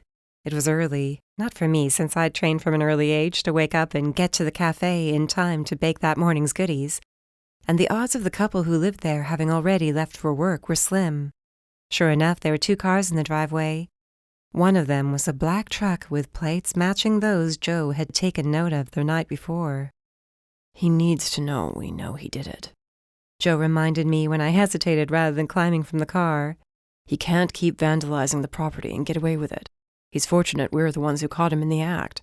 If he takes any more chances, there's no telling the trouble he could get into. He's hurting. I know. People hurt all the time. That doesn't give them the right to do what he's done. Joe groaned before blowing out a long breath through pursed lips.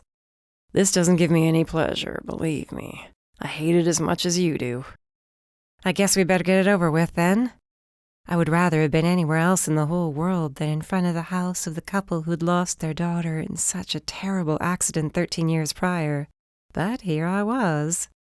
We walked across the road, then up the paved driveway to the house with its tan stucco and white shutters.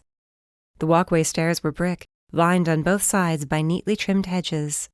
This was a comfortable family, whose lives had probably been happy and content before that awful night. Joe's expression was grim as he rapped on the front door with a closed fist. I braced myself for what might be coming. I didn't need to come with him, did I? But I had, because I thought somebody should be there to soften the blow. Joe wasn't a bad guy, but he was still a cop, and might be seen as uncaring when he was only trying to be professional. A middle-aged woman answered the door, glancing from one of us to the other. She wore scrubs, her strawberry blonde hair pulled into a bun. Can I help you? She asked, suspicious. Of course she would be. It was 7:30 in the morning and we were strangers. Good morning, ma'am. We're sorry to disturb you. My name is Joe Sullivan, and I'm a detective. This is my associate, Emma Harmon. He flashed his badge as proof.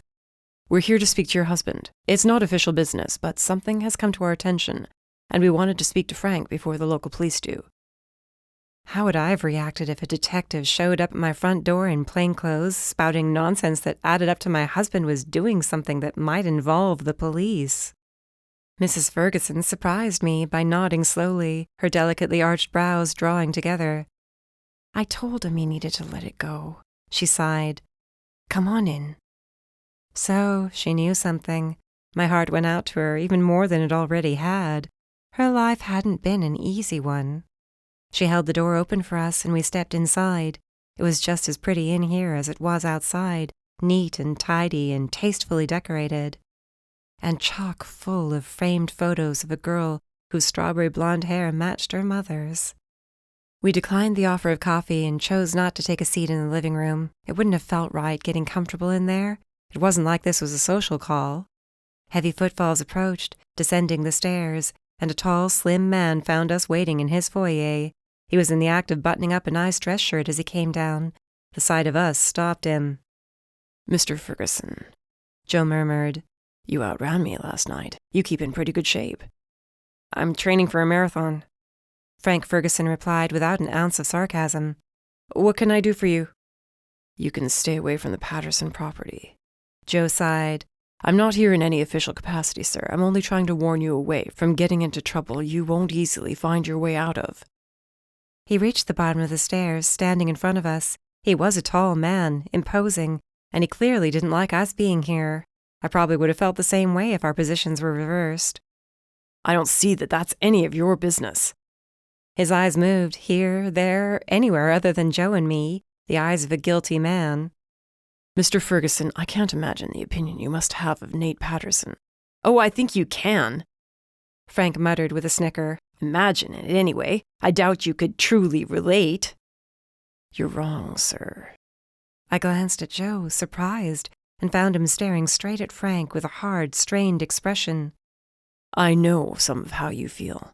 I know what it's like when somebody takes away what's yours and gets away with it. You lost your daughter. I lost someone who was very important to me. And like you, the person responsible got away with it. A hit and run. They were never found. I couldn't breathe. Tears threatened to overwhelm me. So that was it. That was what he didn't want to talk about. I've been single for a long time. Was it a wife? A girlfriend? Or maybe a family member whose loss had left him unable to do much of anything but lose himself in his work? Frank's throat worked as he swallowed hard. I'm sorry to hear that, he choked out. But I don't see what this has to do with me. I imagine it struck you pretty hard hearing Nate's name on the news. Joe mused. And knowing that whatever trouble took place at the farm had passed and that he got away with something else. I can imagine how you might have misconstrued the situation. But what happened there had nothing to do with him. Truly, he added when Frank sneered. It's true, I whispered. The person whose body they found died a long, long time ago, before Nate was even born. Vandalizing the house only leaves you at risk of getting caught, Joe said. And that would be a true shame. You don't deserve it. You've suffered enough, and so has your wife. Frank was still for the most part, except for the slight tremor that ran through him. He gets to go on. He gets to build a business and thrive. What about my girl? What does she get? She only ever wanted to be part of that group. She looked up to those kids. We would never be as rich as them, but she was smart. She had potential. She could have made something of herself, but we'll never know because he killed her, and he got away with it. Joe nodded, his eyes never leaving Frank. I understand. I do, I swear it. I wonder about the person who hit my wife when she was only out for a run. Who were they? What are they doing? Do they think about her? And as much as I don't want to, as much as it kills me inside. I have to remind myself of something every day. Do you know what that is? Frank shook his head. No amount of vengeance will bring her back. Even if I found them, whoever they are, and did to them what they did to her, it wouldn't bring her back. All I do by obsessing over them is dig a hole inside myself that can't ever be filled, and she wouldn't want that. I doubt your daughter would want it either. They stood that way for a minute, regarding each other, and I felt like maybe I should have stayed in the car. I couldn't have guessed how this meeting would go, not knowing anything about Joe until this moment. I thought he'd get all tough cop on the guy, tell him to watch his back. Joe broke the silence and his voice was soft. Please, sir, I won't report you. I won't tell anybody we were there last night when you were at the house. But you have to promise me you'll let up and stay away from there. Don't leave yourself open to trouble, please. Frank, Mrs. Ferguson joined us, taking her husband's arm. Listen to him. It won't bring her back, and she'd be so unhappy if she knew you could get into trouble. If you won't listen to me, listen to him. I waited, afraid to move or speak or even blink, as he clearly fought with himself. It hurt, watching this perfect stranger struggling, knowing what he'd lost and what it must have meant to hear Nate's name on the news, to know his life was moving along beautifully, successfully, while another life had ended. Frank nodded only once, and even that looked like it caused him pain. He didn't want to give in, that was obvious. Maybe it felt like he was being unfaithful to his daughter's memory. Or maybe he just wanted the satisfaction of making Nate's life uncomfortable in any way he could. I didn't know that I could blame him for that. Joe seemed satisfied with Frank's nod, taking my elbow in a firm but gentle grip and guiding me to the front door. I felt like I should say something, offer condolences, anything. But what was there to say? What wouldn't come off empty and lame? We made it to the car before the wave hit, thank goodness. Joe busied himself with unlocking the car and opening the door for me, but I couldn't make myself move. I leaned against the door rather than sliding in and covered my face with my hands. Oh, Emma. He drew me into his arms, where I cried for him and his wife and the Fergusons and their daughter. I'm sorry, I didn't mean to blurt that out. I had to get through to him. I wouldn't have brought you inside if I'd known how that was going to go down. I'm sorry, I whispered through my tears. I'm crying like an idiot. Not like an idiot, like a person with a good heart. I thought I might have felt his mouth brush against the top of my head, but I was overcome and not thinking clearly. Come on, Lola's probably already missing you, and I need to get out of here. I have things to do before going to work tomorrow. My heart sank as I slid into the car. Why? It could have been the thought of him going home alone to his lonely house. But I didn't know whether he was lonely. He could have had roommates, dogs, whatever. Though something told me he didn't. We passed the drive time to town in silence, and he pulled up at the hotel with little flourish. I guess this is it, he grinned. You get yourself in trouble and you won't have me coming to save you this time. So think twice before you decide on any walks or adventures or whatever you have in mind. Anything you think you might regret, just don't do it, okay? Can't make any promises. I got out of the car before I did something I thought I might regret, though for once it didn't involve mouthing off or threatening bodily harm. If I wasn't careful, I might have kissed him. I don't expect promises from you, Miss Harmon. I'm not naive. I know that you aren't, Detective Sullivan. I leaned in the open window. I'll be as good a girl as I can. He chuckled and slid a pair of sunglasses over those unnerving eyes of his. That's what worries me. Chapter 23. I'm sorry, sweetie, I cooed, stroking Lola's fluffy head. I've got an errand to run. I wish I could take you with me, but I don't think they allow dogs inside the library. She looked up at me, utterly unaware of what I tried to explain. Her little tail wagged from side to side, which was a total power move on her part because she knew how that undid me. Don't do that, I groaned. I can't take it. It tears my heart out. What did she do? She did it again, then added a head tilt. Ice cold, this one, playing with my emotions. Oh, a low blow. You don't fight fair. I kissed her head. We already went for walks today, and I took you to the boardwalk, and everybody loved you. I tried to make it a good day for you, and I know I'm feeling guilty and that you probably don't care either way. And why am I still talking? I shooed her into her crate, where she turned in a few circles before settling down with her favorite stuffed toy. I'll leave the TV on so you don't feel like you're alone, I promised. Good thing I was alone, or I'd never lived down how silly this dog made me. The library sat a few miles outside of town, and according to their website, didn't close for another 2 hours. I thought that might give me enough time to dig up any articles about the Patterson family before I left for home the next morning. Make sure that whatever you find, you share it with me, Raina had made me promise over the phone earlier when I'd filled her in on what she'd missed. I'm mad that you went back without me. I didn't know you'd actually be mad, I'd winced. I'm sorry, I was impatient. No big surprise, she sighed. Just don't go getting yourself into trouble. You had a close call with Kevin already. Believe me, I'd assured her, I don't intend on crossing paths with him again. And I'd meant it with all my heart because he just wasn't worth getting into a fight with. Judging from the lack of activity in the library, it wasn't the hot place to be on a Friday night. No big surprises there, with the weather being so beautiful and the library sitting just miles from the beach. It was cool in the big old-fashioned building. Peaceful, almost sacred, and the smell of old books was comforting. Nothing besides the scent of fresh-baked goods coming from the oven took me back to home and childhood as quickly as the scent of books, which Darcy and I had hoarded like misers from the time we were old enough to read.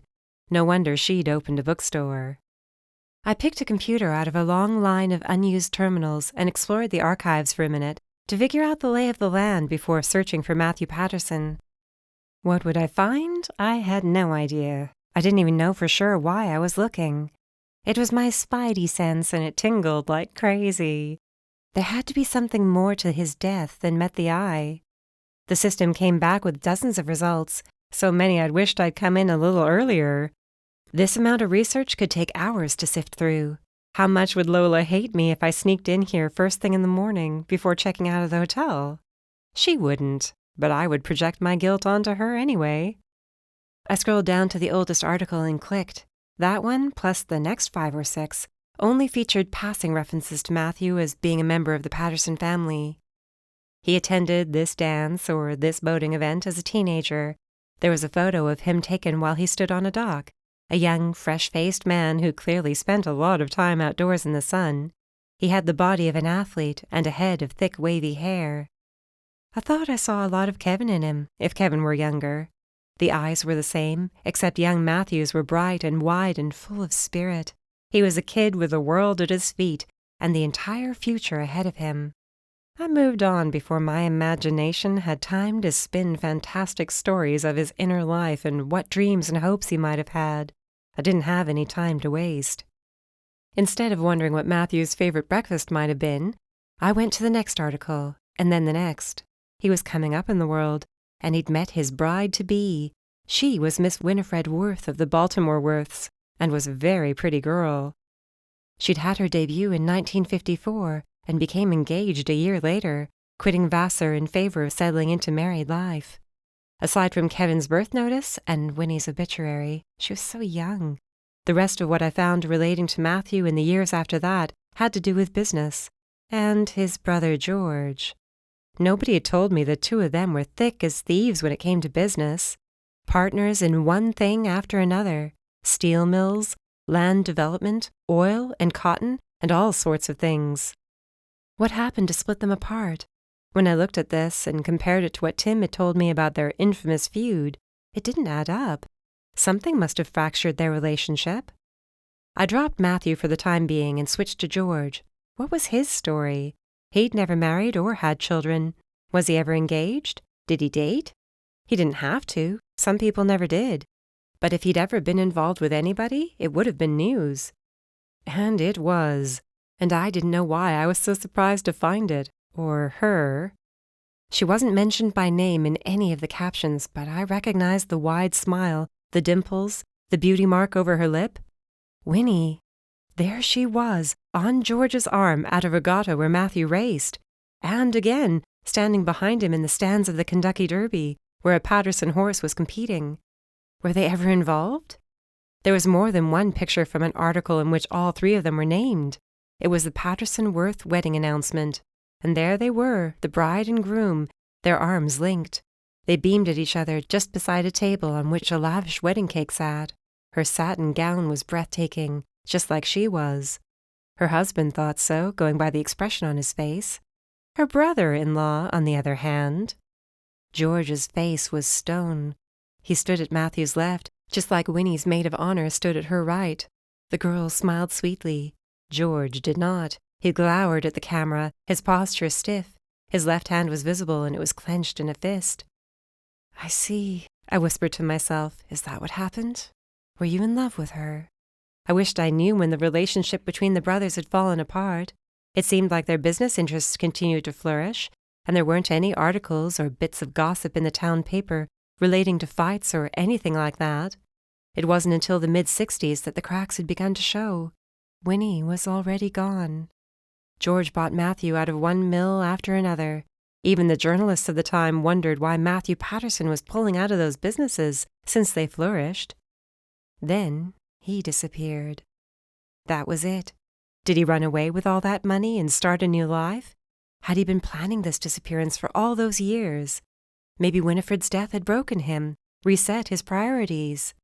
But that wouldn't explain why he left his son behind. No matter how many times I turned that little tidbit over in my mind, it still made no sense. There he was, in one of the last articles. George was mentioned as Matthew's brother and business partner, which is why the article came up under his name as well as Matthew's. There were tons of photos included, the wedding picture, though cropped tighter so only the happy couple was visible. Matthew with George, the two of them looking enough alike that they could be mistaken for twins. Young, vibrant kings of the world. And one of Kevin being bundled off the boat, a blanket around his small body. That poor, scared kid. What must he have suffered? Or did he suffer? Had his father left him only when he knew the boat would be found? I had more questions than answers by the time I finished, only a few minutes short of closing time. How was I supposed to get any sleep with all these questions floating around unanswered? Maybe I could find more information online at the hotel. On the way down the library stairs, I called Nate and hoped he wouldn't mind that Raina had given me his number in case there was trouble. This didn't exactly constitute trouble, but it was worth asking about. "Hi, it's Emma Harmon. I'm sorry to bother you." Of course, it only occurred to me after I'd placed the call and he'd answered it that it was Friday night and he might have plans. I cringed, waiting for his response. "Emma, it's no bother. Is everything all right?" "I'm not interrupting anything, am I?" "Not at all. I was ready to settle in with a book." "How is everything at the farm?" I asked, cringing again. I knew how things were at the farm, since I was just there with Joe the night before. The word murderer flashed before my memory. "We had another bout of vandalism overnight," he replied in a tight voice. "But otherwise, the work is going well. I stayed a little longer than the men did today, trying to catch up, you know?" Understandable. I have to admit, and I hope you don't mind, but I was doing a little research at the library right now. Your family was the subject. "Oh, unfortunate for you." I laughed. No, it was interesting. I got the impression from some of the photos I found that your Uncle George was involved with your Aunt Winnie at some point before she was engaged to Matthew. They just happened to be together at a few events, but it caught my eye. Did you ever hear anything about that? Nothing specific. But you know what? Excitement throbbed in his voice now. There was something. I heard it a few times when I was a kid. Something about his being disappointed. His disappointment. Like it was this big, terrible thing. But a secret. Maybe because I was so young they didn't want to talk about it in front of me. I assumed whatever it was, that was why he never married. Huh. Interesting, isn't it? Very, he agreed. And sad, too, if it was Matthew's fault. They were already deep in business together by the time Matthew and Winnie were engaged, I mused, standing by my car in front of the darkened library. The sidewalk was virtually empty, with everybody either in town or miles away on the boardwalk. I envied them. Though, truth be told, nothing excited me more than a mystery, not even sweets, which was saying something. They were from the time George was out of college and starting work. Nate confirmed. Do you think she might have had something to do with their falling out? I couldn't say. I could call my dad and ask if he knows anything, but they're in London and it's already well past midnight. No, don't do that. Honestly, in the end, I don't know what difference it makes. I leaned against my pink bug with a sigh. Matthew's long gone, no matter how it happened. It would be nice to know what happened, though, he allowed, and to give him a proper burial. Of course. Sorry. I'm not trying to be blasé. I would never accuse you of that. You've gone well above and beyond. Thank you for caring. It really does mean a lot. It's nothing. Well, I guess I'll continue my research from home, since I'll be driving back tomorrow morning. Can you tell me if your dad has anything to add? You'll be the first to know. On second thought, maybe Raina should be the first to know, I suggested. She's already annoyed with me for coming back without her. I don't want her to think I'm nudging her out of the way. You're a good friend. I didn't know what to say to that, so I deflected as I normally did when I was embarrassed. Quick afterthought, what happened to the things that were taken from the attic? Besides that one trunk, I mean. Maybe there's something George left behind? Oh, good thinking. All of that's in the basement now. I didn't want to bring it home since a lot of it's musty and fragile, but I should go through it. Like you don't have enough to do. Maybe Raina could help you. She's chomping at the bit to be more helpful. I'm starting to think you want the two of us to spend time together. What would give you that idea? I laughed before ending the call. The fact that I sounded like my mom wasn't lost on me. Wasn't I a little too young to start taking after her? I slid the key into the lock on the driver's side door, still chuckling at myself and how glad I was nobody I knew heard me sounding just like Cape Hope's most incurable matchmaker. When I felt a presence drawing near, I felt someone approaching before I heard the footsteps. I told you to mind your business. I heard his voice a split second before a pressure made itself known against my lower back. Unlock the door, then climb across into the passenger seat and you won't get hurt. I didn't have to turn around to know who stood behind me with what could very well have been a gun pressed against my back. What do you plan on doing? I breathed, staring over the roof of the car at the dark street beyond. There was nobody out and about. I was alone with Kevin Patterson and his gun. You'll see when we get there, he grunted. Do as I say. The pressure in my back got stronger as he pressed the gun harder. Don't think I won't shoot. I've done desperate things before. I didn't want to be his next desperate act, so I unlocked the door and climbed behind the wheel and beyond, just like he'd asked. Even though I was almost sure I was making a terrible mistake. Chapter 24. What are we doing here? I asked as he turned in the driveway to the farmhouse. The entire way to the farm, my dad's voice rang out in my head. Don't ever let somebody take you to a second location. I knew it well, didn't I? But when a person was in that situation, and they finally understood what it meant to be a deer in headlights, it was easy to forget things in favor of getting through whatever was happening. If I needed to overpower this man, I could, no problem. Now that the shock had worn off and I wasn't quite so scared, I could fight. Couldn't I? Always asking questions, Kevin snickered. I heard you were at the library, and I thought I would come down to see what you were so interested in. Imagine how surprised I was when you came out and told me what I wanted to know without my having to ask. Who the heck told you I was at the library? I asked, forgetting my situation for a second. I have friends everywhere. Friends? Maybe I shouldn't have snickered. Gossips, you mean? I know all about that. You don't know the first thing, he muttered. Don't pretend you know what it's like. What it's like? Maybe if I stalled and got him talking for a while, he'd forget what he had in mind. Everybody knowing your business, everybody talking about you, whispering, looking at you when all you're trying to do is walk down the street and go about your life.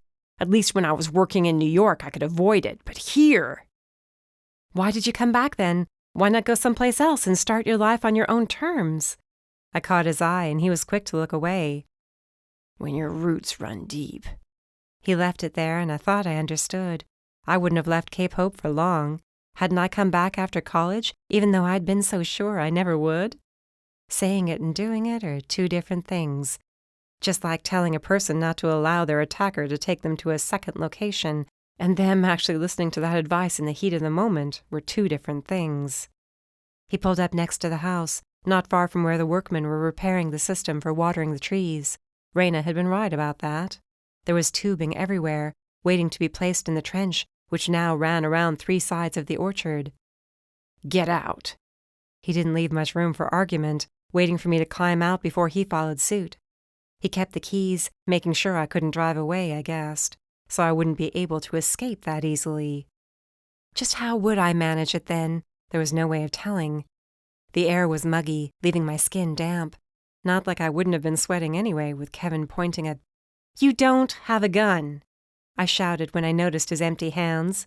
There was no telltale bulge in his pants pocket either. "Are you kidding me?" He shrugged, holding his thumb and forefinger in a gun shape. I wanted to smack myself for being that naive. I'd never actually seen a gun, but I'd been quick to assume there was one, just because he'd pressed a finger into my back. "Oldest trick in the book," he chuckled, like I needed to feel any worse. "Great. At least I know there's nothing you can do to me." "I wouldn't go that far." He bent and picked up a shovel. I had to go and say something, didn't I? Meanwhile, all I had around me was a few rakes. "Why are we here? What's the purpose of this?" I looked around. "What are we doing?" "You wanted to know about my family, didn't you? I thought this was the best place to tell you all about them. After all, my father rested here all these years." I blinked. Was he serious? "You seem to be taking the news well," I murmured. "It isn't news to me. I've known about it for a long time." "You have?" He nodded, his brows drawn together in a single line under the brim of his cap. "Of course. I knew he was here all this time. I was here when my uncle buried him." Holy mackerel! If my knees hadn't already been weak with uncertainty and knowing this man could do anything at any time, they would have turned to jelly just from knowing he'd watched his father's burial. "You were here? You knew he was dead?"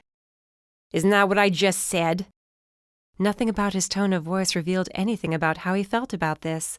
He could have been talking about the weather. "I was here." "And you knew the workers would find the body if you didn't get it out of here first." "On the nose." He even touched his nose for good measure.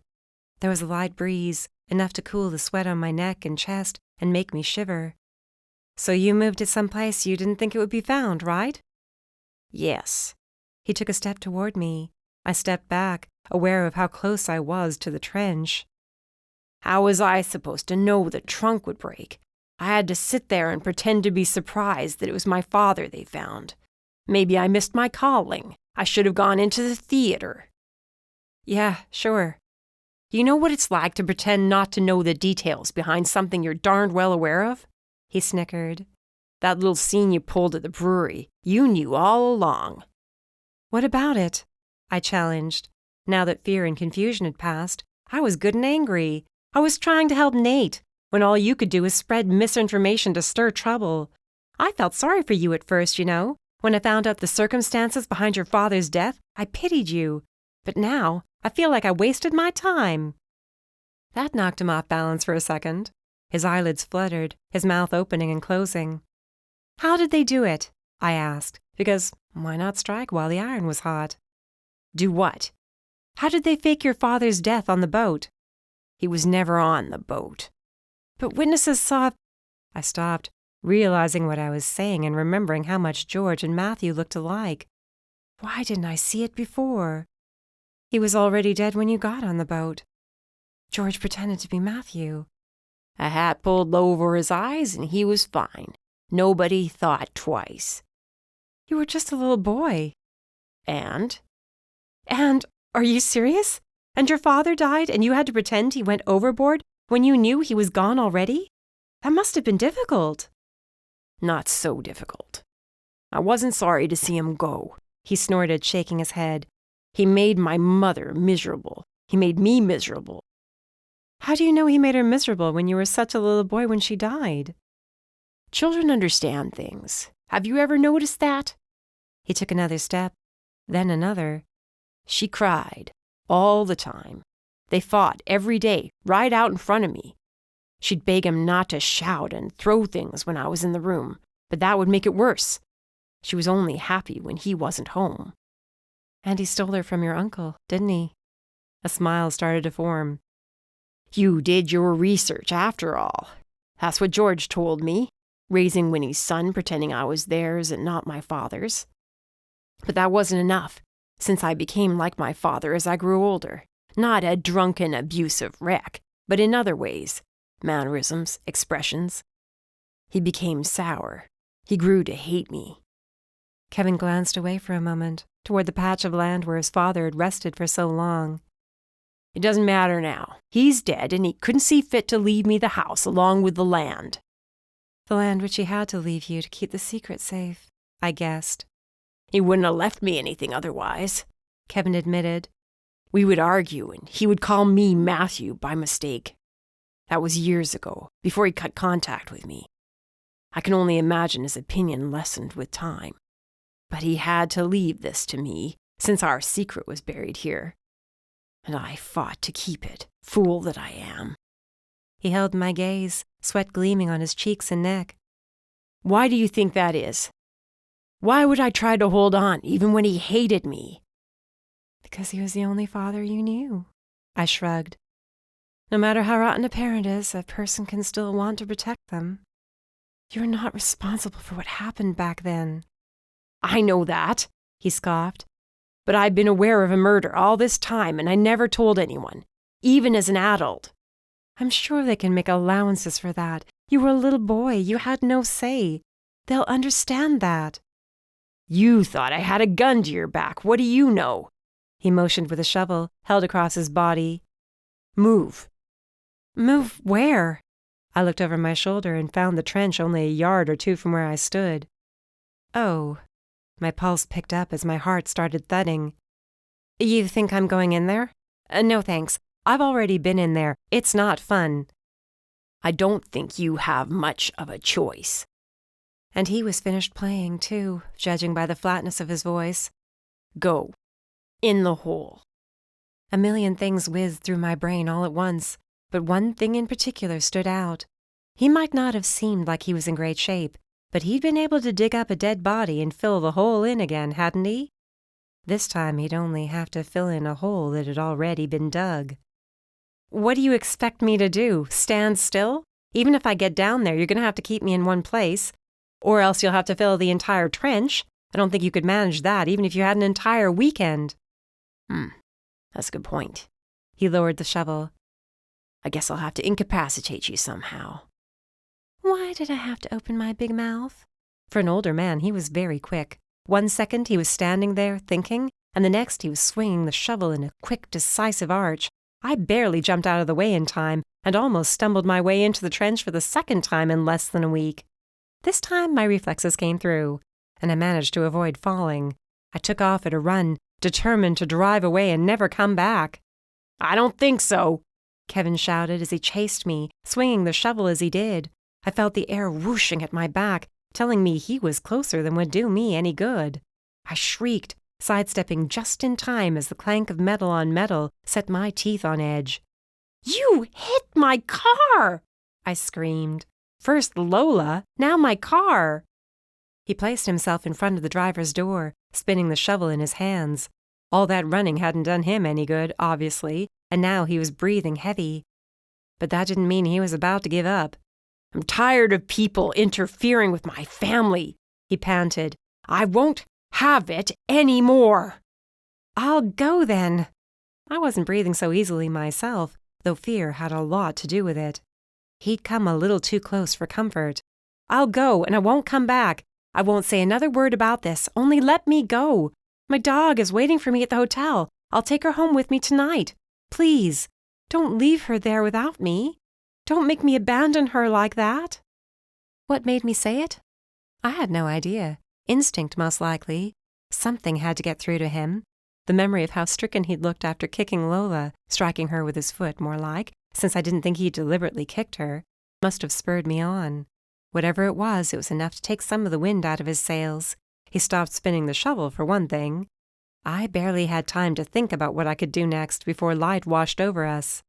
I winced, turning my head away as the blinding light hit my eyes. And so did Kevin. Now was my chance.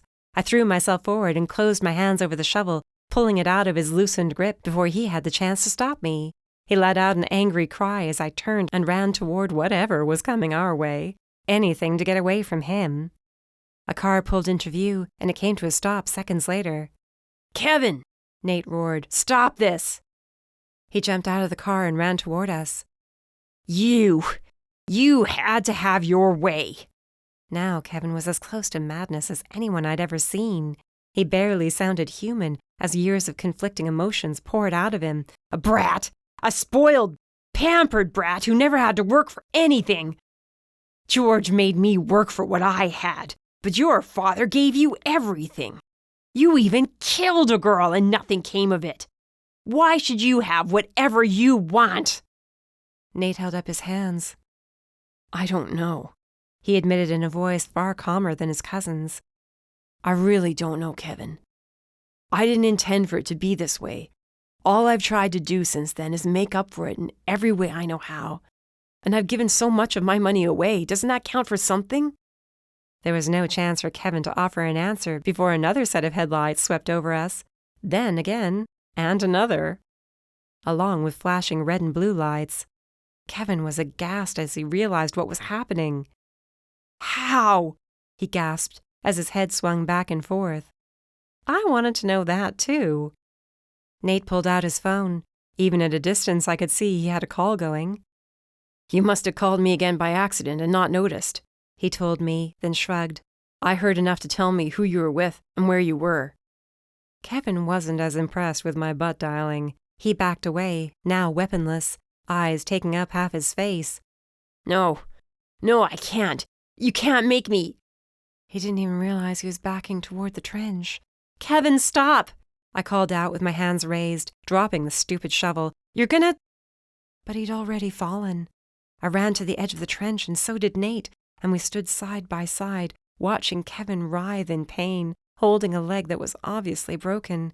Maybe it was the side of the bone sticking out through torn khaki, or maybe it was almost having my skull caved in by a shovel. Regardless of why my knees gave out, I was glad Nate was there to catch me. Chapter 25. I hope you know you're grounded for at least the next year. I stirred blueberries into a huge bowl of batter, careful to keep from breaking them. I don't think my editor will agree with you on that, Mom. She already has me scheduled for a trip to the Hamptons next week, and to Portland the week after that. Wonderful. And I suppose you'll find a way to get yourself into trouble there, too. I looked down at Lola, who looked up at me from her comfy doggy bed. The homemade treat Mom had presented her with was a distant memory, and she was happy and full and pampered. She didn't care about her mommy getting raked over the coals. I don't deliberately do things to end up in trouble. Mom brushed flour from her apron like she found its presence deeply offensive. She was good and worked up, and it was my fault. I'm sorry I worried you, but all's well, isn't it? I'm okay. I didn't even get wet this time. She did not find this amusing. Emma Jane, you might think it's funny for me to almost lose my daughter twice, but I don't. At all. If it makes you feel any better, neither of my next 2 assignments have anything to do with personal attachments. I won't feel compelled to help anybody, since I won't know anybody in the area. Knowing you, you'll find a way. Don't be angry with me, please. I'm not angry, she admitted with a heavy sigh. I'm worried. You worry me. I'll be more careful from now on, I promise. Then to lighten things up, I said, Raina's spending the weekend out there. I think she and Nate might have a future. Just think, this case could be the reason they got together. You aren't going to turn my mood around on this, Mom warned, though her tone was a lot softer than before. I was getting through to her, just like I knew I would. The ultimate hopeless romantic. I think it would be nice is all, the 2 of them brought closer together by this. I hummed to myself as I continued folding blueberries, occasionally glancing up at my mother to gauge her reaction. She wanted to rail at me. She wanted to chain me to the prep table. Instead, she asked, How is Joe? Boy, she was good. Just when I thought she would zig, she zagged. I kept my cool, eyes on my work. He's just fine. And how does he feel knowing you almost got yourself killed all over again? First, I lifted the batter-covered spoon, not caring if I splattered the table. I did not almost get myself killed, so let's drop that right now. I'll eat my fair share of crow when I know I'm in the wrong, but I didn't come anywhere near death. Mom sniffed but offered no response. Second, I continued, because why not dig my grave deeper? It doesn't matter what Joe thinks. He's barely even a friend. Now I don't buy that for a minute. Neither did Raina, but that was another story. Ever since I'd made the mistake of telling her about our moments in the closet and how he'd held me when I cried for him and the Fergusons, she couldn't stop making little offhand comments about us, like we were something when we weren't. I don't know what to tell you. He has a lot of baggage, Mom. And no, I added when her mouth opened, I'm not sharing it. That's his story, his life. I understand him better now is all, and he's a complicated man. You're a complicated girl. Well, boy howdy, let's get us together, right? Two complicated people? I couldn't help but laugh as I went around filling muffin cups. No thanks. That's a recipe for disaster. I don't see any other prospects on the horizon, she sniffed. The woman was lucky I loved her. And that doesn't matter, I reminded her, knowing there was no point. She wouldn't be satisfied until both Darcy and I were settled down and providing grandchildren for her to spoil mercilessly. The truth was, I had no idea how to feel about Joe. He was always in the back of my mind, and I'd wished more than once I'd had an excuse to call him. In a few days, he'd become a comfortable presence. Too comfortable. But he had a job to do, and he had a life. So did I. It was one thing to call on him for help, but another to call and ask what he planned on watching on TV that night. Besides, I didn't want him thinking I pitied him. That now I knew he was a widower, he was my pet project, somebody for me to protect. Though it made me sad to think I might not talk to him again, or at least not for a long time. You never know, I winked as I popped muffins into the oven and set the timer. He might drop by sometime. I know he loves these muffins of yours. Yes, Mom murmured with a roll of her eyes. If he drove 30 minutes in both directions, it would be because he loves my blueberry muffins. I know you and Darcy think I'm hopelessly silly, but that's sillier than anything even I could come up with. Couldn't exactly fight her on that, since she was right. Lucky for me, it was a busy day around the cafe. There was no time to scold me or make comments on my lack of a love life when the bell above the door never stopped chiming. I welcomed the work. There were things I didn't particularly feel like thinking about. Like what would happen to Kevin. I didn't think he'd be on the hook for anything too serious. He hadn't pulled a gun on me and hadn't hurt me, and he didn't kill his father. But he did mistreat a corpse and would, no doubt, face a lot of questions over why he'd lied for his uncle, even if he was a child when he did it. To say nothing of the gossip which would have spread like wildfire. Deep roots or not, if his lawyers managed to keep him out of jail, he might do well to look for someplace else to live. Where's that hunky cop you had in here? Trixie Graham waited at the counter for her usual, a large coffee, black, and a croissant.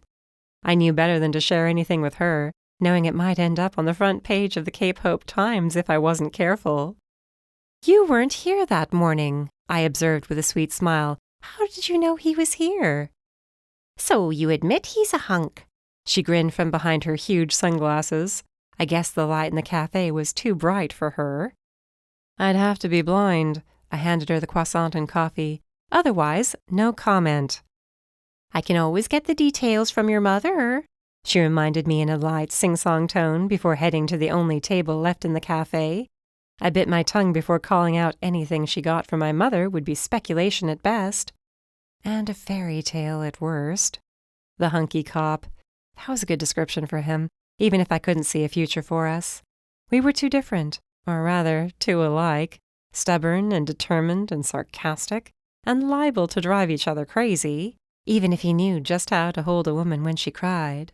When I thought about it, I could almost imagine the sensation of his arms around me. It was a nice feeling, comforting, warm, the sort of thing I'd like to revisit, only not while I was crying. My head snapped up when the bell rang, signaling the entrance of another customer. Even after years of hearing it, I never managed to keep from reacting, Even hearing a chime similar to it someplace else in the world, no matter where, made my head snap around, just like Pavlov's dog. At least I didn't slobber. And it was a good thing I wasn't slobbering just then, as a familiar figure stepped into the cafe, one who I didn't want seeing me looking sloppy.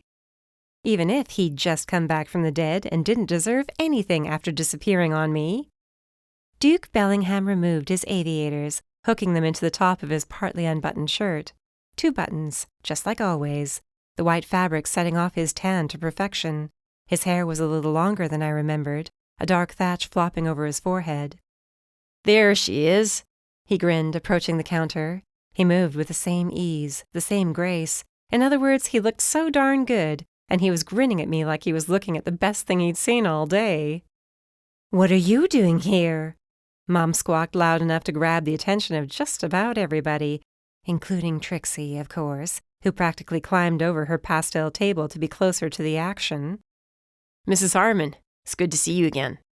He smiled like a guy who hadn't forgotten I existed for over a month, before walking back into my life like no time had passed. "I've been out of the country for the last several weeks.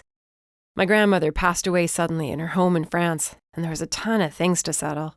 Packing the house, arranging the sale. I barely had time to leave Emma a message before getting on the plane." He looked at me. Mom looked at me. I looked at my phone. Funny how it had saved me from Kevin, if purely by accident, but it ate Deke's message. I never got it. His face fell. "Oh, no. I called just before boarding. I feel terrible. I would have called from out there if I knew you missed the message. I probably should have anyway. I got caught up. You know how I can be. I'm sorry." "It's okay," I somehow managed to reply, even though my tongue felt thick and clumsy. Just when I thought he was gone, he came back. Just when I was thinking about calling Joe Sullivan. Just when I was thinking about him, period. And not unfavorably either. Deke's gold-flecked eyes twinkled. "So, what have I missed around here?" Talk about your loaded questions. The end. This has been Corpse in a Crate, Cozy Mystery, Cape Hope Mysteries, Book 2. Written by Winnie Reed. Narrated by Jack Ainsworth. Copyright 2016 to 2022 by Winnie Reed. Production copyright by Winnie Reed.